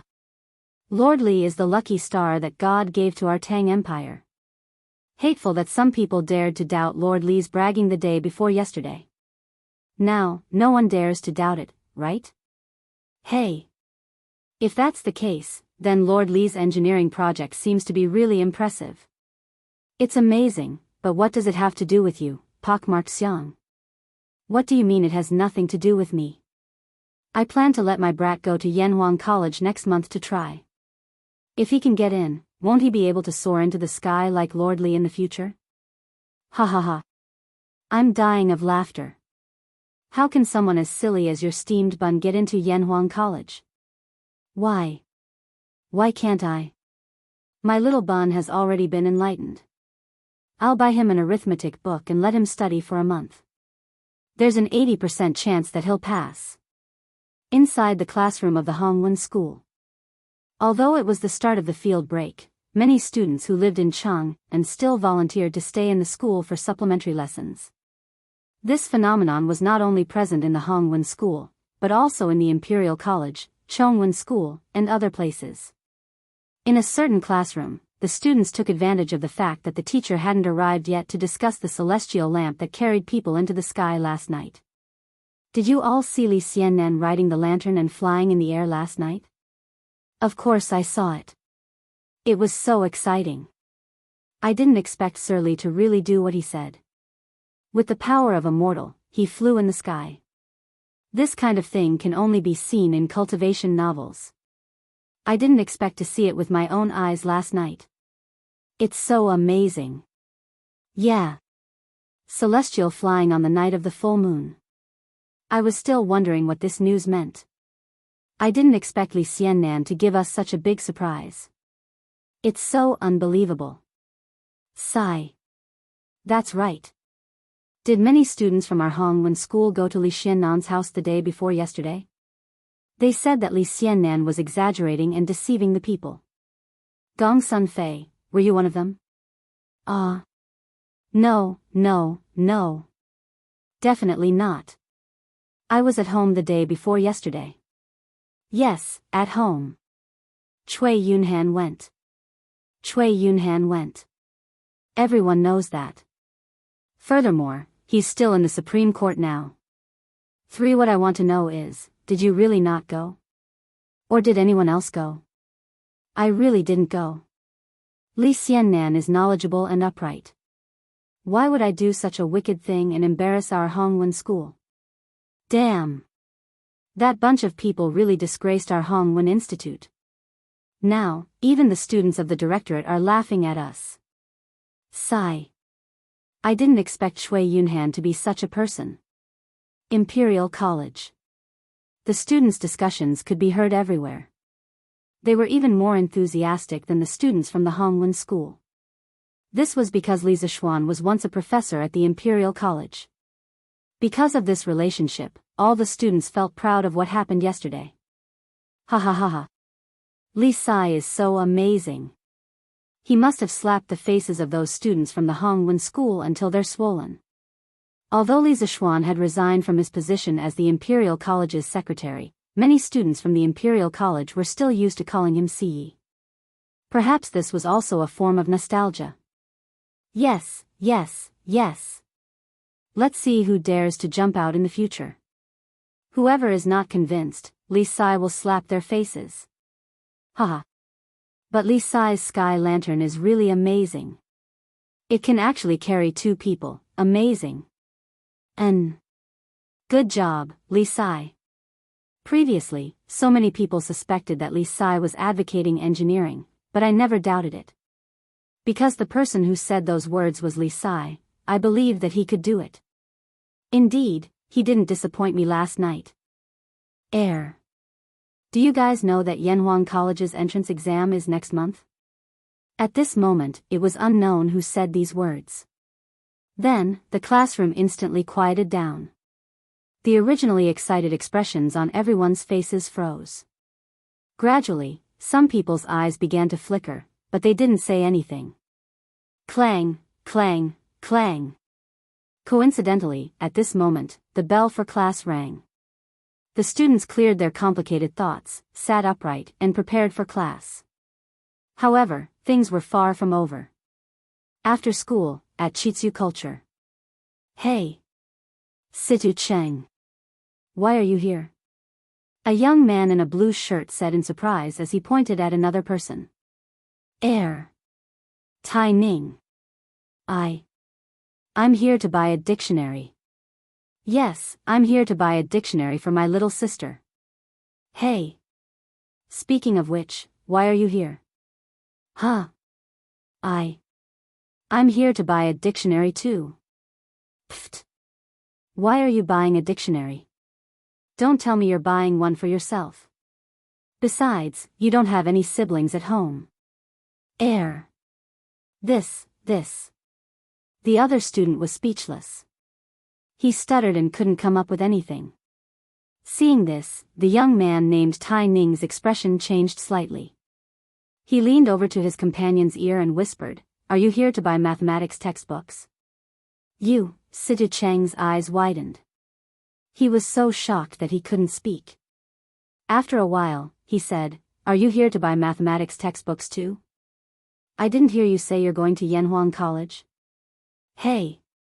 You didn't say it either. If this kind of thing gets out, won't we have more competitors? What if we can't get in?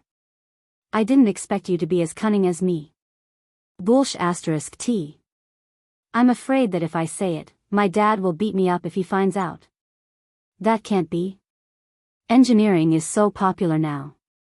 Do you think your dad won't agree? That's hard to say. Sigh. But why are there so many people buying books here today? How would I know? Damn. Look, isn't that Chen Yufa?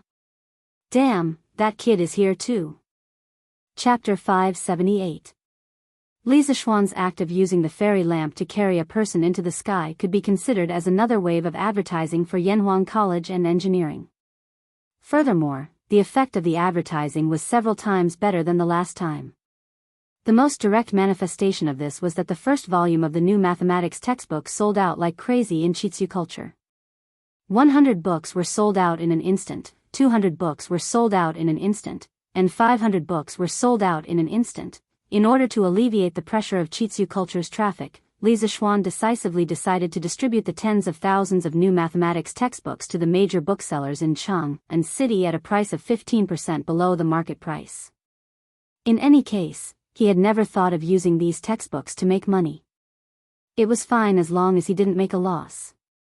Compared to making money, spreading the new mathematics textbook was obviously more important. In addition to the booming sales of mathematics textbooks, the number of applicants for Yanhuang College's entrance exam next month had also increased sharply. According to Ma Zhou's statistics, by noon today, the number of students who had signed up had increased from 100 yesterday to 800. Although there were millions of residents in Chang and city, how high could the percentage of people who were educated be expected to be, given the educational conditions of this era? Not even 1%. This was also one of the reasons why scholars in ancient times were always given preferential treatment. Today's Datong Daily's headlines were written by Ma Zhou himself. Ma Zhou did a comprehensive report on the fairy lamp carrying a person into the sky last night and enthusiastically praised the wonders of engineering. It was believed that with the Wang family's sales of today's newspaper to the various counties of Tang dynasty, Li Zishuan's name would be known all over the world. Yanhuang College and engineering would also be planted in the hearts of the people. With time, this flame would eventually become a prairie fire that would burn the entire Tang dynasty. In the afternoon, Li Zishuan stayed at home to write teaching materials. Regarding the future plans of the Yanhuang Academy, he more or less had an idea. First of all, he had divided the entire academy into a middle school department and a university department, with each department having 3 years of study. If one were to look at it from the perspective of the modern education system, this arrangement of schooling was extremely unreasonable. In modern times, it would take at least 16 years to go from primary school to university. However, this was the ancient times, and young people usually had to start a family at the age of 14 or 15. If one were to blindly apply the modern education system, there would be very few people who could complete 16 years of schooling. Besides, Li Zishuan didn't plan to transfer all the things that were taught in modern education to Yanhuang College. For example, he didn't plan to include Chinese, English, ideological and moral character, art, music, politics, history, biology. If these were taught in ancient times, there would definitely be a big problem, and so on, which were more literary subjects. He didn't plan to include them in the curriculum of Yanhuang College in the future. In this way, the courses that the students of Yanhuang College had to learn would be less than half of what the modern students had to learn. Under a reasonable teaching arrangement, there was still hope to complete the popularization of the basic knowledge of mathematics, physics, and chemistry in the first 3 years. In the second 3 years, it would complete the cultivation of the students who were interested in further study in the fields of engineering, construction, precision machinery, sound, light, heat, and so on, which would open the door to a new world for them. As for whether they wanted to continue to study in depth in the future, they would have to rely on their own efforts. Li Zishuan only wanted to be a guide, not a knowledge repeater. This was because no one knew what kind of strange ideas the ancient people would have after they had the basic scientific knowledge of modern people. Perhaps even Li Zishuan, the guide, would be shocked. Young master. Someone from the palace came. The master wants you to go out and greet them. Li Zishuan, who was writing the second volume of mathematics teaching materials, was suddenly interrupted by Xiaoxi's voice. Okay. I'll go now. Li Zishuan raised his head and looked at Xiaoxi, who was blushing, then got up and went out of the room. But in his heart, he thought, ever since I took her for a walk in the sky last night, the way she looks at me seems to have become weird. She's also easily shy, could it be? Thinking of this, Li Zishuan stroked his chin in a smug manner, looking very pleased with himself. When he came to the front yard, he found out that Li Zishuan had sent someone to summon him. Li Zishuan quickly changed his clothes and went to the palace with the servant. After entering the palace so many times, Li Zishuan was not as nervous as before. However, he could not help but wonder if old Li was looking for trouble with him because of what happened last night. If that was the case, then he was really petty. Last night, he only took a few glances at the palace from afar. When he came to the Suite du Palace, Li Er was sitting at the top reading a book. Li Zishuan bowed, but Li Er pretended not to see it. It was as if there were 10,000 beauties in the book that attracted his eyes, making him unwilling to look at Li Zishuan. Seeing this situation, Li Zishuan was even more certain that Li Er called him over because of what happened last night. He wanted to show off his power in front of him. He secretly curled his lips but did not show it on his face. He started to play the role of an obedient child. He stood below and did not say a word. Oh. You're here. After about a quarter of an hour, Li Er seemed to have just noticed Li Zishuan's arrival. He put down his book and said lightly. Li Zishuan scolded old Li for being pretentious in his heart. However, he said, "Your humble servant greets your majesty. I wonder what your majesty has summoned this humble servant here for." Every word and action of this fellow was methodical. He was like an old fox who had been in the imperial court for decades. No one could find fault with him. Li Er's mouth twitched slightly. He did not answer but asked, "What have you been busy with recently?" "As the Crown Prince Jianghu, I haven't seen you do anything in the East Palace. If it wasn't for me protecting you, you would have been impeached and sent to prison." Li Zishuan's face was full of black lines. When others wanted to find fault with you, how could they find fault with you? However, after being promoted for so long, he only knew that the Crown Prince Jianghu's rank was very high. He was a primary third rank. However, he had no idea what the Crown Prince Jianghu was doing. "Why did you ask him to go to the East Palace?" Cough cough. "Your Majesty, this humble servant has been busy with the construction of the academy, the hiring of teachers, and the compilation of teaching materials. I really have no time to work in the East Palace. This humble servant is suspected of dereliction of duty. Your Majesty, please punish me. Why don't this humble servant resign from the position of Crown Prince Jianghu and appoint another worthy person?" After thinking for a moment, Li Zishuan took a step back in order to advance. He pretended to be in a bad mood and blamed himself. Li Er glared at him and said angrily, "Bastard! Do you think you can resign from the official position that I gave you? It's understandable that you are busy with the academy. After all, you have put a lot of effort into it. However, after this matter is over, you have to take care of your duties in the East Palace. Do you hear me?" Chapter 579. The Crown Prince Jianghu was mainly in charge of the Eastern Palace's internal affairs and cultural education. When Li Zishuan was first appointed to this position, Li Er had not expected him to be able to fulfill his duties. This was because Li Qingxian's education was being handled by the Crown Prince's right concubine-born son Kong Yingda and his left concubine-born son Yu Jining. Li Zishuan's title as Crown Prince Jianghu was more in name than reality. Li Er mainly wanted him to assist Li Qingxian in the future. At this time, Li Er still had high hopes for his son Li Qingxian. "This subject thanks your Majesty for your grace." Li Zishuan was happy.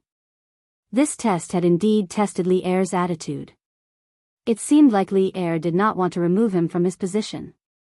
But logically speaking, Li Zishuan had no intention of resigning. Although he wasn't a fan of official positions, he needed to have an official position to protect himself in this cannibalistic feudal society. The higher the rank, the better. This third-rank Crown Prince Jianghu was just right. Li Er looked at Li Zishuan, who wanted to be proud but did not dare to be too proud. He was both angry and amused. He pondered for a while and said, "The Supreme Court had already found out some information from the scholar who led the attack on your house."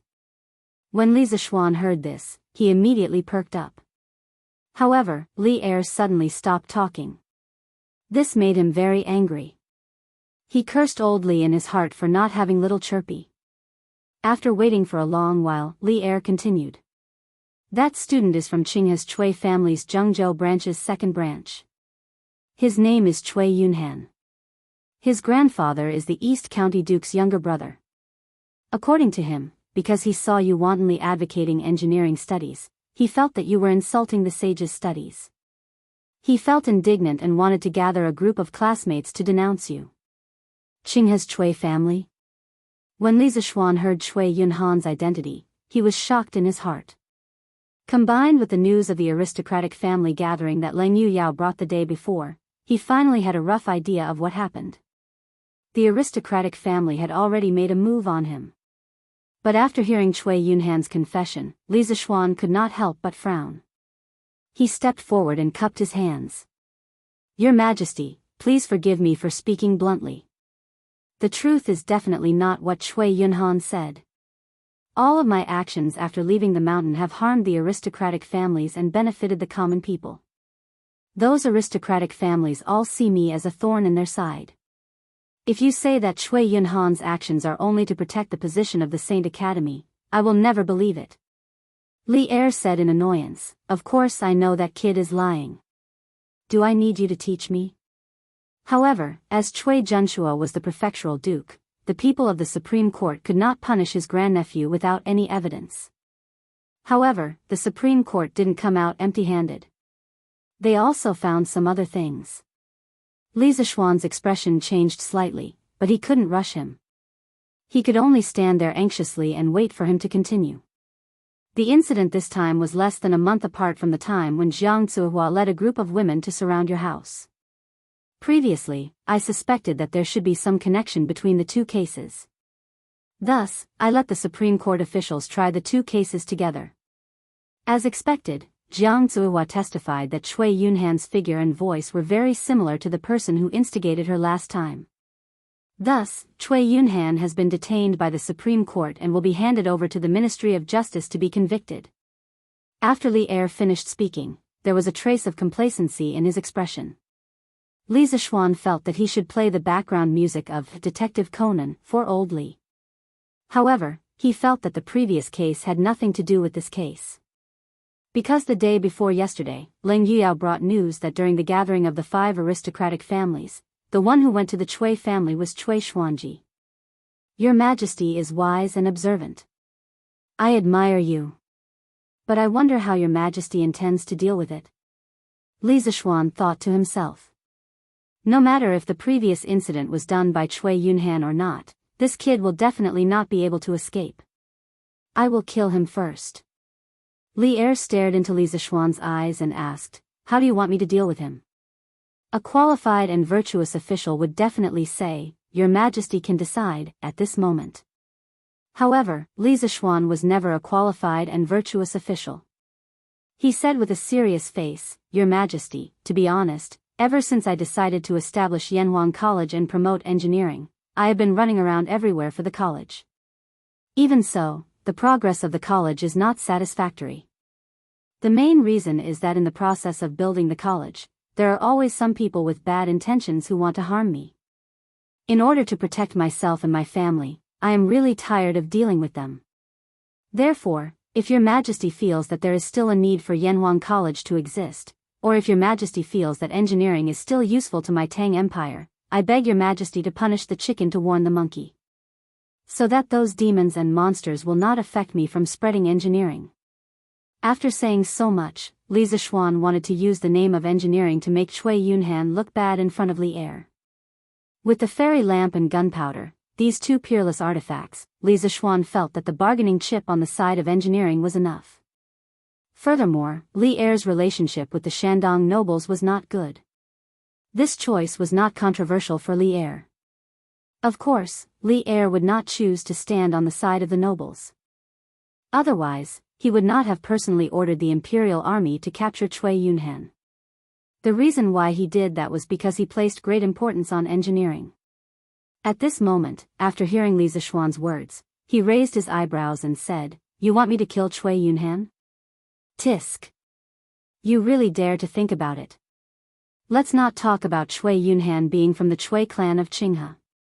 Just based on the crimes he committed, according to my Tang Empire law, he does not deserve to die. Do you want me to kill him just because he targeted you? If I really do that, how can I convince the masses?" Li Zishuan felt helpless. He thought for a while and said, "I was too reckless. However, your Majesty, last time, the elder of 7 cultivators sect, Snake King, came down the mountain to kill me to avenge his disciple. According to my investigation, Snake King had been in seclusion in Snake Spirit Mountain for many years and rarely came down the mountain. A few months ago, I killed Flying Snake at Beimang Mountain's Blood Wind stronghold. There were very few people who knew about this matter. Snake King must have found out from some channels that I killed his disciple and came down the mountain to ambush me. I suspect that this matter is related to the nobles, or rather, the Cui clan. Your Majesty, please make a decision for me." Hearing this, a cold light flashed in Li Er's eyes. He stood with his hands behind his back and paced back and forth in the hall. After a while, he said, "Your suspicion is reasonable, but there is no proof. I will not let Cui Yunhan off easily. I will also send someone to warn the Cui clan." This matter ends here. If they still dare to do anything, I will definitely punish them. You can go back first. In the end, now is not the time to touch the Chui clan. Li Er sighed in his heart. Chapter 580. Feiji. Do you have any brothers who are good at gathering information? After returning home from the palace, Li Zishuan called Pang Feiji into the house and asked. Pang Feiji was confused and replied, yes, I do. I have 2 men who are especially good at gathering information. Do you have any orders for me, Lord Zhu? Li Zishuan nodded in satisfaction and said, very good. Send them to investigate all the dirty things the Chui family has done in recent years. The more, the better. It's best if you can find evidence. Li Er had some misgivings about the aristocratic families and was unwilling to make a move against the Chui family. However, Li Zishuan wasn't willing to let them off just like that. Even if he couldn't get rid of this towering tree, he could at least make its roots fester a bit. Li Zishuan had never shown any mercy to those who had harmed him before, just like the 7 cultivators of true virtue sect. Pang Feiji was stunned and asked subconsciously, which Chui family is it, Lord Zhu? The Chui family from Qinghe. Boom. Pang Feiji felt his brain explode. The Chui family was a top aristocratic family that had lasted for thousands of years. In people's hearts, their status was even higher than that of the Li family. Now, Li Zishuan wanted him to investigate the Chui family. How could he not be shocked? After being stunned for a moment, Pang Feiji muttered, Lord Zhu, did I hear wrongly? You want to investigate the Chui family from Qinghe? Li Zishuan nodded and said, that's right. Is there a problem? Seeing Pang Feiji's unusually shocked expression, Li Zishuan went forward and patted his shoulder. He continued, Feiji, you have to understand who has the final say in the world now. It's the Emperor. The aristocratic families are just arrows at the end of their flight. Don't be afraid of them anymore. Pang Feiji swallowed a few mouthfuls of saliva and said, I understand. Don't worry, Lord Zhu, I will find a way to get this done. Okay. Go. Li Zishuan didn't believe that any of these rich and powerful families had a clean bottom. As long as Pang Feiji investigated seriously, he would definitely be able to find some dirty deeds done by the Chui family's disciples. East Duke's Mansion. Uncle. Uncle. Oh no. Yunhan has been sent to Jianghu. In the afternoon, Chui Yunhan's father, Chui Simo, hurried to the backyard of the East County Duke's mansion. When he saw Chui Junchuo, who was enjoying the cool air under the corridor, he shouted anxiously. The Tang dynasty established Chang'an as the capital. The development of the north was relatively good, while the development of the south was relatively poor. At this time, the main places of exile for prisoners were Hainan and Guangxi in the south. These places were rich in resources, inconvenient in transportation, and unsuitable for human habitation.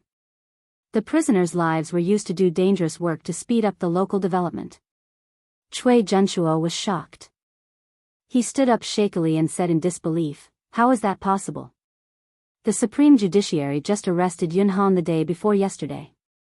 Even if they have evidence, they have to hand it over to the Ministry of Justice to convict him. How can it be so fast? Chui Simo said with a sad face, it's true, uncle. I asked a few friends from the Supreme Judiciary to take care of Yunhan. According to them, the Supreme Judiciary held a joint trial yesterday for Yunhan and Jianghu, who instigated the women to cause trouble in Li Zishuan's house.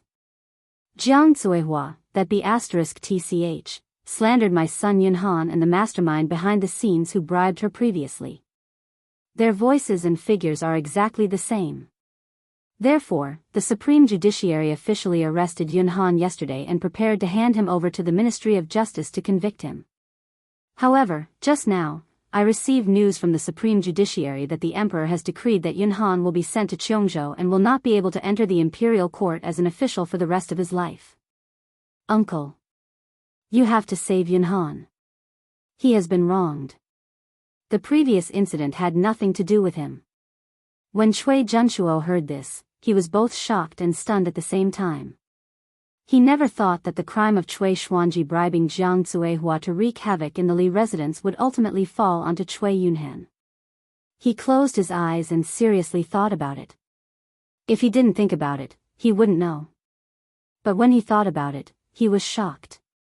He compared Cui Xuanji and Cui Yunhan's voices and figures in his memory and realized that they were 80% similar.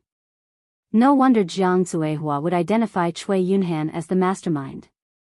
Now that things had come to this, it was already out of Cui Zhenchuo's control.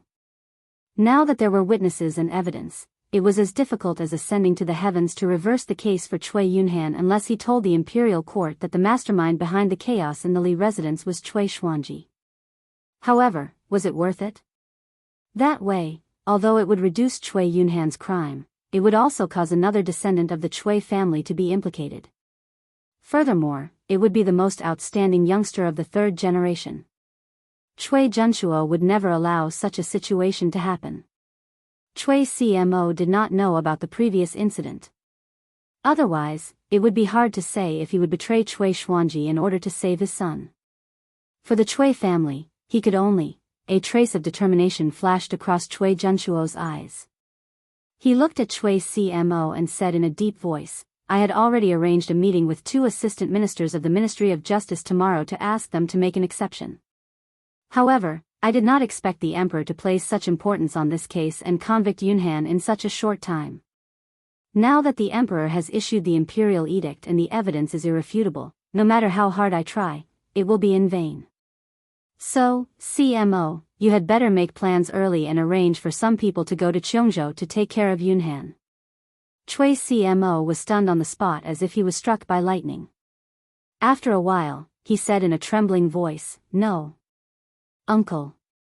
Yunhan is also your nephew.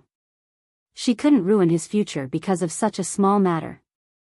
Please help him. Don't you know Minister Li? Ask him to plead for leniency for Yunhan. Patriarch, the imperial edict is here. The eunuch who delivers the imperial edict is waiting outside. At this moment, a servant ran in a panic and reported with a bow. Cui Zhenchuo's expression changed abruptly. Then, he said to Cui CMO, Take care of yourself. The Cui family is no longer the same as before. If you don't wake up now, sooner or later, you will follow in Yunhan's footsteps. After saying that, he snorted and left in a huff.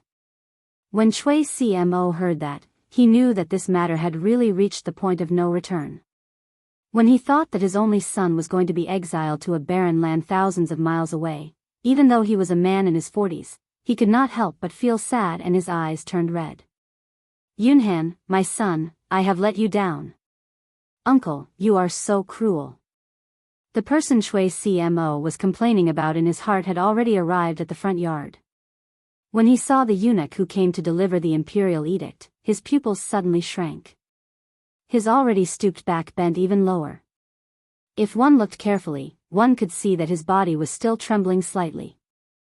Chapter 581. Steward Zhao, why have you come personally? East County Duke's Mansion. The person who came to deliver the imperial edict was Zhao Song.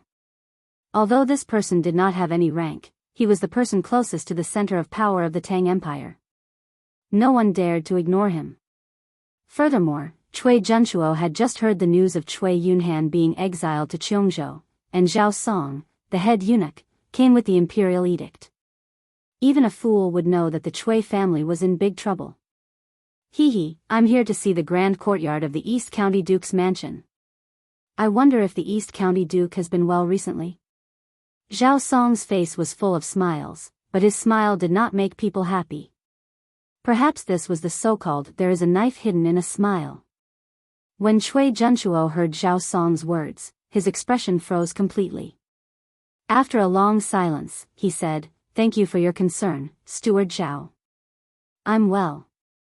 As soon as he finished speaking, Zhao Song sighed and said, But His Majesty has not been well recently. There are always some people who don't want to live a peaceful life and insist on doing shameful things in the dark. These people think that they are doing it secretly and no one will find out. But they don't know that if they don't want anyone to know, they shouldn't do it in the first place. His Majesty is watching.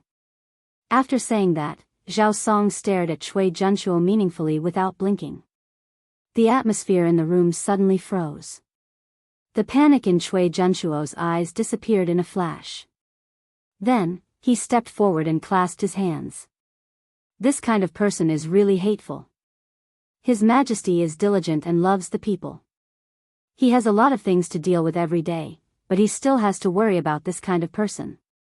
I am greatly indebted to His Majesty, but I can't share His Majesty's burdens and find out those evil people in the dark.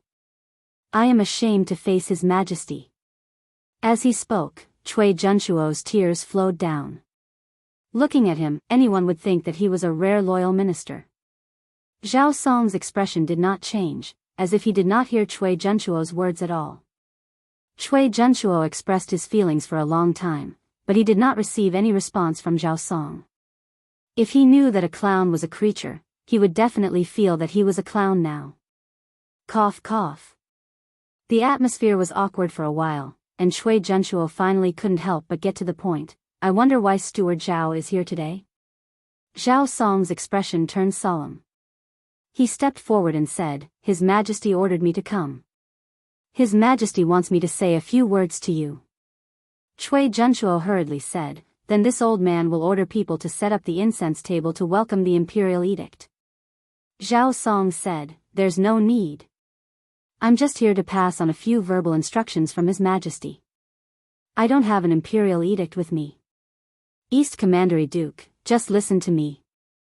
Cui Junchuo's heart was beating very fast. He quickly cupped his hands and said, Chief, please speak. This old man is all ears. Zhao Song smiled and said, I've just finished what His Majesty wanted to say to the prefectural duke. I have to return to the palace now. Take care. After saying that, he didn't care whether Cui Junchuo reacted or not and directly left. Are you done? That's it? He just said that if you don't want others to know, don't do it in the first place. Could it be that His Majesty already knows about the Snake Spirit Mountain? Cui Junchuo stared at Zhao Song's back as he left and muttered. His face had never been so pale, and he seemed to have aged a lot. Cui Yunhan has been exiled to Jianghu. In the evening, at the Li residence. Li Zishuan widened his eyes and looked at Brother Ji in front of him as he asked in shock. He still had some basic knowledge of history. He knew that the Jianghu of this era was completely different from the Jianghu of his previous life. With the current level of transportation, it would be good if Cui Yunhan could reach Jianghu alive. Even if he was still alive, the rest of his life would be wasted. Logically speaking, being exiled to that place was no different from being beheaded. Pang Feiji nodded excitedly and said, Lord Zhu, this is absolutely true. Jiang Zuihua has also been exiled to Jianghu. With these two as examples, I'll see who dares to cause trouble in the residence in the future. Not bad, not bad. Li Zishuan stood up with satisfaction and paced around the room. He didn't expect Li Er to be so ruthless and not give the Cui family any face. It seemed that what he said in front of Li Er in the afternoon had taken effect. Looks like old Li still cares a lot about his work. This way, I can save a lot of trouble in the future. Li Zishuan thought proudly in his heart. Unlike the other emperors in the future, Li Er had a strong personality and was very opinionated. Once he made up his mind to protect someone, as long as that person didn't look for trouble, they would usually be safe.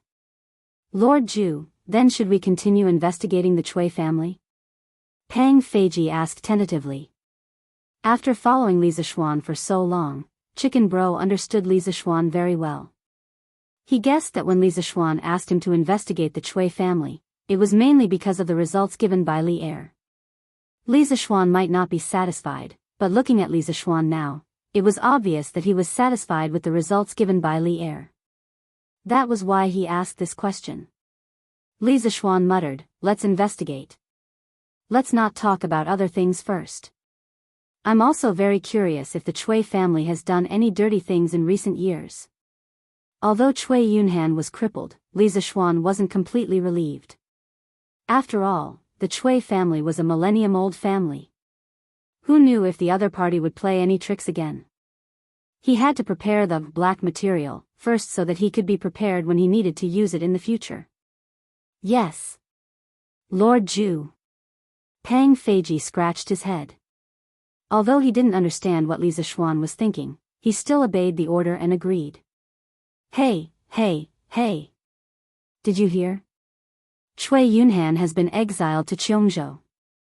In front of the Hongwen Library, a group of students who had just finished school were walking in groups of 3 to 5. One of the students suddenly said. How is that possible? Cui Yunhan had only been in the Supreme Court for less than 3 days. How could he be convicted so quickly? Yeah. Dongfang Ruo, where did you get this unreliable news? It's true. My father is the head of the Supreme Court. How can the news I got be fake? I heard that Her Majesty personally issued an imperial edict to exile Cui Yunhan to Jianghu. He can't be an official for the rest of his life. And Jiang Zuihua, who started the trouble at Li Xiannan's house, was also exiled to Jianghu. Hiss. Her Majesty is. Looks like I can't say bad things about Gongxue in the future. Her Majesty is obviously supporting Li Xiannan. TSK. Luckily, I didn't cause trouble that day. Otherwise, wouldn't I have to live in fear every day? The punishment that Li Er gave Cui Yunhan could not be said to be light. To a scholar, their greatest wish was to obtain scholarly honors and enter the imperial court. And now, with Cui Yunhan as an example, all of them could not help but feel fear in their hearts. From this aspect, the goal of punishing the chicken to warn the monkey had been completely achieved. Chapter 582. How was it? What was Cui Junchuo's reaction after hearing those words? In the Ganlu Palace, after dealing with the last memorial, Li Er raised his head and asked Zhao Song. Zhao Song bowed and said, Your Majesty, the East County Duke said, His Majesty is diligent and loves the people, but he still has to work hard for such a villain. He is deeply indebted to the Emperor, but he can't share the Emperor's worries and find out the demons and monsters in the dark. He is ashamed to face the Emperor. Humph. Old man. Li Er snorted angrily. Zhao Song glanced at Li Er cautiously and didn't dare to answer. After a while, Li Er asked again, Is there anything unusual about his expression? Zhao Song pursed his lips and said, There's nothing too obvious. Li Er smiled and said, Oh? Then there's something unusual? I'm not very sure, so I don't dare to jump to conclusions. Li Er stood up and pointed at Zhao Song. Zhao Song, Zhao Song.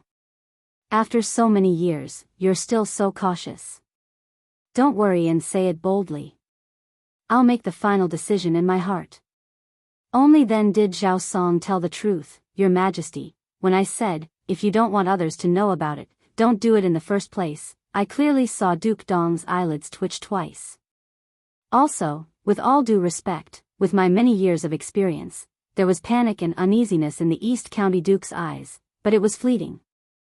Li Er's face sank and he frowned. Ha! This old man really has something up his sleeve.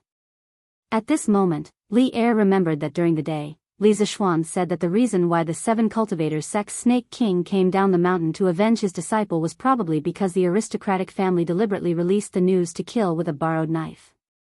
He asked Zhao Song to go to Cui Junchuo's residence to test it out. Now, looking at the situation, the Cui family probably played some dishonorable role in it. The reason why Li Er came to this conclusion was mainly because he believed in the observation skills of a master. Although Cui Junchuo was an old fox, Zhao Song's eyesight was also good. Send someone to keep an eye on him. If he doesn't behave, then I can only. The next day. East Market of Chang and City, Huji Grain Store. Shopkeeper Shen, last month, our grain store still had 1,500 strings of coins left. Among them, the Yun family in Yongning Square had 200 strings of coins. The Chow family's restaurant had 370 strings of coins, the Su family in Anqing Square had 215 strings of coins, the Zhu family in Chonghua Square had 300 strings of coins, the Hu family's restaurant had 280 strings of coins, and the Miao family in Changshu Square had 135 strings of coins. Here, I've written these accounts for you. You can have someone check them later. Meng Wenhao picked up an account book, walked to the counter in front of the grain store, and handed it to an old man in a scholarly robe. The old man took the account book, nodded, and said, "Hey, little brother Meng, this old man can rest assured that you're the one who did the accounting. But are you leaving now? Do you want to tell young mistress?" Meng Wenhao hurriedly shook his head and said, "No, no need. I've already told young master and young mistress earlier. Thank you for taking care of me for the past month. Wenhao is very grateful." The old man waved his hand and said, "Haha. Little brother Meng, you're too polite. It's your own ability that's great, this old man didn't help you with anything." Although he said that, from the expression on the old man's face, he still enjoyed Meng Wenhao's compliment. "Shopkeeper Shen, you're too modest. Since the work here has been handed over, then Wenhao will take his leave." Meng Wenhao bowed, then put away the package and prepared to go out. Meng Wenhao. Stop right there. At this moment, a delicate voice came from outside the house. Then, a girl in a light pink dress, slightly plump, and with a passable appearance, walked in. Then, she looked at Meng Wenhao with burning eyes and said, "Meng Wenhao, are you in such a hurry to leave? Do you not want to see me that much?"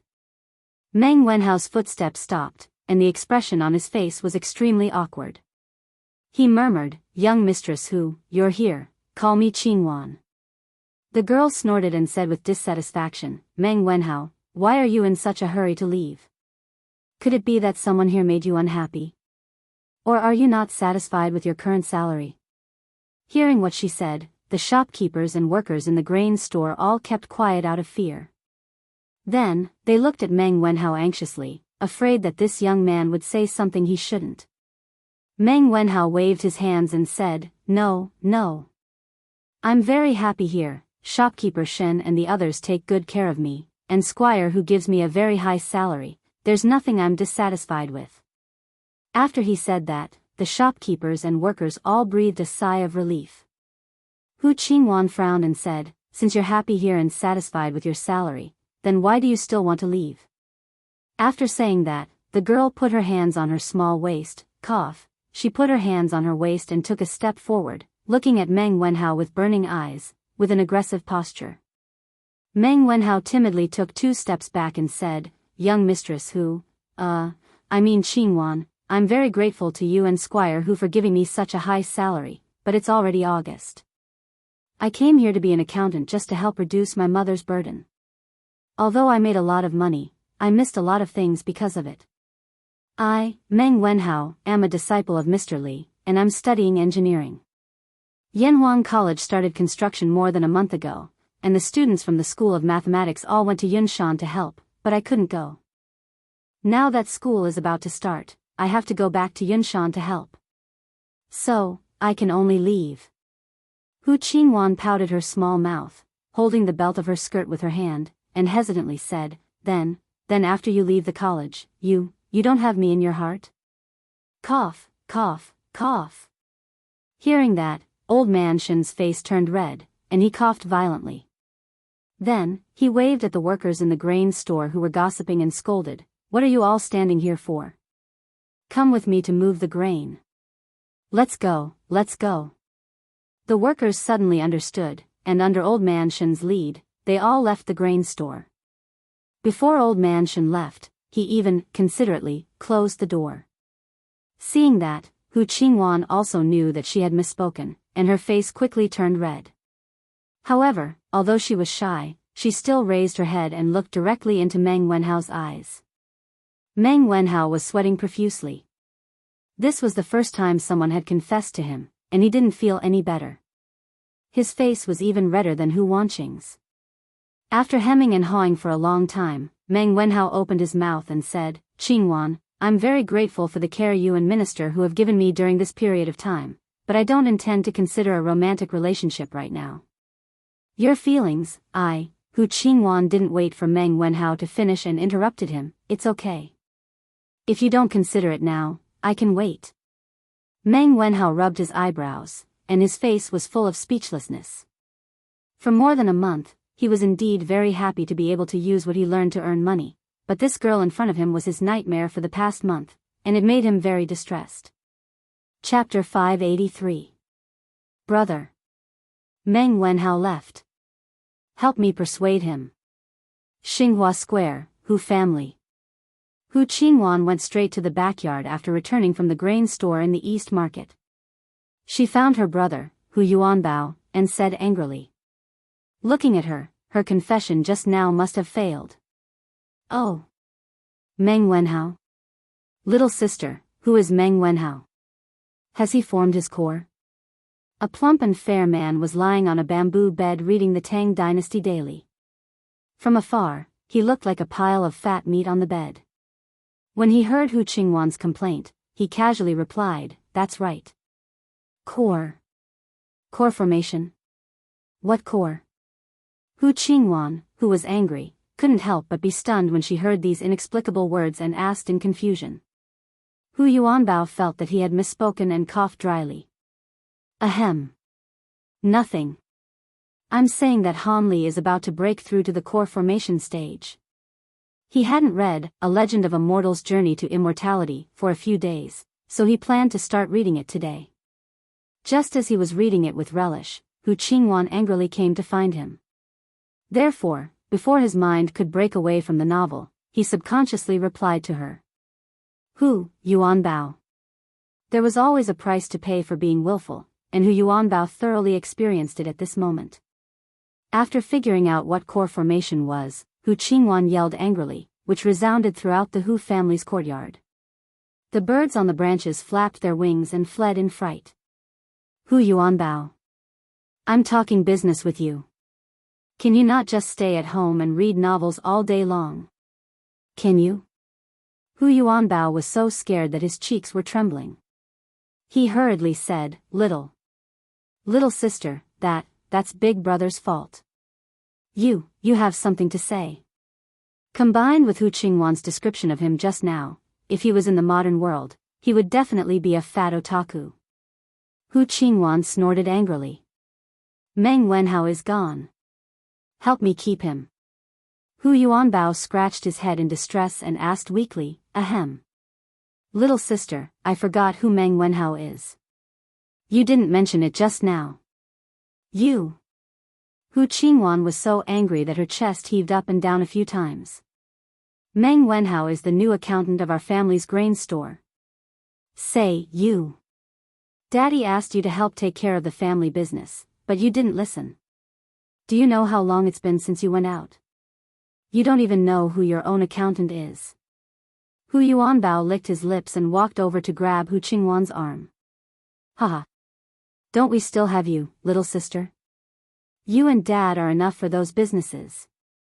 Bullshit. I'm going to get married in a few years' time. Won't the family business that father earns still have to be passed to you?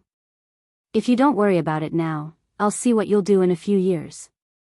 Hu Qingwan broke free from Hu Yuanbao's fat hands and cursed angrily with her hands on her hips. Hu Yuanbao shrunk his neck and said gloomily, Sigh. Annoying. Let's talk about these things later. Little sister, you just said that Meng Wenhao is our accountant. Since the accountant left, we can just find another one. In Chang'an City, there are at least 800 people who know how to do accounts.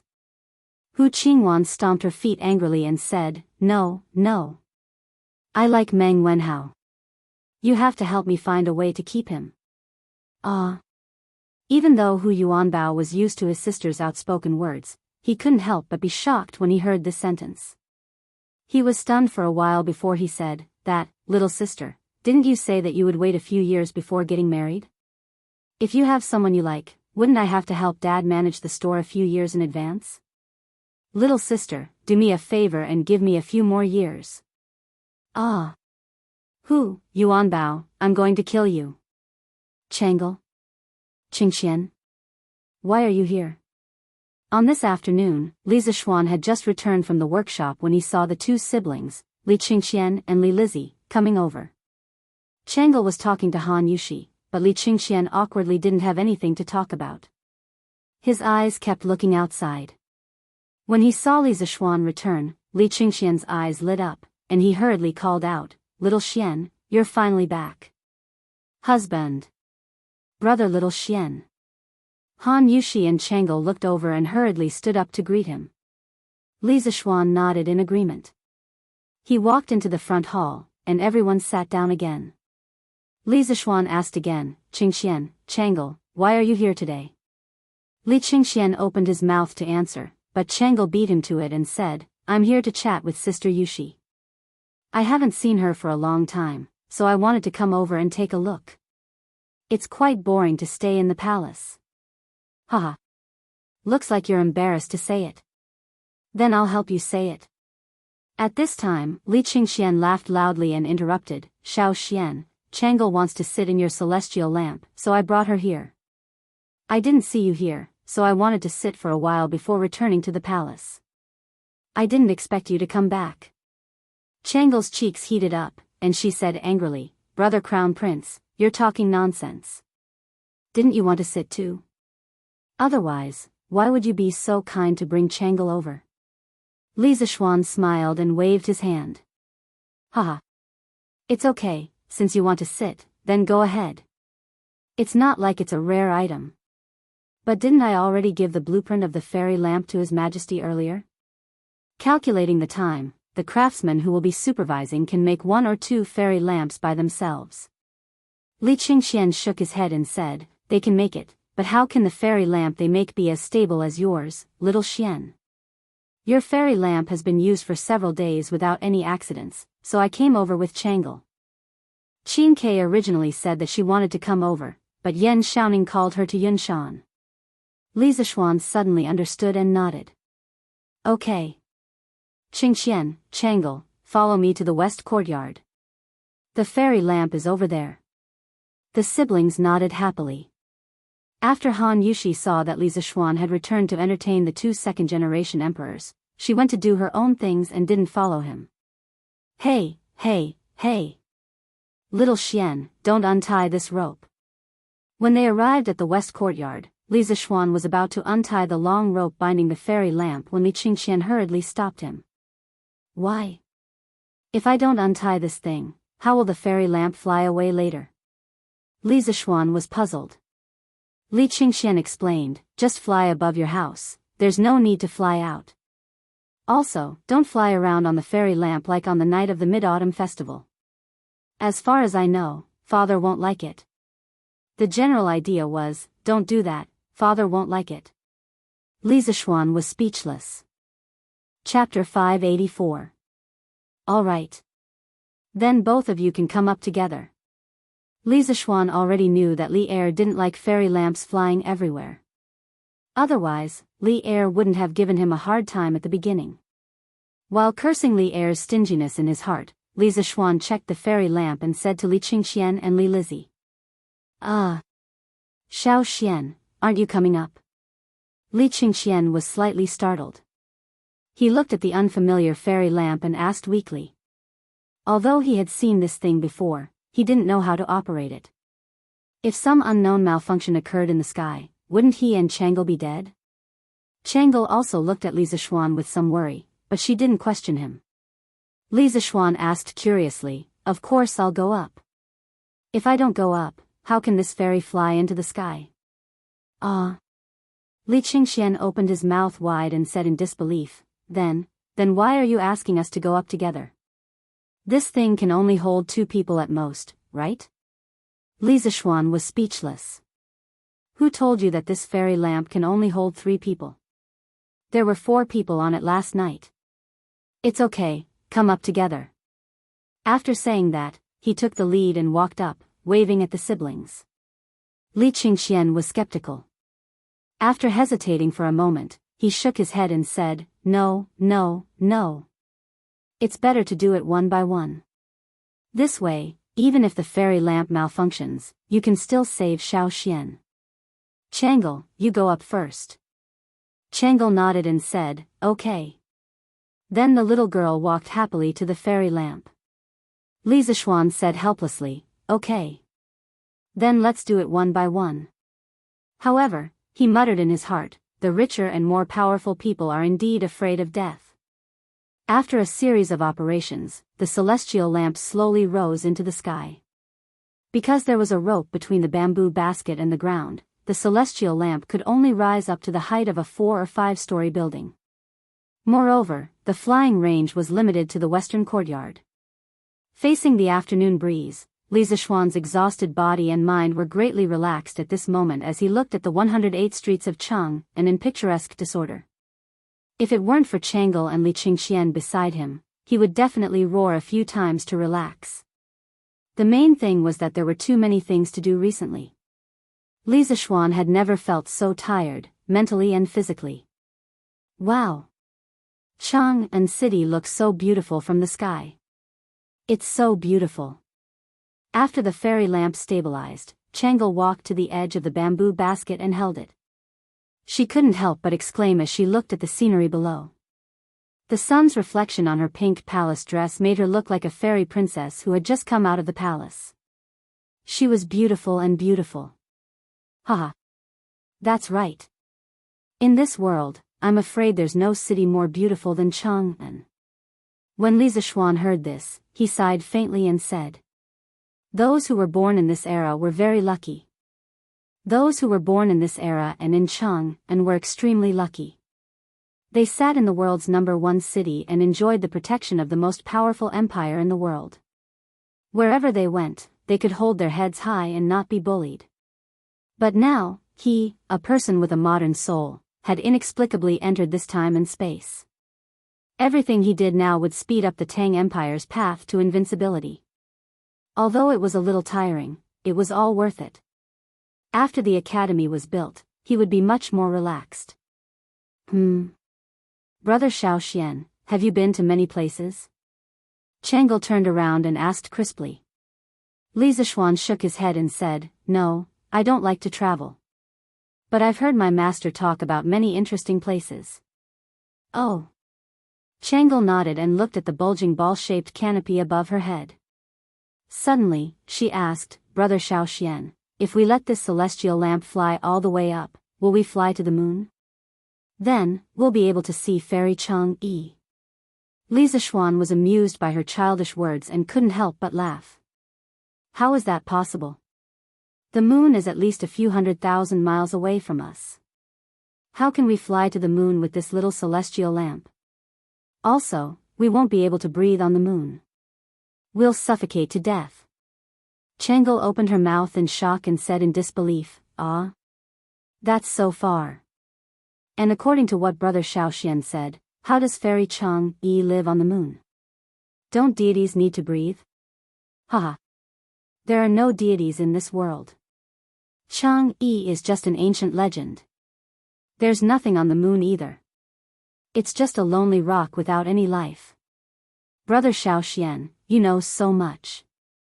No wonder Father is always praising you." Li Zixuan was stunned. "Is that so? His Majesty praises me?" Logically speaking, it was good enough that Li Er didn't insult him. Why would he praise him? If the person who said that wasn't Tranquil, he would definitely slap her. Hee. Although Father is strict on the surface, he knows who is virtuous and who is mediocre. It's just that he won't say it in front of you. Brother Xiaoxian, don't be fooled by Father's appearance." Tranquil giggled and winked playfully. She was extremely adorable. Li Zixuan couldn't help but smile and say, "Haha. If His Majesty knew that Tranquil told me all this, he would definitely be sad." Tranquil was slightly embarrassed. She just smiled and stared blankly at the scenery under the bamboo basket. However, she didn't continue the conversation. After a while, Li Zixuan suddenly asked, "Tranquil, aren't you afraid to look down from such a high place? In ancient times, there were no airplanes or tall buildings with more than 10 or 20 floors. Most people wouldn't be able to adapt to such a high place for the first time." However, Tranquil was completely unaffected when she came up. It was really rare. Tranquil squinted her eyes and smiled. "I'm not afraid. Because I know that even if I fall from here, Brother Xiaoxian will definitely be able to save me." Her smiling face and confident expression made her look like a little fairy. She had a huge charm that made people lose themselves in her. Ugh. After a while, Li Zixuan shook his head and forcibly broke free from his obsession. He secretly thought that this little loli had a lot of charm. Then, he touched his nose and said resentfully, Tranquil, you really think highly of me. Tranquil smiled and turned around without saying anything. However, her eyes flashed with unconcealable joy. Chapter 585. The next day. After Li Zixuan finished his breakfast, he arrived at the Cloud Mountain early in the morning. However, he unexpectedly saw an unexpected person. Wenhao? When did you come? Shouldn't you be at Huji grain store? Li Zixuan couldn't help but ask when he saw Meng Wenhao, who had disappeared for a long time, in Yan Xiaoning's temporary office. The last time he came to Cloud Mountain, Li Zixuan had invited a group of students from the School of Mathematics for a meal. He had heard a few students mention Meng Wenhao. They said that he was working as a bookkeeper in a grain shop to earn money to support his family. That was why he didn't come to Cloud Mountain with them. Li Zixuan understood that at that time. In his previous life, he had also worked during the holidays, so he didn't blame Meng Wenhao for this. Sir. You're here. I just came the day before yesterday. I'm a little late, please don't blame me. Meng Wenhao saw Li Zixuan coming in and quickly stood up to greet him excitedly. However, Yan Xiaoning interrupted in annoyance, look at your students. All of them are more active than you. A few days ago, someone was sitting on a fairy lamp and walking around Chang'an City. How carefree. Li Zixuan was speechless. I was just proving to everyone that I wasn't bragging, okay? It's not for my personal enjoyment. To a certain extent, I was also doing it for the future development of Yanhuang College. Yan Xiaoning curled his lips. Fine, fine, fine. You're the only one with such twisted logic. But speaking of which, your student is really good. Not only is he good at accounting, but he's also very charming. Li Zixuan was confused and asked, what do you mean? Meng Wenhao's face was red as he quickly said, nothing, Commander Yan, please don't say it.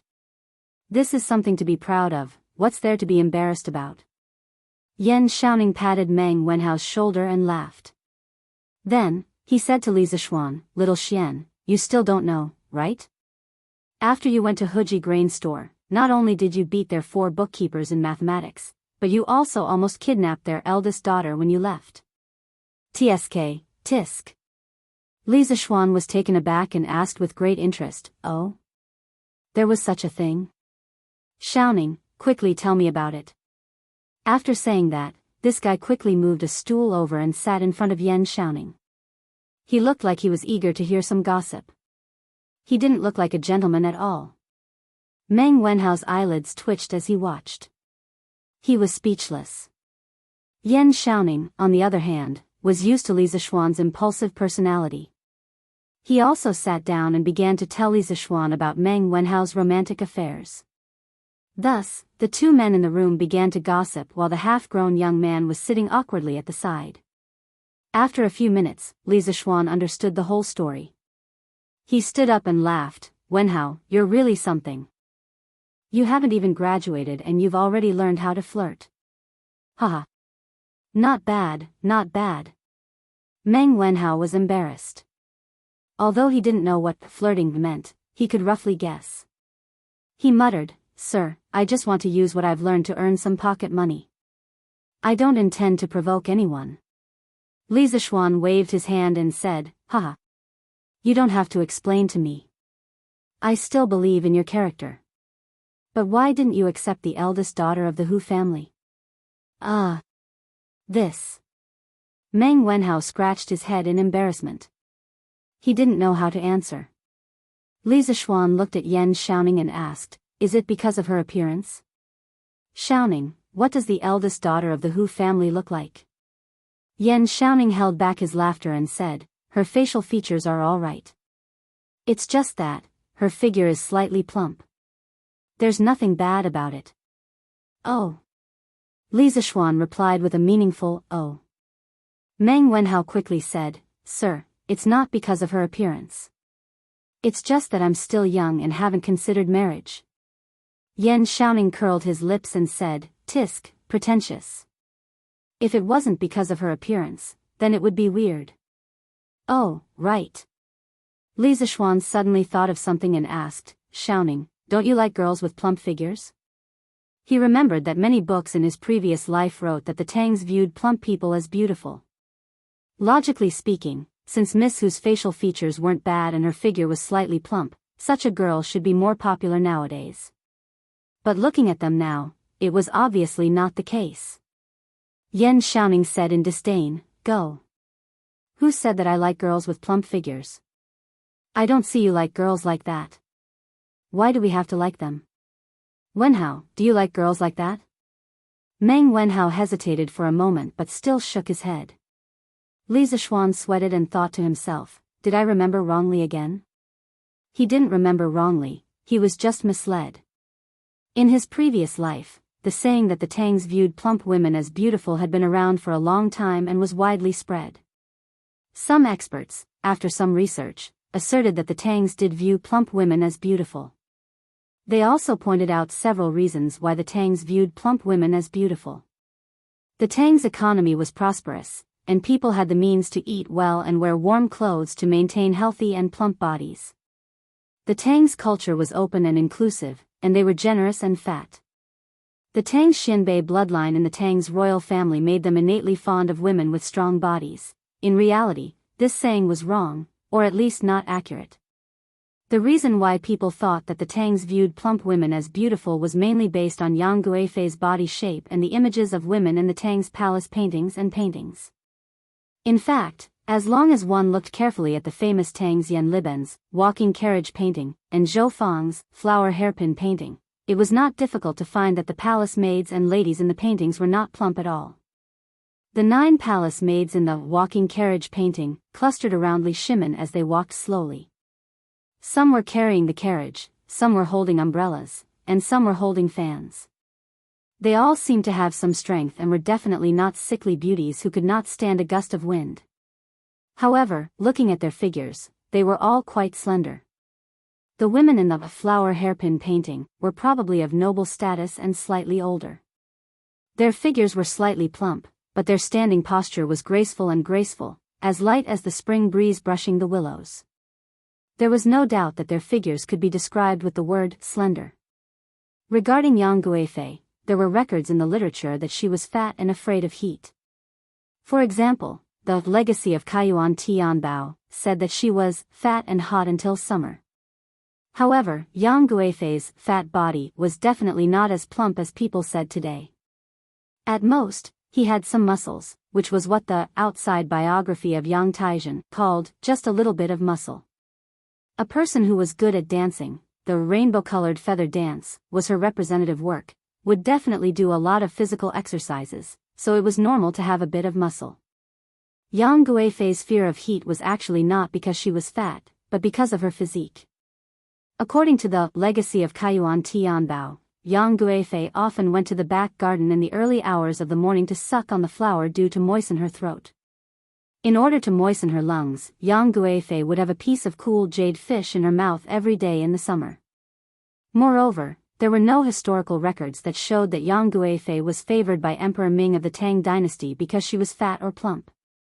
According to the old and new Tang books about Yang Guifei was favored mainly because of her good aptitude. Specifically, it included good at singing and dancing, good at music, wise and alert, welcoming and understanding, the new Tang book. That was, she had literary skills, was smart, and understood others. In addition, poet Saint Du Fu described in the poem Beauty's Walk, her posture is deep and true, her skin is delicate and even. That was gorgeous, dignified, temperament, and delicate skin. In reality, Emperor Ming of the Tang dynasty did not appreciate Yang Guifei's muscles. According to the biography of Yang Taizhen, Emperor Ming of the Tang dynasty was reading the biography of Emperor Cheng of Han, in the Baihua courtyard. After Yang Guifei saw it, she asked him what he was reading. Emperor Ming of the Tang dynasty smiled and said, "Don't ask. You will feel bad if you know." Yang Guifei snatched the book and saw that it said, Emperor Qing of Han obtained the flying swallow, and his body was light and unable to withstand the wind. Fearing that he was floating, the emperor made a crystal plate and ordered the palace servants to dance and dance. At this time, Emperor Ming of the Tang dynasty joked with her and said, "You can withstand the wind more than her." Yang Guifei was not convinced and confidently expressed that her rainbow-colored feather dance surpassed Zhao Fian's. When Li Bai was enshrined in Hanlin, he was ordered to write 3 songs of purity and peace, to praise Yang Guifei's beauty and the life in the palace at that time. The second one was dedicated to Yang Guifei's beauty. A stick of red dew and fragrance, the clouds and rain Wushan heartbroken. Who in the Han palace can be like her? Poor flying swallow is wearing new makeup. In the poem, Yang Guifei was compared to a peony and Zhao Fian. If Yang Guifei was really a fat person, she could form a sharp contrast with Zhao Fian. Then, this comparison would be a mockery and disobedience. It was very likely that Yang Guifei herself also admired Zhao Fian and was willing for others to compare her to Zhao Fian. It was said that Yang Guifei had the nickname of Fat Maid, which was very likely a curse from people who were jealous and hated her, such as concubine Mei.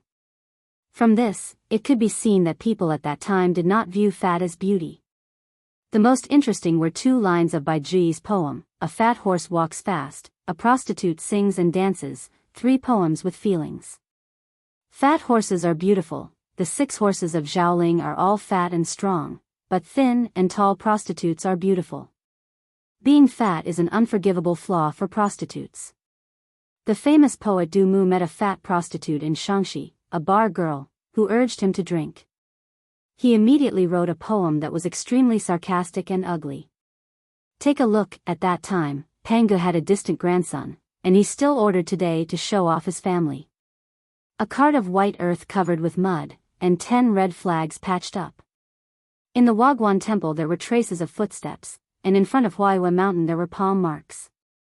There was no need to be melancholy and worry about marriage, waiting to ask Lukuan. All kinds of evidence showed that the Tang people saying that fat was beautiful lacked evidence. Moreover, this was the first year of Zhongguan, and the Tang dynasty had only been established for less than 10 years. Even if the Tang dynasty had a trend of fat being beautiful, it certainly hadn't been completely established yet. At the very least, Empress Zhongsun and Princess Changel were not fat, and were very slim. *CK, there's a problem here. Li Zishuan muttered to himself. He suddenly remembered that he had seen Empress Zhongsun, and realized that at this time, people didn't think fat was beautiful. Otherwise, Empress Zhongsun wouldn't be so thin. Chapter 586. Hello, boss. Good. How are you guys? Is there any difficulty in harvesting the food at home? Hi. No difficulty. I asked my wife to ask the 3 uncles to help us harvest the food, so there's no problem. On the other hand, it's us who have taken too much money from you, boss. We feel a little ashamed. Haha. What's there to be ashamed of? This is all earned through your own sweat and hard work. Just take it with a peace of mind. Don't tire yourself out too much. It's not worth it if you get a heat stroke. Hey. Don't worry, boss. We're not that delicate.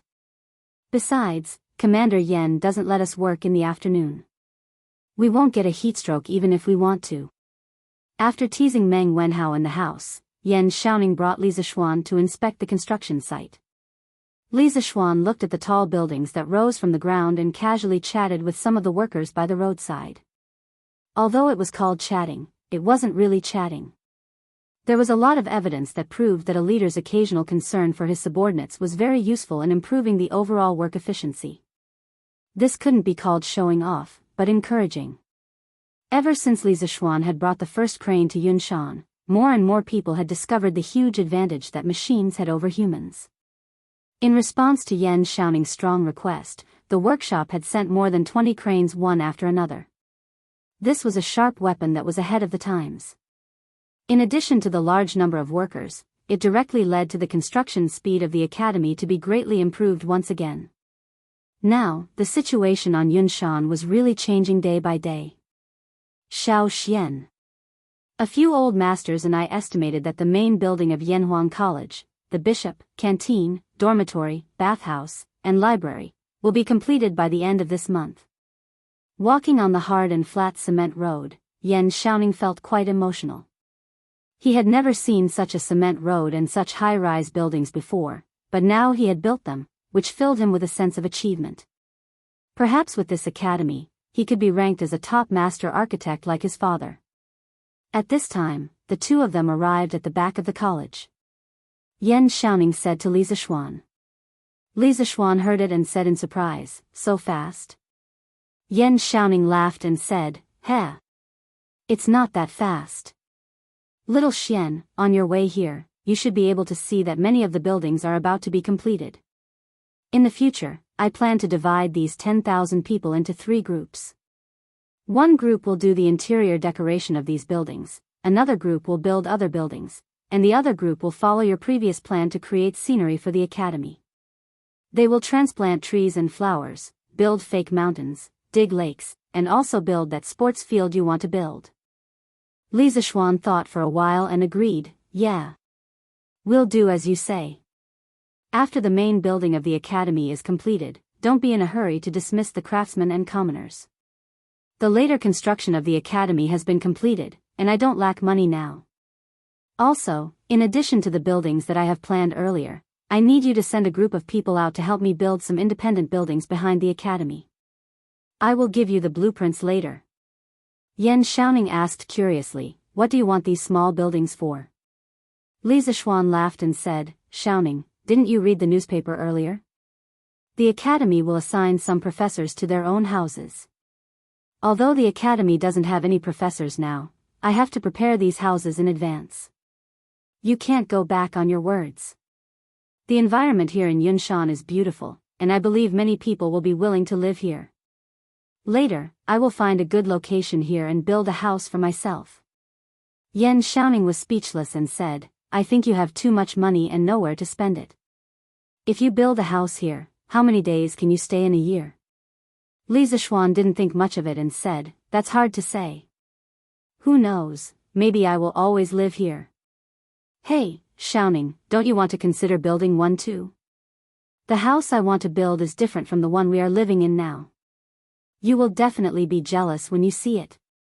Yan Xiaoning was actually a little tempted. He thought for a while and said, "Cough cough. Little Xian, look at how hard I have worked for the academy these 2 months.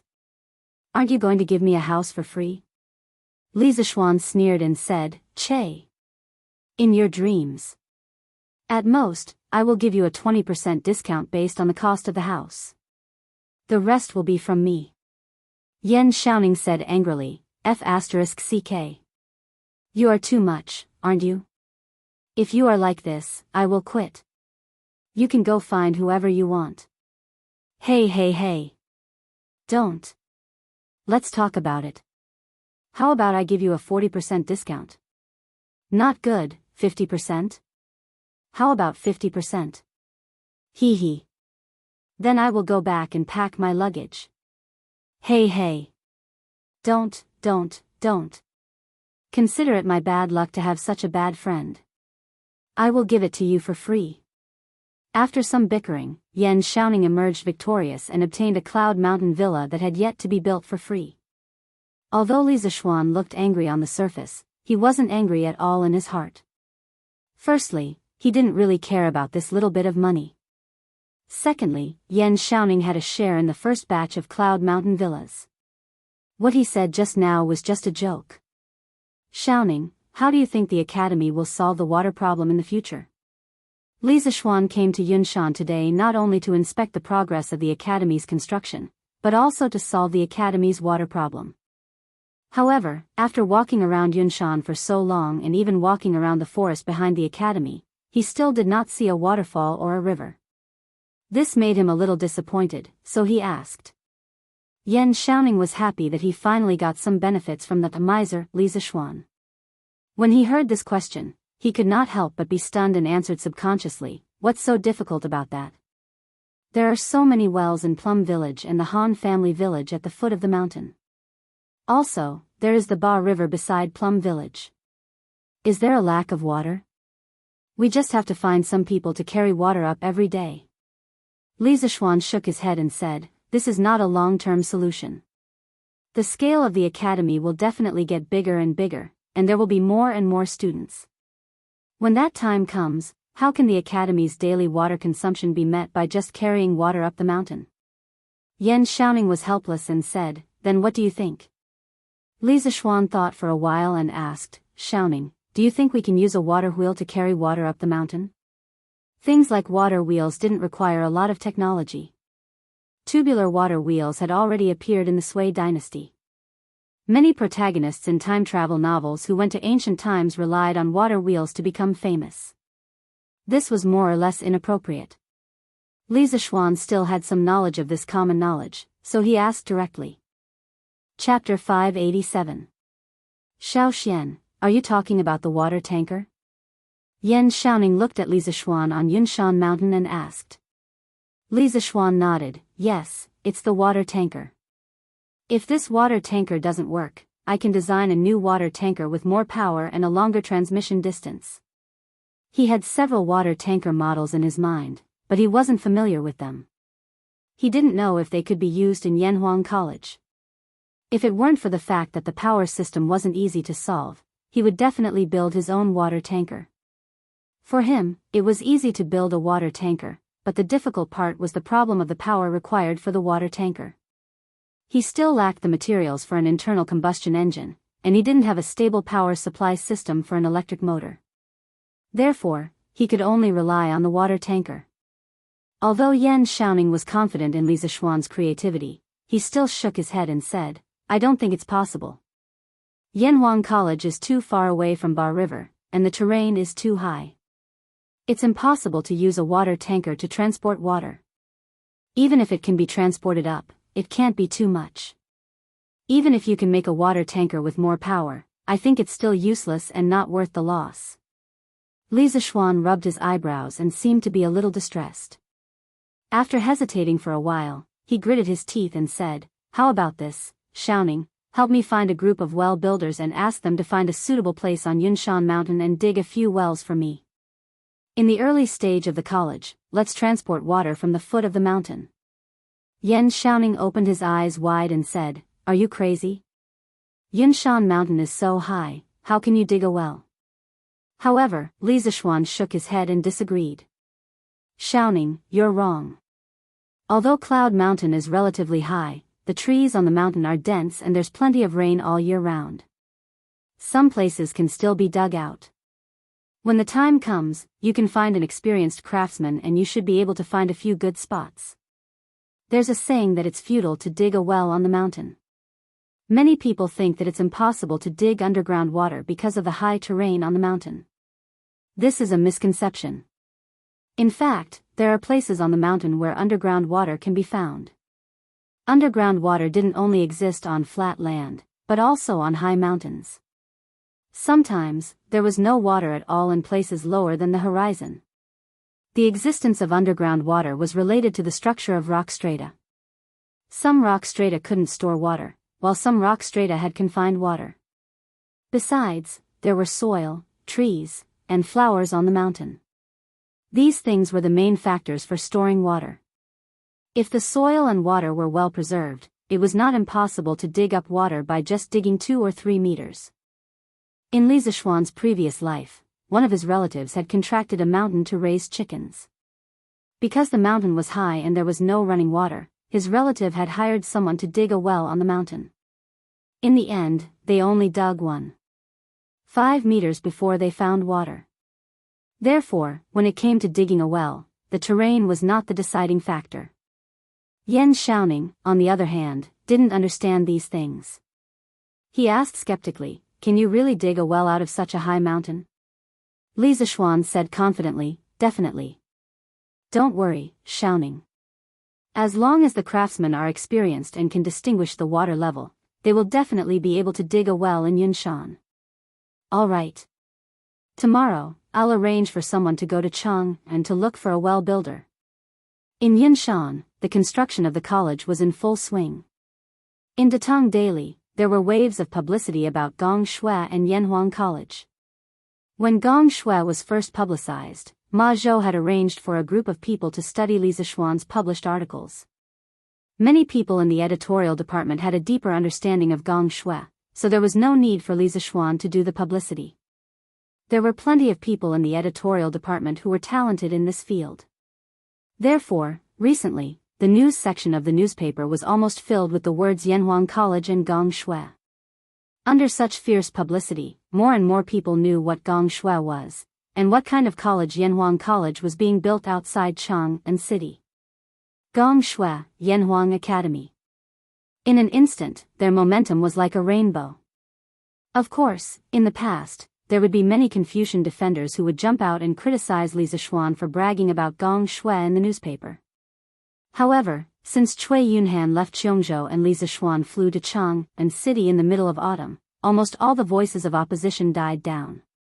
First, they were unreasonable, and second, they were cowards. Moreover, as the Wang family quickly sold the newspapers to other states and counties, Gong Shui and Yanhuang College's reputation began to radiate to other regions. In particular, the story of Li Zishuan flying into the sky on the Mid-Autumn Festival was particularly shocking. The most intuitive manifestation was that according to the data fed back by the branches of Tang Dynasty Daily, the number of students signing up for Yanhuang Academy began to show an exponential explosive growth. As early as 2 days ago, it had already exceeded 2,000 people. If this data were to be announced, it would definitely cause a huge uproar. This was because even the Directorate of Education and the Hongwen School combined didn't have that many students. Of course, there were many students who signed up on impulse after seeing the news.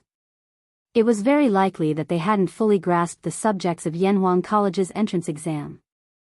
Even if they came to take the exam, they wouldn't have any hope of getting in. More students chose to buy a new mathematics textbook and read it at home. If they could understand it and learn it well, then they would sign up. If they didn't understand it, then they wouldn't sign up. This could be seen from the sales of the new mathematics textbooks. Up until now, Chitsu Culture's mathematics textbooks had already sold more than 50,000 books. 50,000 versus 2,000. This was a very large disparity. Of course, there were also some mathematics enthusiasts who just wanted to study Li Zishuan's new mathematics textbook. In addition to the increase in students signing up, there were also more and more people who wanted to apply to be Yanhuang College's teachers. First, it was because Li Zishuan's salary was too generous. Second, it was because Gong Shui and Yanhuang College couldn't be more popular now. If they came to teach here, they could gain both fame and fortune. Only fools wouldn't come. First, there were some famous scholars in Chang'an. They were the first to come to Li Zishuan for an interview. These days, Li Zishuan held 10 interviews, but he only hired one person, and it was an old acquaintance. When he was in the Directorate of Education, Assistant Professor Mao, who sat opposite him in the office, followed closely behind Su Hongji and also wanted to change jobs. The rest of the people were either too deeply influenced by Confucianism, or they didn't have any teaching skills at all. They were the type that completely followed the script. Li Zishuan said that he couldn't even listen to such boring lectures, so how could his future students be willing to listen? Therefore, of the 10 teachers who came to apply, only one was successful. The low acceptance rate of Yanhuang College's teachers gradually spread out. Chapter 588. On August 26, the first year of Zhengguan, Yanhuang College's main buildings, including the cafeteria, the library, the dormitory, and the bathhouse, were all completed. The magnificent cement skyscraper stood at the top of Yunshan Mountain, silently showing the world the majesty of Yanhuang College. Those who were observant had already discovered that there was a giant on Yunshan Mountain. On this day, many people saw that Yanhuang College's skyscrapers had been completed. Many people called their friends and came to Yunshan Mountain to watch the fun. TSK. Li Xianxia is really rich. He built so many skyscrapers just like that. And he built it so quickly. He probably hired a lot of people, right? I heard that he hired tens of thousands of people. Our neighbor, Fatty Pan, has been hired, and the pay is not ordinary. Hey! Old Nyo, why weren't you invited? Is it because your body is weak and you weren't chosen by Lord Li? Hee hee. Could it be that Cui Nyang emptied your body last night? Ahahaha. A certain frivolous man made a frivolous joke, which made the people around him burst into laughter. The young man who was mocked blushed and then said angrily, "LV Dazhuang, King bullshit. Do you want to fight? Come on, I'm not afraid of you. Hey! Don't embarrass yourselves here. This is a place for educated people to study. How can you fight like this? That's right, that's right. This is outrageous. Hey! Old Meng, look at the road on this mountain. It's completely different from the bluestone road at the foot of the mountain. It's hard and flat. I wonder what material it's made of. Oh. I heard from the Han family village that it's called cement. Cement can be used to make roads when mixed with sand and stone. And look, it's not just the road. Yanhuang College's walls are also covered with cement. They're using cement to replace glutinous rice mortar. An old man with coarse white hair, holding a walking stick and stroking his beard, slowly told the truth. Cement? What cement? Where can I buy it? Looks like it's pretty useful. The house built with this looks quite sturdy, but I wonder how much more expensive it is than glutinous rice mortar. The coarse-clothed old man shook his head and laughed. Hee hee. Many people want to buy it, but it's not on sale yet. Why is that? Is there anything money can't buy? What's so strange about that? It was said that this cement was invented by Lord Li himself. Of course, he would use it for his own academy first. It's not like Lord Li lacks money. Oh. So that's how it is. Lord Li has really put in a lot of effort for this academy. TSK. Yanhuang College's skyscraper looked so imposing. Which family's kid would be lucky if he could get in? I heard that there's no tuition fee here, and you can even learn Lord Li's skills. That's right. My child is already preparing for Yanhuang College's entrance exam. If he doesn't pass this year, he'll take the exam next year. Tisk. How can your stupid son get into Yanhuang College? Why is it impossible? For the first time, Yanhuang College's image was more complete in front of the world. The people who came to watch the fun saw this magnificent and mysterious academy. The older people with children of the right age were all thinking of ways to send their children to Yanhuang College. The younger people were thinking about how to persuade their parents so that they could apply for Yanhuang College. Excuse me. Please make way. At this moment, dozens of ox carts suddenly appeared on the mountain road. The person in the lead was Li Tai. When the little fatty saw that so many people came to watch the academy today, he couldn't help but frown and asked the people to disperse. When the crowd heard the shout, they subconsciously opened up a path. However, when they saw the contents of the car, their eyes almost popped out of their sockets. Hiss. This is colored glass. This is top-notch colored glaze. Every piece is so big and beautiful. There are nearly 10 carts of colored glass. Why did Yanhuang College bring so much colored glass? Who knows? Maybe we can use it in one of the houses. Yanhuang College's architecture can't be estimated with common sense. Oh my God, how much is this? In fact, not only were the onlookers dumbfounded, but the people who followed Li Tai to the workshop to transport the colored glass were also dumbfounded.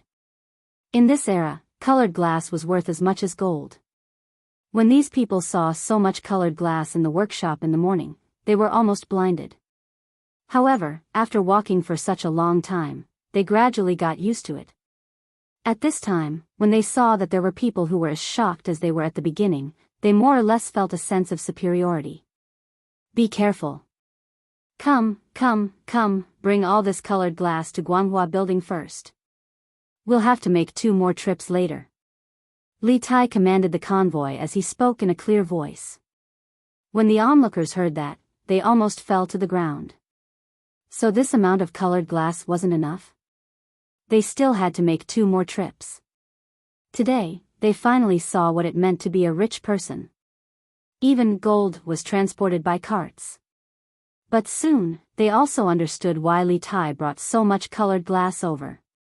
Oh. Oh my God, look. They're using colored glass as windows.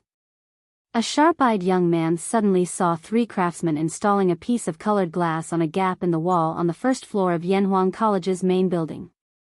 He tilted his head and thought for a while, then suddenly came to his senses and couldn't help but exclaim in horror. Oh my God. Is Lord Li crazy? Even if he's rich, he can't waste it like this. What a waste of natural resources. I was just wondering why there were so many gaps in the walls of Yanhuang College's buildings. Aren't they afraid of the cold wind in winter? I didn't expect them to be used to install windows. This window is enough for a family to eat for decades. Lord Li is really a rich man. Haha. That's. If Lord Li doesn't have money, who else would have money? However, Lord Li earns money openly and honestly, so no one can say anything about it. Hey. You don't say. These houses with colored glass windows are quite beautiful. The inside of the house must be very bright. It's true. Not only are these colored glass windows beautiful, but they also let in light and block the wind. Lord Li really knows how to have fun. Sigh. I really regret not letting my child prepare for Yanhuang College's entrance exam as soon as possible. It's probably too late now. Chapter 589. Although using colored glass to make windows had never happened in the Tang dynasty, it was completely normal for a modern person like Li Zixuan. Moreover, unlike the current mainstream architectural style of courtyards, the high-rise buildings of the Yanhuang Academy contained hundreds of rooms in each building. This kind of house built with bricks and cement, if not for the glass windows, would be as dark as night even in the day. As for the expensive cost of colored glass that shocked others, it wasn't a problem for Li Zixuan at all. This was because the bright and transparent colored glass was just a pile of sand in his eyes. Gu Xiaomao, how's the well-digging craftsman that I asked you to find coming along? In the temporary office, Yan Xiaoning asked Gu Xiaomao to come in and asked. Gu Xiaomao bowed and reported to Yan Xiaoning. Commander Yan, I've found many well-digging craftsmen in Chang'an City. When they heard that we were going to dig a well in the mountains, they all rejected us. They said that they wouldn't be able to dig water no matter how much money they were given. But this morning, I heard that there was a Master Liao in the south of the city who helped a temple dig a well in the mountains. So I went to his house to find him, but he was already out. I heard from his wife that he was digging a well for a village outside the city these few days. After saying that, he couldn't help but wipe the sweat off his forehead. He was really exhausted from searching everywhere for the past 2 days. Yan Xiaoning listened and frowned slightly. Since this Master Liao has experience in digging wells in the mountains, then invite him over as soon as possible. Time waits for no one. Go and tell him to put down the task on hand and we'll compensate him double for all his losses. After working with Li Zixuan for so long, Yan Xiaoning had learned to use money to solve problems that he couldn't solve. Cough cough. Besides, he didn't have to pay for it himself. Gu Xiaomao quickly replied, yes. Commander Yan. Then I'll go and find Master Liao now. Yan Xiaoning let out a soft and said, okay. Go. Thank you for your hard work. Gu Xiaomao scratched his head excitedly and giggled. Hee hee. It's not hard. It's not hard. In fact, installing glass windows in all the completed buildings was only the first step. Later, there were also tables and chairs for classrooms and cafeterias, boilers, water towers, and pipes for bathhouses, and beds for dormitories. Li Zixuan designed all these things according to the modern style. Of course, all of them were made by the workshop. This was also one of the reasons why the production of cement was only enough for Yanhuang College to use after so long. This was because in addition to cement, Li Zixuan would also assign tasks to the workshop from time to time. Today, they would produce a batch of colored glass. Tomorrow, they would produce a batch of cranes. The day after that, they would produce some strange tables and chairs. It could be said that half of Yanhuang College's work was done by the workshop. 3 days later, at Yanhuang College. Commander Yen. Commander Yen. Out of the water. Out of the water. Yen Xiaoning was sorting out the recent assessment results of various engineering teams in the office, when he heard Gu Xiaomao rushing in from outside while shouting. What's out of the water? Gu Xiaomao's words were very ambiguous, and Yen Xiaoning was dumbfounded. Huff, huff. Commander Yen, it's Master Liao and the others who dug out water in the east of the college. Gu Xiaomao bent over and panted heavily. Yen Xiaoning's eyes widened. He said in disbelief, how is that possible? It hasn't even been 3 days. How can they dig out water? Gu Xiaomao said anxiously, it's true. If you don't believe me, you can follow me to take a look. Xiaomao, bring me to take a look first. Yen Xiaoning nodded. After pressing some of the information on the table with an ink slab, he followed Gu Xiaomao out of the door. Not long after, they arrived at a flat ground in the east of the college. This place was filled with dense trees and was very cool. At this time, many people had gathered to watch the show. Yen Xiaoning took a step forward and saw a deep well. However, he couldn't see if there was water in it. Master Liao, I heard that you guys dug out water. Yen Xiaoning glanced at the excited old man beside him and asked aloud. Hee hee. How can it be fake? Zhang De, put down a rope and bring up a bucket of water. Prove to Commander Yen that we're not bragging. The old man showed off proudly and then instructed the tanned brawny man beside him. Yes, got it, Master Liao. The brawny man laughed and then threw a wooden bucket tied with a rope into the well. Then, there was a plop sound.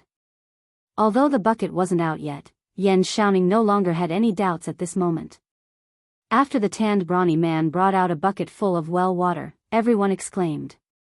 Yen Xiaoning cupped his hands and said to the old man, Master Liao is really capable. You can dig out a well in the Cloud Mountain in such a short time. I'm impressed. The old man grinned and waved his hand. Hee hee. It's nothing. It's nothing. We've agreed before. Yen Xiaoning smiled and said, Don't worry, Master Liao. We agreed on 10 strings of coins. You won't be short of a single cent. I just don't know if you can tell us how you know that water can be dug out from this position.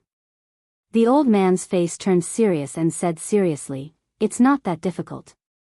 The branches and leaves here are luxuriant, clear, and smooth. Its momentum is slightly higher than that of the white tiger on the right peak. It echoes with the white tiger, circling left and right, protecting the Ming Tang. It's like a green dragon emerging from the water. If you dig 5 feet down from here, there will definitely be water. The onlookers were so surprised that their jaws almost dropped. They never thought that a well-digging master would know feng shui. Did he have to be so professional? Yen Xiaoning was also shocked. He opened his mouth and asked after a while, Master Liao, you know feng shui too? The old man laughed and revealed his mouth full of teeth. Then, he said, Haha. When I was young, I was a Taoist priest in the Taoist temple for 7 to 8 years. Later, the Taoist temple was destroyed in the war, so I left the mountain. I only know a little about feng shui. Yen Xiaoning's mouth twitched slightly. A Taoist priest actually became a well digger. No matter how he thought about it, it didn't seem reliable. But no one expected that the combination of the two would have such a miraculous effect. Then, Master Liao, help me dig 3 more wells. The price is the same as before. Yen Xiaoning exhaled a few times and said.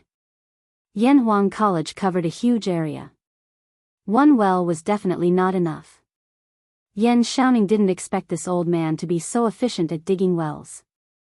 He decided to let him dig a few more wells while he was at it. With that, the Yanhuang Academy was basically ready. All that was left was for the final push. Chapter 590. While the construction of Yanhuang College was in full swing, Li Zishuan was not idle either. In fact, he was very miserable. Sigh. This speed is not good. It's been almost half a month, and I've only written 2 textbooks. It's a bit difficult to continue at this speed. Li Mansion, West Courtyard, Study. Li Zishuan looked at the 2 textbooks, Mathematics, Volume 2, and Physics, Volume 1, on the table and sighed. If someone heard this sentence, they would definitely beat him up. One must know that compiling textbooks was a task that was done by a learned scholar. It would be good if he could compile 1 textbook in a year. But this guy had only compiled 2 in half a month, and he was still not satisfied. He wanted to go to heaven. However, Li Zishuan was not satisfied at all. The textbooks he wrote were all related subjects that he had learned in school in his previous life with abnormal mental strength. Naturally, others could not compete with him in terms of speed. But even so, Li Zishuan still felt that it was too slow because the academy would start in half a month. At first, he planned to open 4 courses for the students, but now there were still 2 textbooks that he had not written, chemistry and geography. Of course, the textbooks he wrote were not all mechanically copied. It was not that the first grade in Yanhuang College would learn what the first grade in the modern world learned. The 2 schools had different academic systems, which determined that the content of each stage of study was different. When he first wrote Mathematics, Volume 1, in Yanhuang College, the content in it already covered the first and second grade of primary school. But the students in the School of Mathematics had already learned almost half of the mathematics in Volume 1, so Li Zishuan wrote the mathematics in Volume 2. As for the 2 textbooks that were still missing, chemistry was not bad, but it would be very troublesome to teach because the chemical symbols in it were read according to the English alphabet in his previous life. But now, it was the Tang dynasty. One could imagine the scene when the time came. Students, this is the chemical formula of water molecules, H2O, H2O. Come, remember it well. 233333. This scene was simply too beautiful to imagine. As for the geography textbook, Li Zishuan did not know where to start, because he did not know the current territory of Tang dynasty. How could he make it up? Not to mention half a month, even if he was given half a year, he would not be able to make it up. However, he had no choice but to set up this course. Setting aside the issue of territory, there were many concepts in geography that were very useful. For example, the concept of scale in a map, the concept of up north and down south, the concept of left, west, right, and east, the concept of latitude and longitude, contour lines, and so on. Ancient maps were not based on north and south, left, west and right. Many ancient maps of China adopted the setting of north and south, left, east and right. This might have something to do with the fact that the emperor sat in the north and faced the south. This was convenient for users to see, but there were also many ancient maps that used the setting of north and south. There was no uniform rule for this. As for latitude and longitude, no one in this era had defined the prime meridian. In modern times, the longitude that passes through the original site of the Greenwich Observatory in London, England is known as the 0-degree longitude, also known as the prime meridian. When he wrote the textbook, he could define the prime meridian as the longitude that a typical building in Chang'an passed through. In this way, hundreds or even thousands of years later, everyone would look at the map according to the latitude and longitude defined by Tang dynasty. Besides these, the most important use of geography was to allow students to clearly understand the world, to let them know that the Great Tang only occupied a palm-sized piece of land on the world map. This would be extremely useful in the era of great voyages in the future. Sigh. How should I compile this geography textbook? Everything else is easy, but where should I go to find information about the mountains and rivers in Tang dynasty? Li Zishuan rubbed his chin and fell into deep thought. Husband. Are you still busy? This is the iced mung bean soup that I just made. Stop and have a taste. At this moment, the door was pushed open from the outside with a creak. Then, Han Yushi, who was wearing a thin white dress, walked in with a small bowl that was emitting cold air. When she saw Li Zishuan lying on the table and thinking hard, she couldn't help but feel a little sorry for him. Oh. My wife is here. Li Zishuan came back to his senses, then stood up and looked at Han Yushi and said, "Heh. My wife, why are you wasting your energy on such a hot day? Look at how hot you are. Let the people below do this work. Come and sit." Han Yushi smiled and put the mung bean soup on the table. Then, she said unhappily, "Husband, you also know that it's a hot day now. Then why have you been locking yourself in the house every day recently? Mother and I are worried that you will get sick from being cooped up. I know that my husband is working hard on the matters of the academy, but you can't tire yourself out because of this." Li Zishuan's heart warmed. He stepped forward and grabbed Han Yushi's soft hands. He smiled and said, "Wife, don't worry. Your husband has martial arts. A mere hot day can't do anything to me. You just have to take care of yourself." Han Yushi rolled her eyes and said angrily, "Husband, you're lying again. Who said that people who have martial arts are not afraid of the heat? Lu Guogong, the old man, has already taken a few carts of ice cubes from our house. You still want to fool me? Cough cough." This. Li Zishuan was suddenly speechless. Han Yushi was right. They practiced martial arts. Although they were not afraid of the cold, they were generally quite afraid of the heat, unless you practiced the rare Yin attribute internal strength. Han Yushi picked up the small bowl and stuffed it into Li Zishuan's hand. She said, "Okay.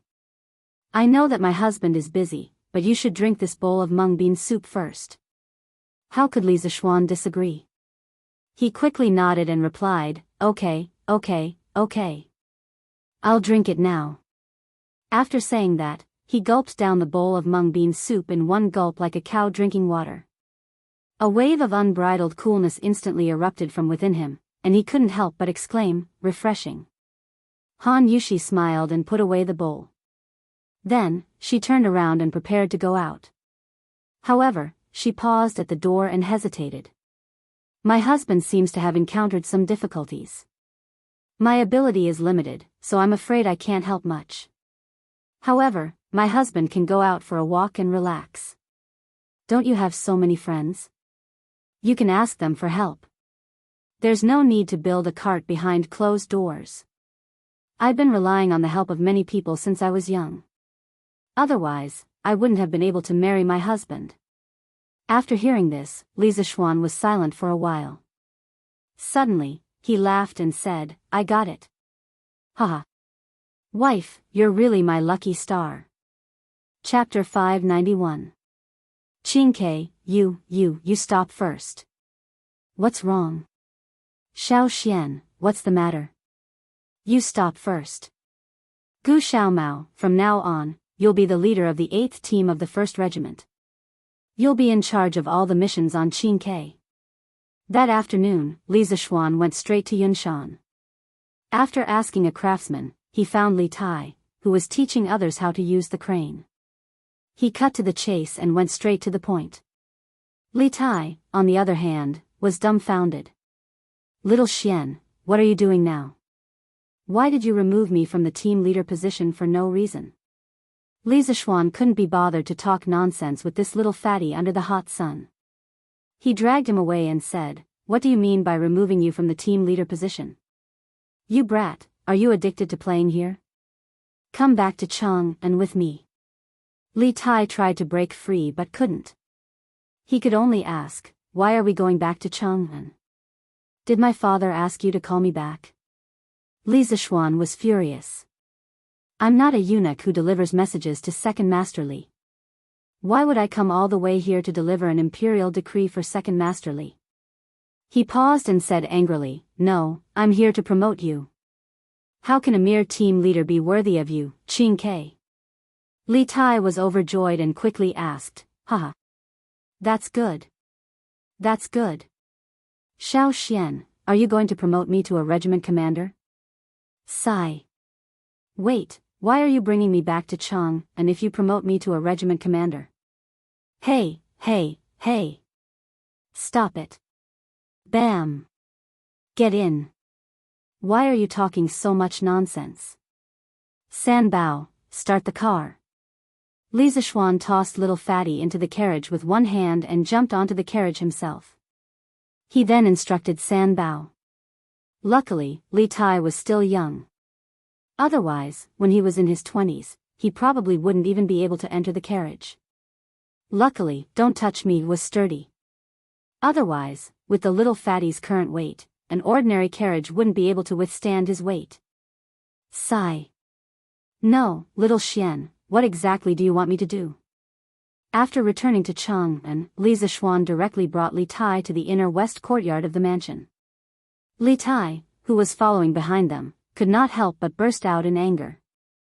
Li Zishuan smiled and said, "Didn't I just tell you? I'm here to promote you. From now on, you have been promoted from the captain of the construction corps to the deputy editor of the geography teaching materials of the academy. Before school reopens, you should just stay in Chang'an City and write books." That's right, Li Zishuan's idea was to capture Li Tai and make him an able-bodied man. Although this little fatty was arrogant and a bit of a jerk, he was impeccable in terms of knowledge. The history book's evaluation of him was, Li Tai is brilliant, intelligent, and has a love for literature. He has collected thousands of books. The most important point was that Li Tai had once presided over the compilation of the famous book, Jiao Di Ji, in the original history books. The book was divided into 358 states according to the 10 paths of Zhongguan. Then, with each state as a unit, it described the history, geography, names, mountains, cities, historical sites, myths, legends, and major historical events of each county.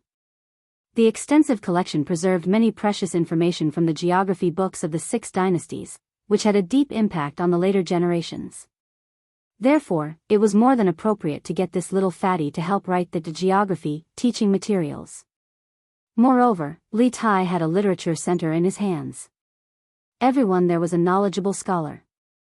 With these resources, it was simply half the work and twice the result. At that moment, Li Tai was puzzled and asked, "Geography? Deputy editor?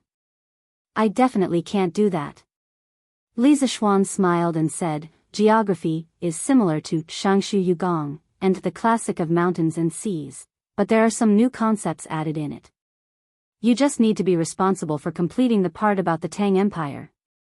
The classic of mountains and seas was written in the pre-Qin dynasty, and Shangshu Yugong was written in the Warring States period.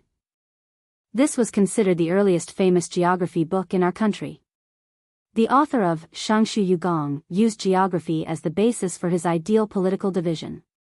He divided the world into 9 states, namely Ji, Yan, Qing, Su, Yang, Jing, Yu, Liang, and Yong. He also recorded all kinds of geographical phenomena in the country. It was a model of early regional geography research in China. It was cited in Commentary on the Classic of Water, Maps of Yuanhe County, and many other geographical works since the Tang and Song dynasties. Oh. So it's this. But doesn't Yanhuang College teach engineering? Why are you teaching geography now? Can't I? The college is mine. I can teach whatever I want. You. That hand is on me. If I don't want to, then I won't. Li Zishuan was already prepared for this little fatty's character. He smiled and said, "Are you sure? There are many benefits to being a compiler." "What benefits can there be?" Li Tai couldn't help but ask. Li Zishuan stretched out 3 fingers and said with a smile, "For example, in the first month of school, I'll allow you to take 3 days off. Take note, in the first month of school, I plan to let all the students undergo intensive training. Those days will be unbearable. TSK. Qingke, you have to think about it." Li Tai felt Li Zishuan's devilish smile and couldn't help but feel his scalp tingle. He paused and said, "Only 3 days? No way. It has to be 5 days." Li Zishuan snorted and said, 3 days means 3 days. If you don't want to do it, I'll find someone else. 3 days is already the limit of my tolerance. Li Zishuan knew very well that when dealing with people like this little fatty, he couldn't give in at all. Otherwise, this guy would definitely take advantage of him. Sure enough, Li Tai saw that Li Zishuan wasn't willing to budge. After hesitating for a while, he gritted his teeth and said, "Fine. 3 days it is. Tell me, how should we compile this geography textbook?" Li Zishuan shook his head and said, "You don't have to worry about this first. When you go back, gather all the scholars in your mansion to help you collect all the mountains and rivers in the Tang Empire. Then, about 7 days later, I'll send you a book.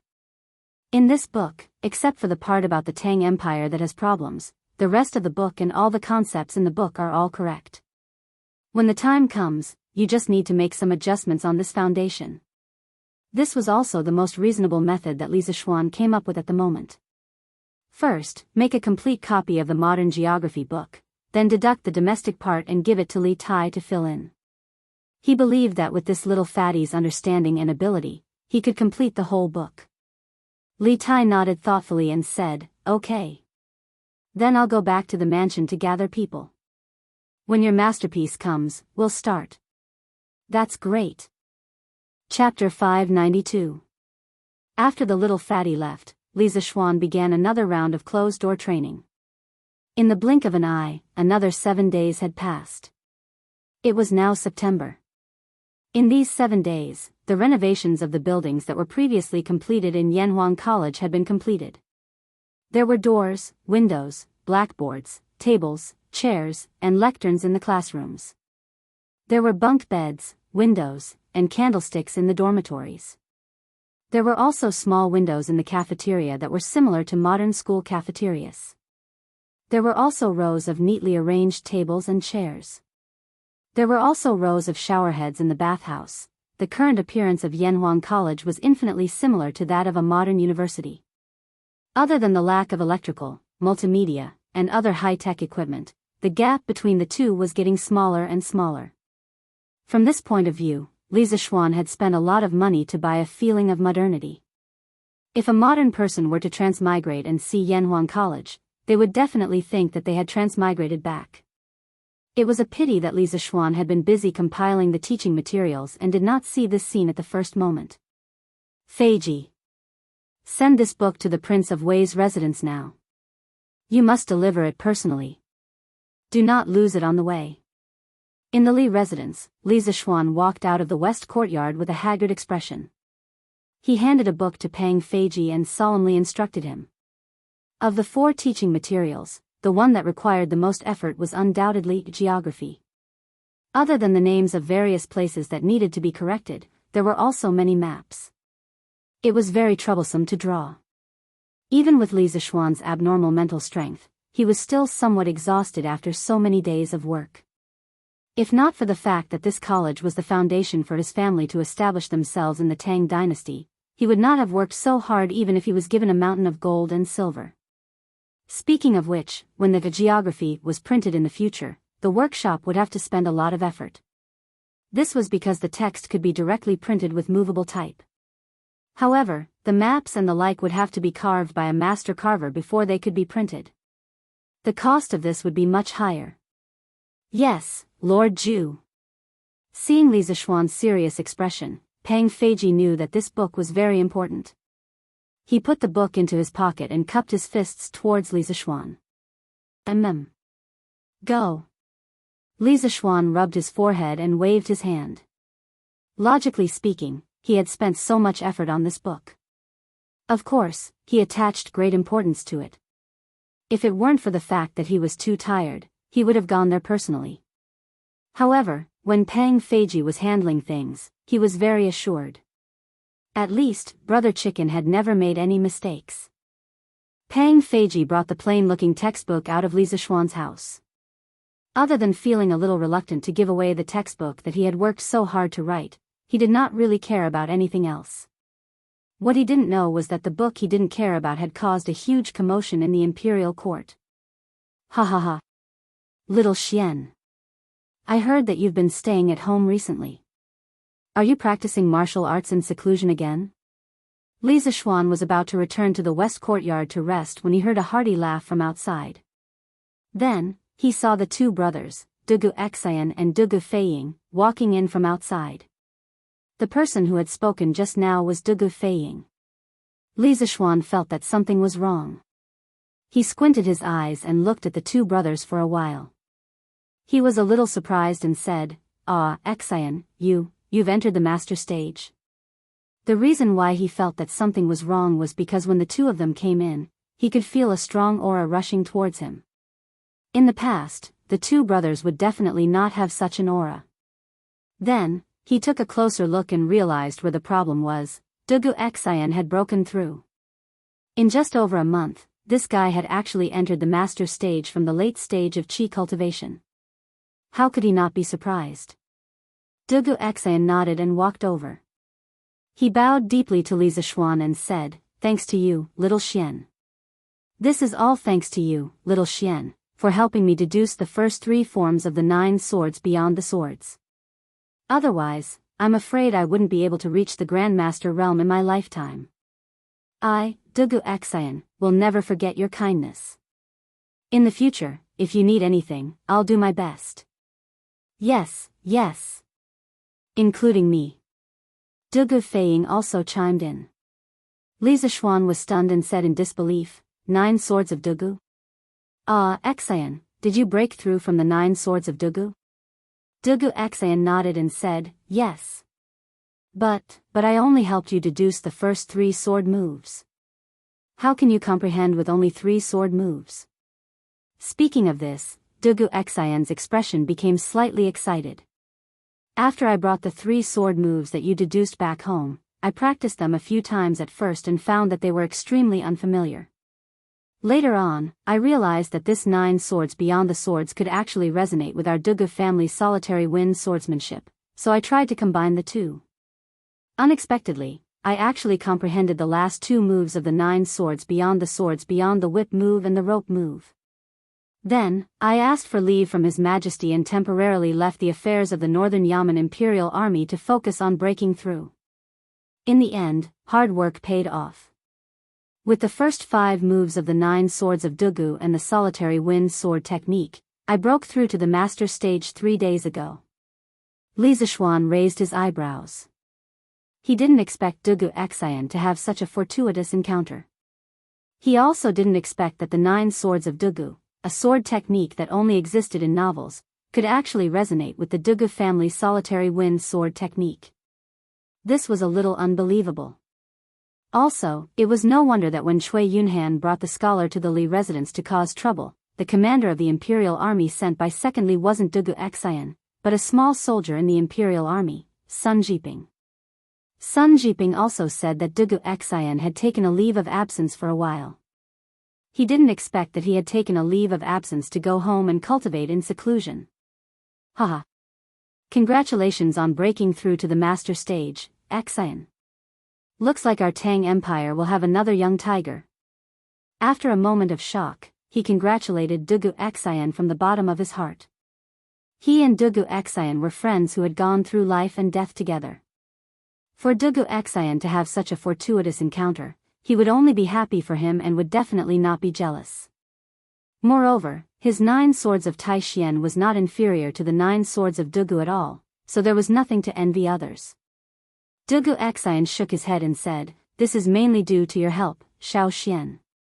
Moreover, compared to a 14-year-old master like you, mine is nothing." According to age, Dugu Xian was 27 or 28 years old this year. However, as long as he didn't compare himself to Li Zishuan, this monster, he could still be considered as one of the youngest people to break through to the master stage.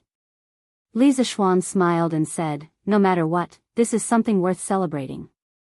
When we have time in the future, let's call Cho Ox and the others and have a good drink."